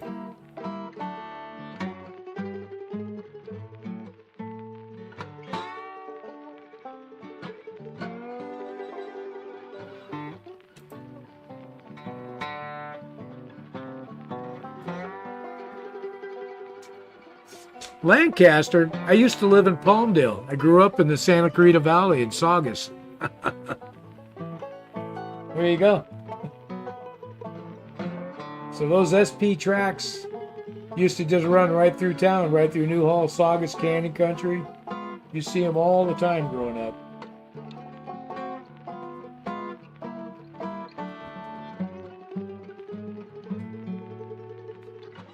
Yeah.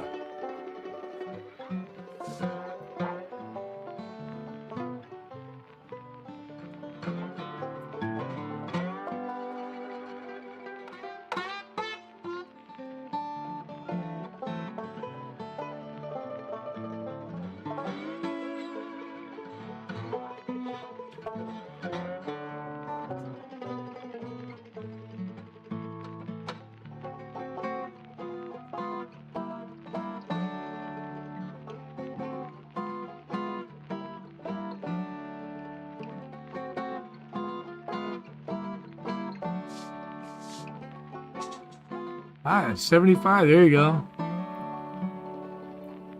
See, I graduated from Hart High up in Newhall in 76.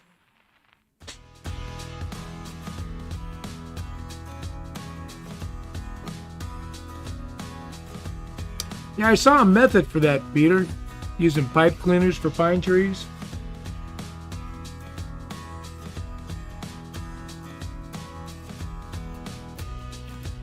Wow. Yeah, because we lived in Palmdale till, yeah, it had to have been around 87, 88. Yeah. Yeah, through those years, I worked at General Motors in Van Nuys, and my wife worked at Rockwell there in Palmdale. So when they laid everybody off at Rockwell, and then they laid everybody off at General Motors, we left. A lot of people did. Yeah, I do too, but I've been there, and just it's so crowded now. It's not the same place. I go to the Santa Clarita Valley and I don't hardly recognize that town at all anymore.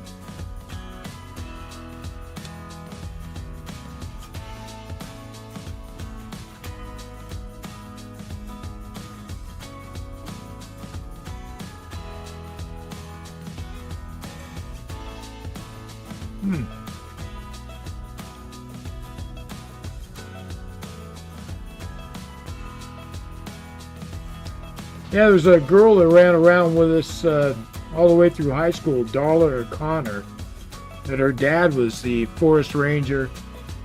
Up I-5, you get up to Fraser Park area.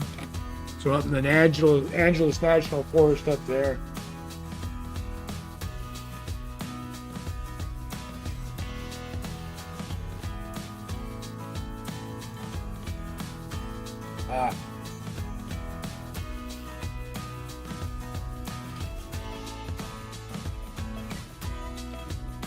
I do miss the mountains down there. I grew up, we used to hike the Sierras all the time.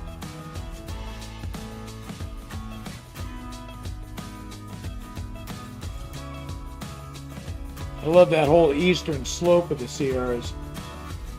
Get up through Lone Pine, Bishop, and all that. Yeah, nice.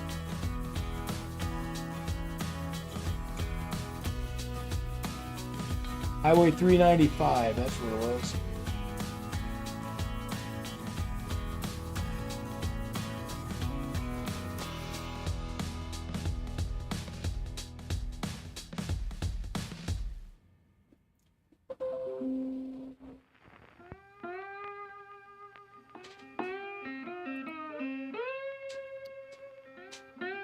I remember my dad telling me that he grew up until he was about 4 or 5 years old in Michigan, and during the war his family all moved to California, so he was in the Woodland Hills area growing up, and back then that was all like groves of olives, and it was hardly anything out there. He said that was a great time to be in California.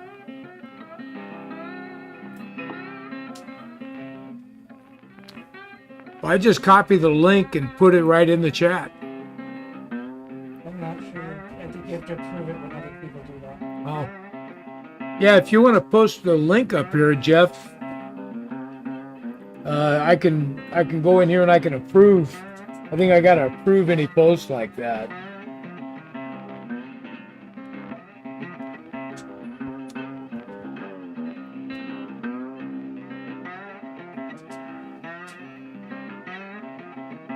Yeah.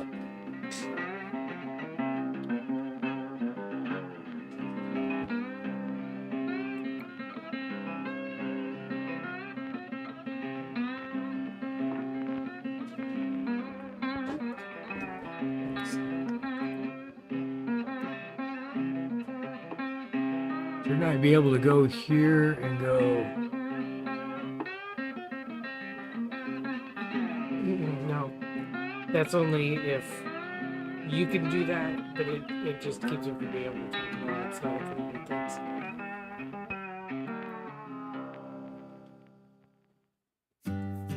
I don't know. Sometimes YouTube's a problem like that.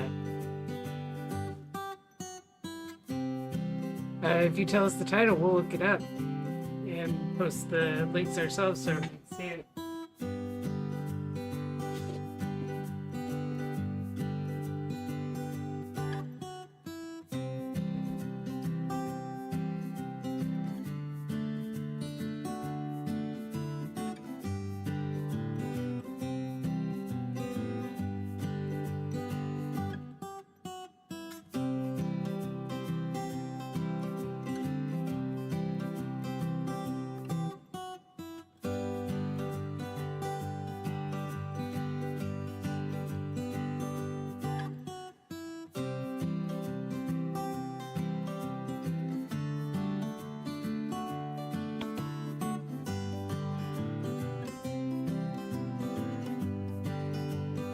Hey, August. There, good job. I just posted your channel up here so everybody can go take a look at it. Jeff's channel's a lot of fun. You go there. The first time I ran into it, he had a cab ride-along thing going on, so I hopped on to watch the cab ride-along.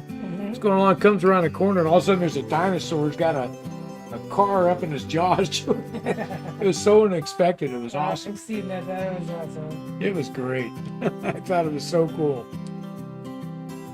He does a lot of fun stuff. He's got a Stay Puft Marshmallow Man on there. It's just a lot of fun stuff.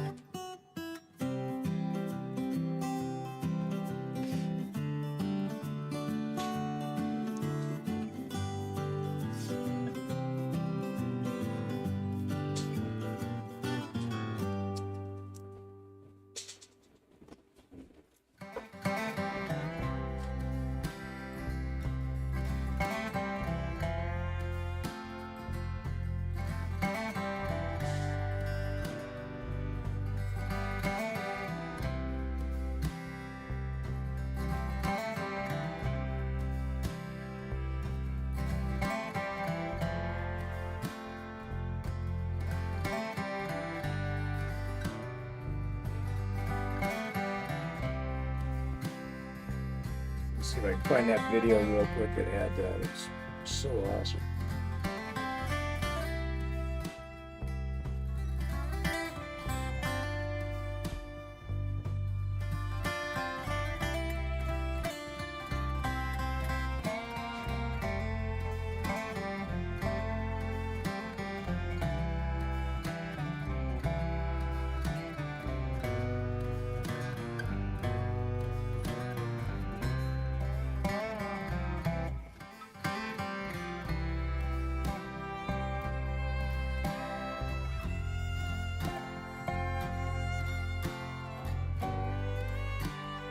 There it is. There it is. I gotta share this video here.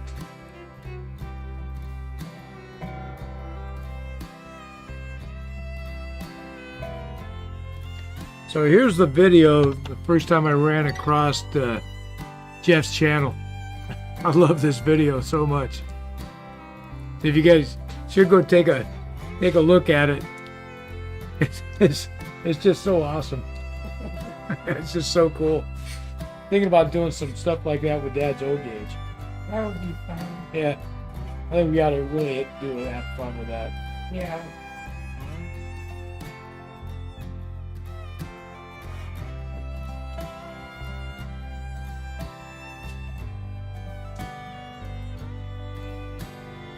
I see. We go. Looks like our printer's done with the windows.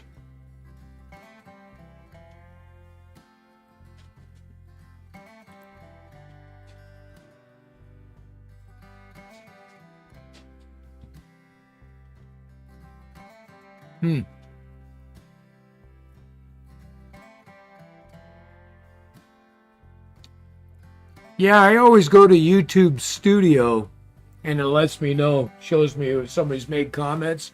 And I also go back and I check the different videos. I had one for a video we'd made probably a year ago. And still got a comment? Hey, I got a comment that kind of surprised me. Awesome. Like, wow. I love that those videos still go around. Yeah. Alright, what do I do with this one? What are you looking for? I don't know, screen. Uh, Got all the windows are down. What?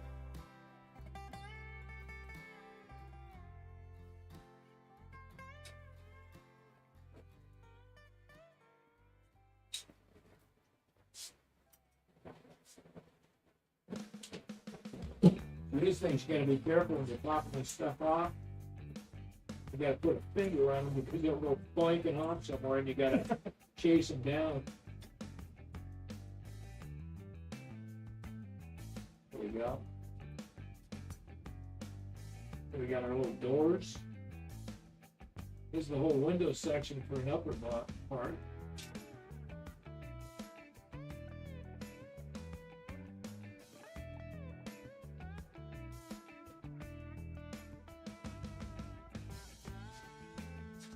I'm making more work for you, Roxy. for sure.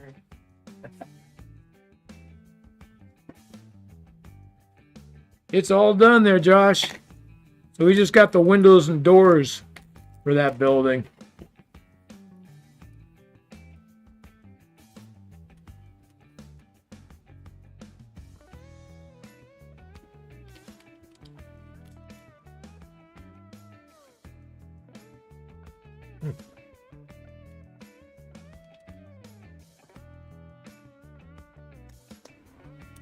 That's gonna look pretty cool. Look at that. Oh yeah, that's gonna be interesting.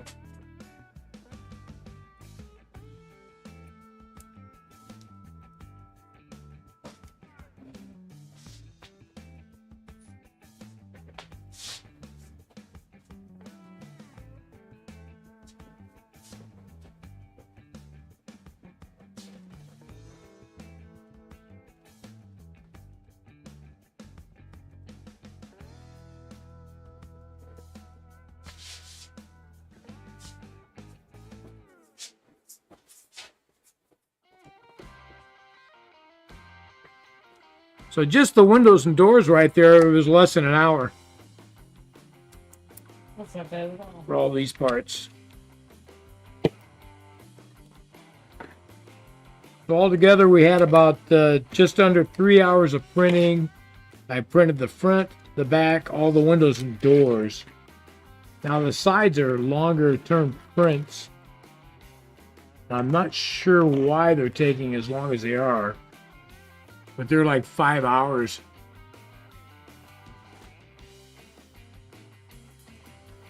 But yeah, this building is going to look pretty good. It's got a lot of detail on it. I like the either sides of the door. There's these columns on it that look pretty nice. Looks like a Corinthian type column. Actually, going to have fun painting these. Mm-hmm.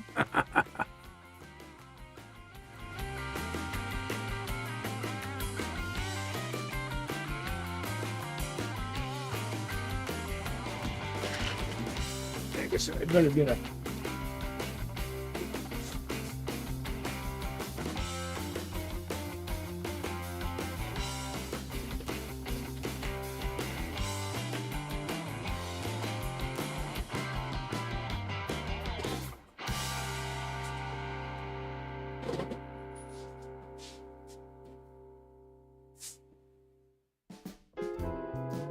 Stretch.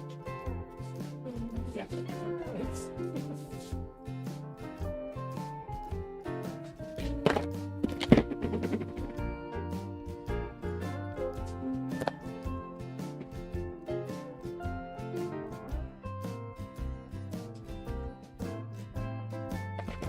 Yeah, I'm not sure why the sides are taking so long. I'm going to have to get into the file and look at the settings and do some digging around to understand it, because it doesn't seem like it should take so long, because there's no windows, no doors, but the whole sides are totally brick.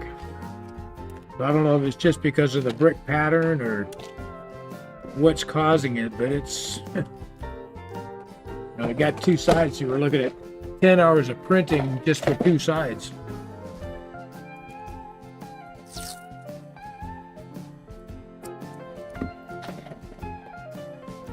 All right, a little piece of tape on our bend. Mark this.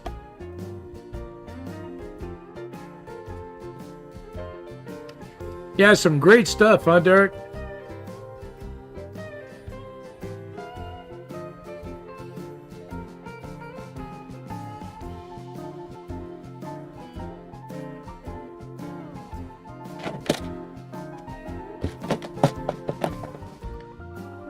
Yeah, Roxy likes seeing this stuff, man. I take these prints, I print them all up and put them in containers to market for her. So here we go.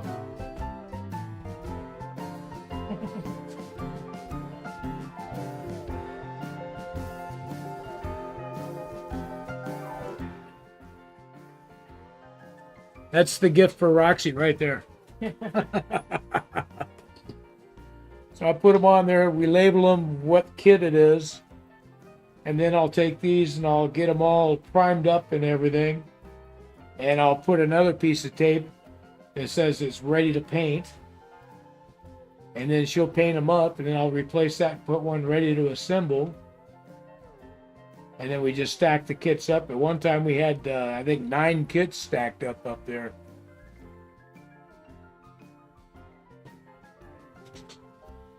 Oh yeah, time change again. Is it time for that? Josh likes the way you laugh. Thanks. Yeah. Well, she got a lot to do. I still got 3 or 4 buildings inside the layout now that need to be painted yet.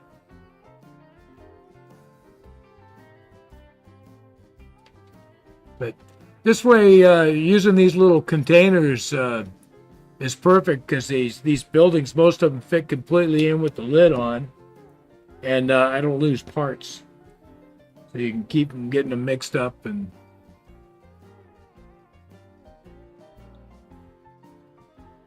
I like to stay somewhat put together on this stuff. It's too easy to get lost.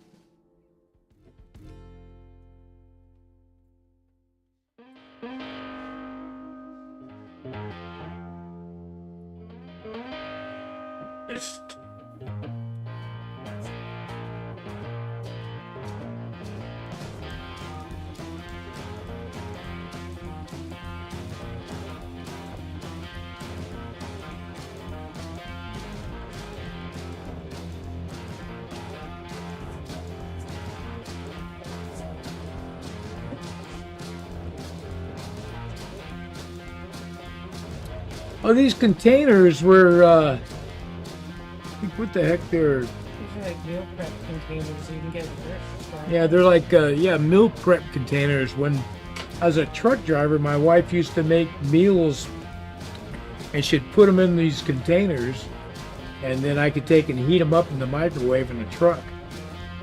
But she would freeze up a bunch of them and I'd keep them frozen in the box. For the first week I was out on the road and I'd have home cooked meals all week.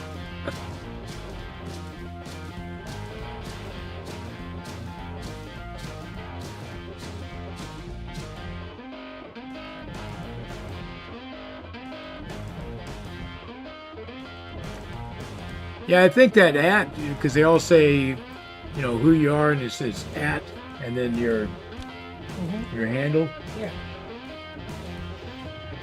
So that's just your identifier at YouTube. Yeah, so that you get a notification if somebody uses the app. Yeah.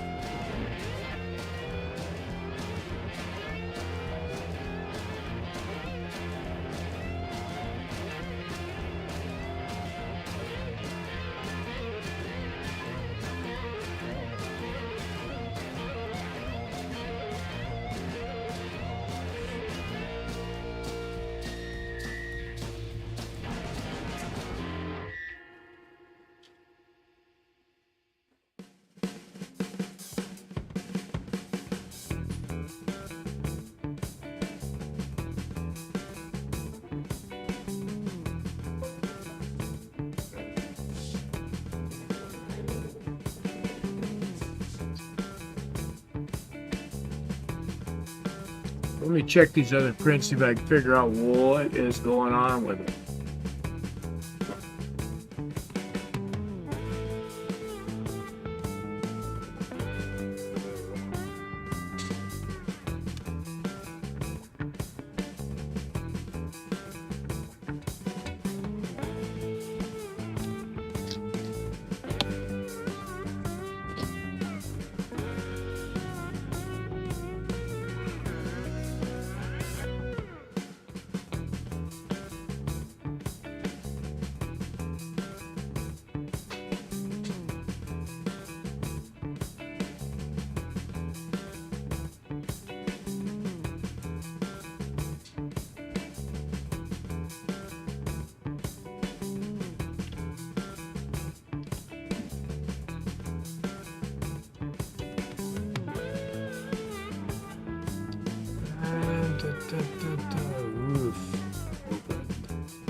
Yeah, I think it just, that deal, if you right click on the name, it'll let you copy the address, I think.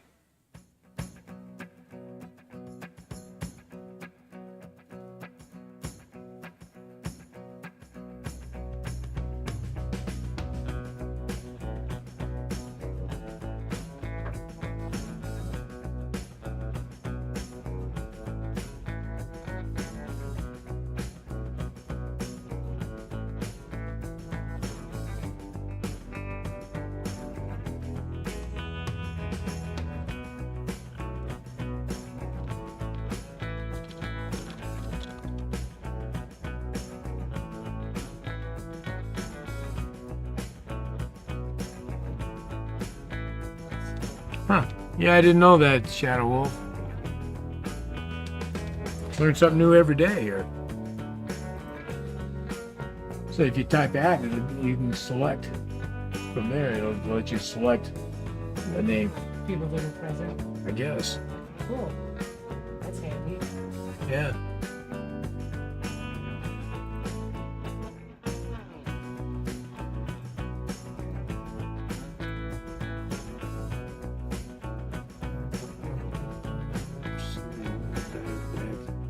Okay, here's the left-hand side. I'm going to get it on my slicer here.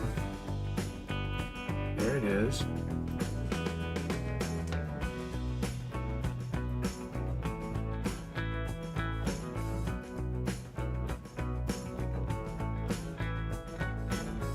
No supports or anything, so slice it.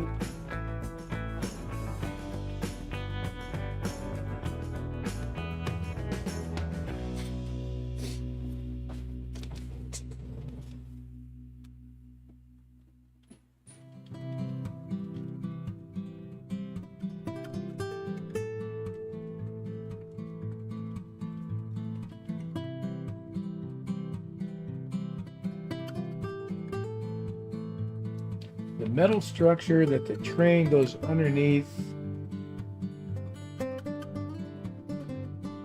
Oh, yeah, that's just a little skywalk goes up and over the tracks.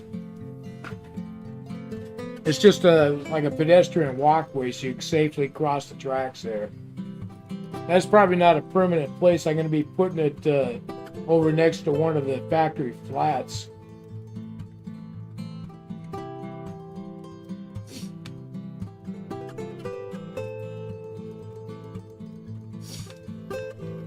Yeah, I don't see any reason why it's taken so long. I just looked at all the parameters on this, and I don't see anything that should make it take so long, but this one side alone is 5 hours, 20 minutes.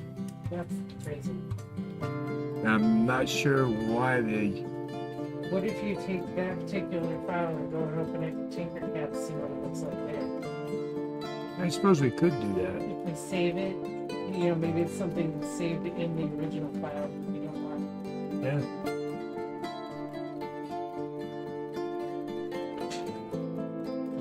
Yeah, I'm just not sure. You can always open it and make a fresh save.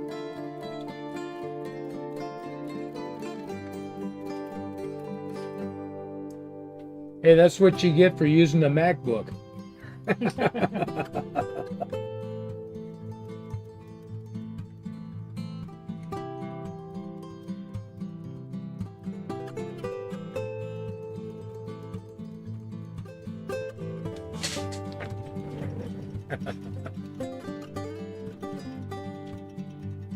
I'll get all these files on my removable drive so we can work on getting things printed out and get this building completely kitted up.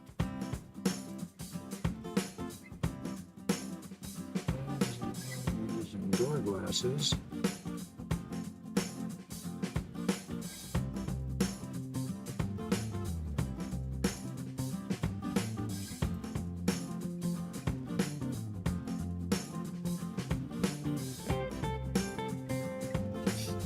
Yeah, this one's going to be a fun one to put together because it has the light boxes and everything and set up for lighting it all up. Mm-hmm. So definitely going to have to electrify this bad boy. I can't wait till it's gonna be fun. up on the internet.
But it seems it's that way with most tech things. It's like you look at a computing program like Excel.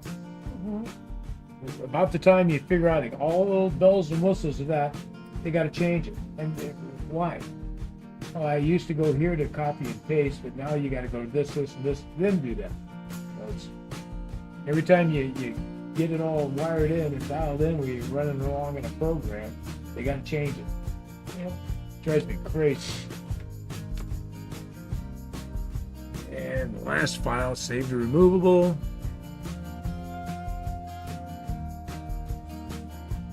Close that out.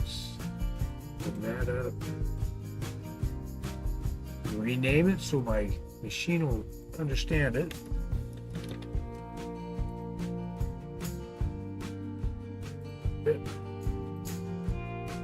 And eject.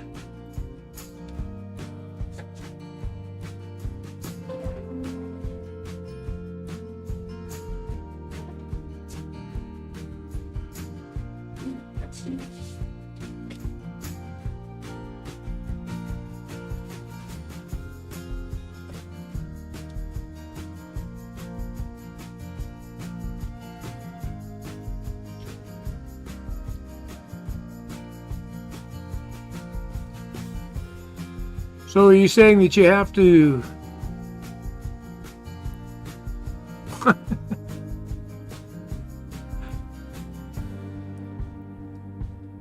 you have to get some trucks that have wheels on them, or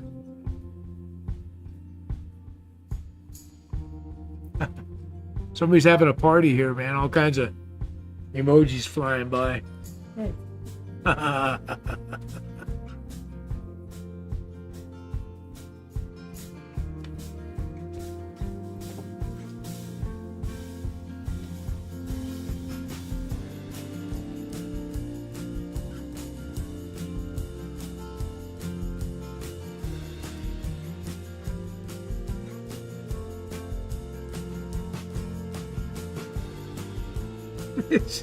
Watch it just.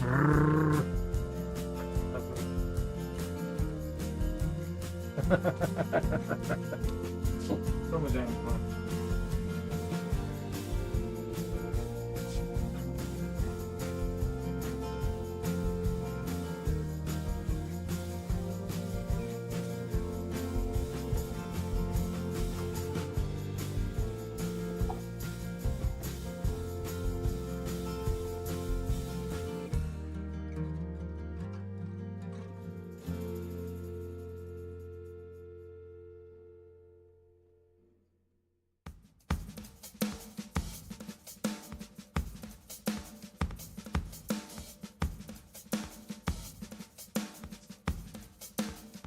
Well, they get started on putting it across.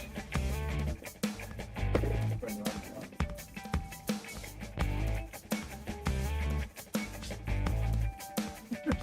Somebody's still banging away on those emojis.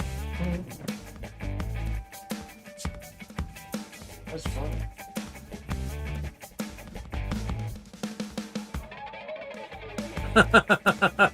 Derek says that's me, the heart at the bottom of the chat. Okay.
I think maybe you're the only sane one, huh, Josh? The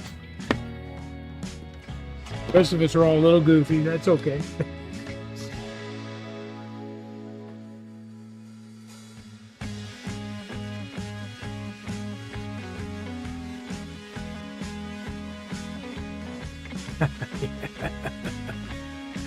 Absolutely, Peter.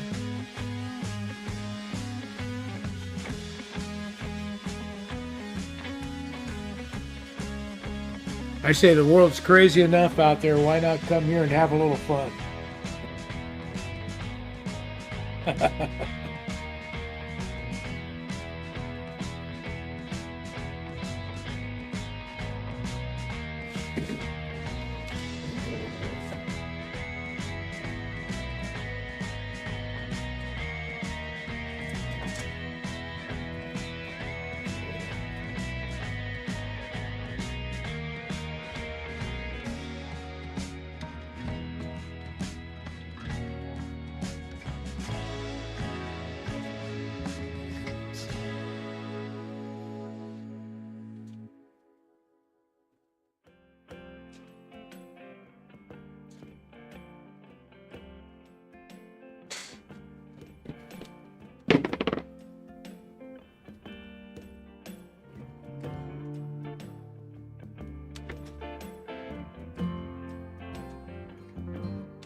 Change.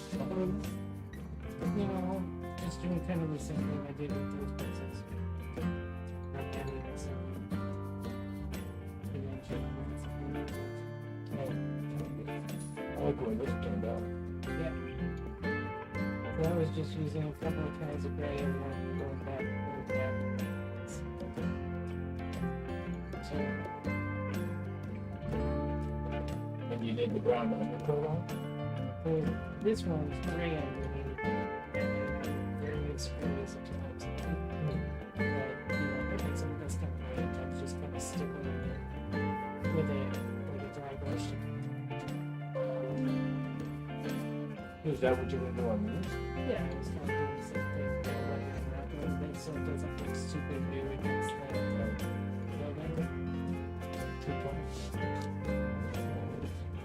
Yeah, it's showing with something dark and then something light and comes together.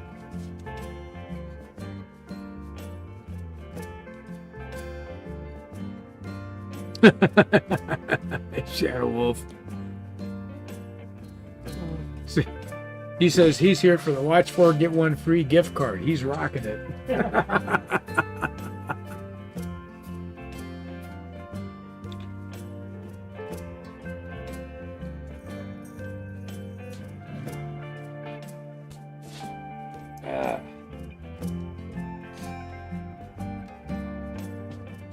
Well, I'm glad this thing snapped right back together like it's supposed to.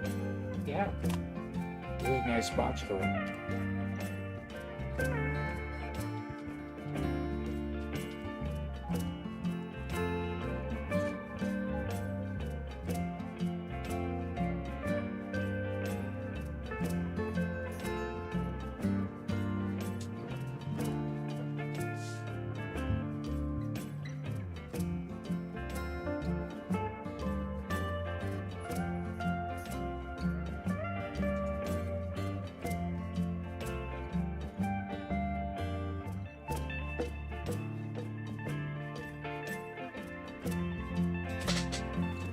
See if I can get it back on the back end, but it's going by and see if it's still on.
Wait until it passes. Make a little new one.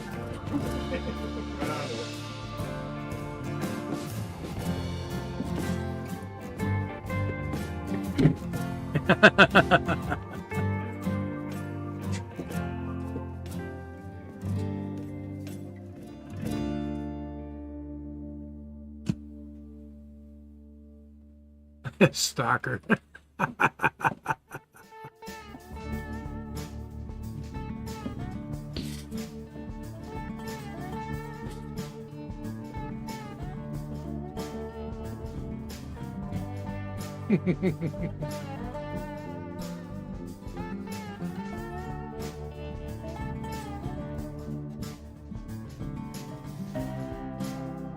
So that would be a kind of a fun thing to do sometime, some kind of a contest for viewers. So remember you showed me where they got that mini-me set up to where you can send a picture and then make a mini-me out of just a photograph? Oh yeah, yeah. So it'd be fun to do something sometime where you do that. The viewer wins a mini-me like that. That would be cool. And then you can take the mini-me and set it up on the layout. You can set it up as a viewer posing as a real fan. So Yeah. I think that'd be fun. Yeah, that would be fun.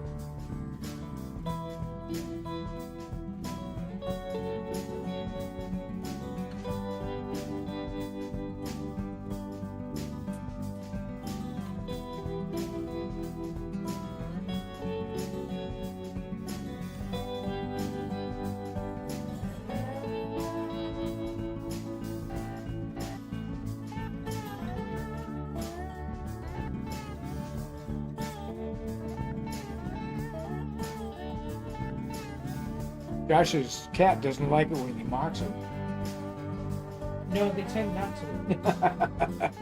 They're very easily offended.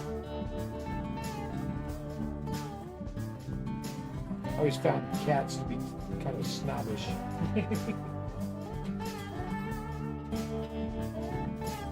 They always look at you like, yeah, if I weighed another 50 pounds, you'd be in trouble, pal. Oh, they would definitely give us something.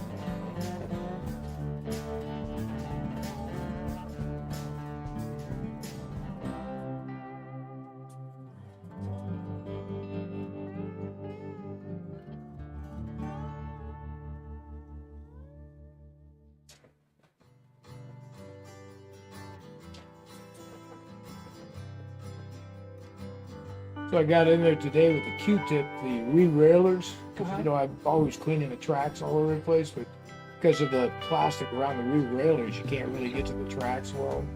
Yeah. So I haven't done much of those. Those how the trains, they're coming up to the bridge, also they kind of slurp. They do. Yeah. So I took a Q-tip with some ISO and just scrubbed in those railers a little bit and took care of that. Oh, good.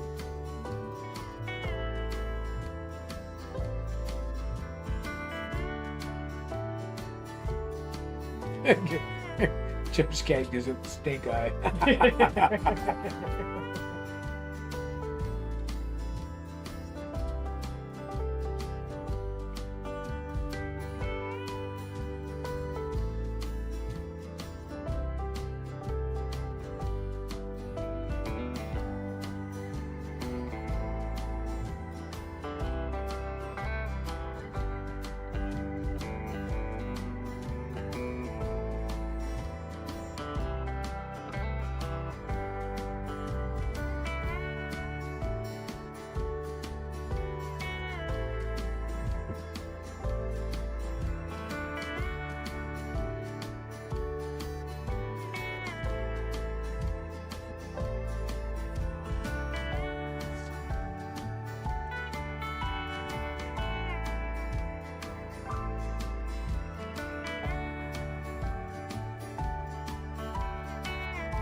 Gives the old talk to the hand, huh, Josh? That's good.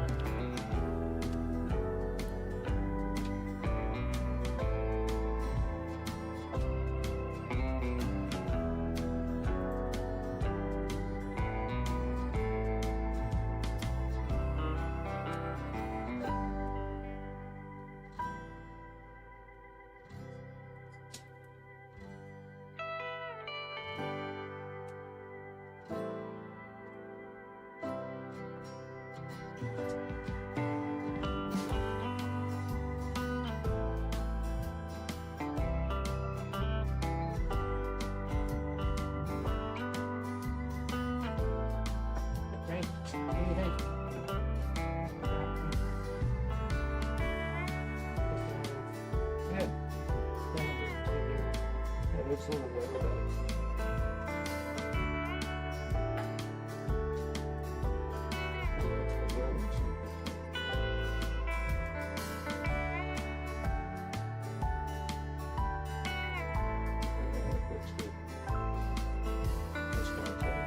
And then it'll snap it for the next one.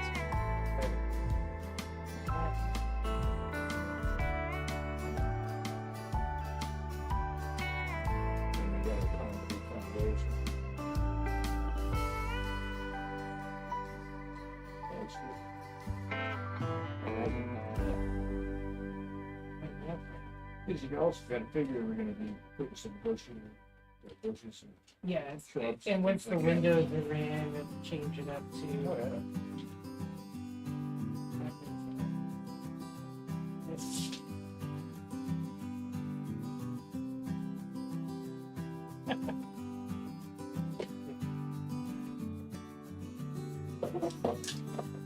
Maybe not do the most fiddly. I went ahead and started that right side. I figured I can get that one printed about the time I'm going to bed. It'll be just about done. Where I can fire it up right rather than I will sleep. Yeah.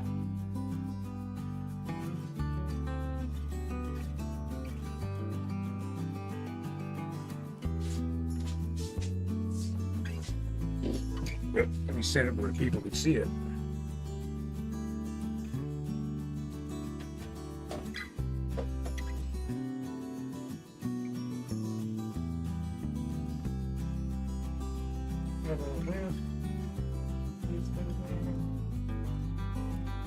Nice.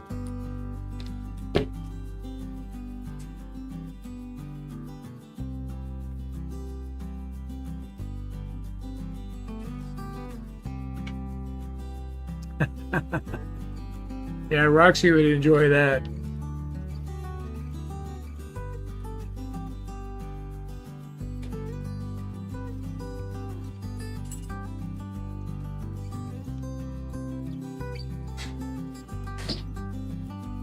Another fine job, Roxanne.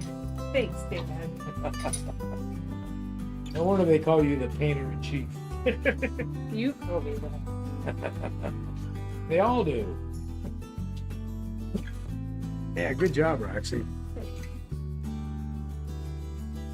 Very meticulous. We learn a little more every time. Yeah, it shows. It shows. I look at the first one you did, and then you move on to the next one, the next one, the next one, the last one you did. Super good. Yeah. So, but that's what this hobby's all about. You do this stuff, and you learn, and you slowly get better and better and better.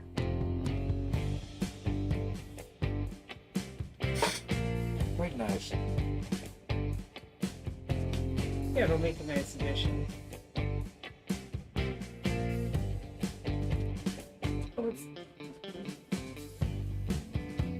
I keep forgetting that I'm looking at this upside down.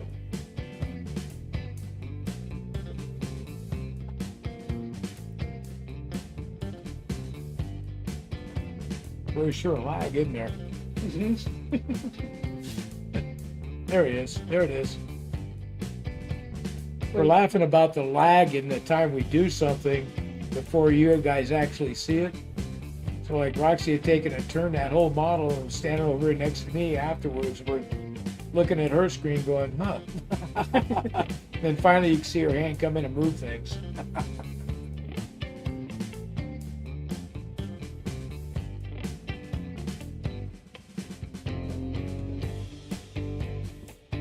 Yeah, it's amazing. It's got to be, what, 10 seconds or so? Yeah. This looks funny. Well, I think we're going to have to call it then. We're all done painting. I think it turned out well. So I think we're going to go ahead and call it a night, guys. We're done with the printing. Everything's painted up. Gave the trains a nice workout. It was fun to be able to share our progress and updates to what we've been up to, sharing our trees and our river valley and Yeah. so many things for this week. So we're hoping every week's just like this, a little more each time. But it's been fun hanging out with you and cutting up and talking about all kinds of stuff. I really look forward to Sundays with you guys, and really appreciate the support and camaraderie that we get from all of you. So it's definitely a fun time. So, I appreciate all the support, you guys.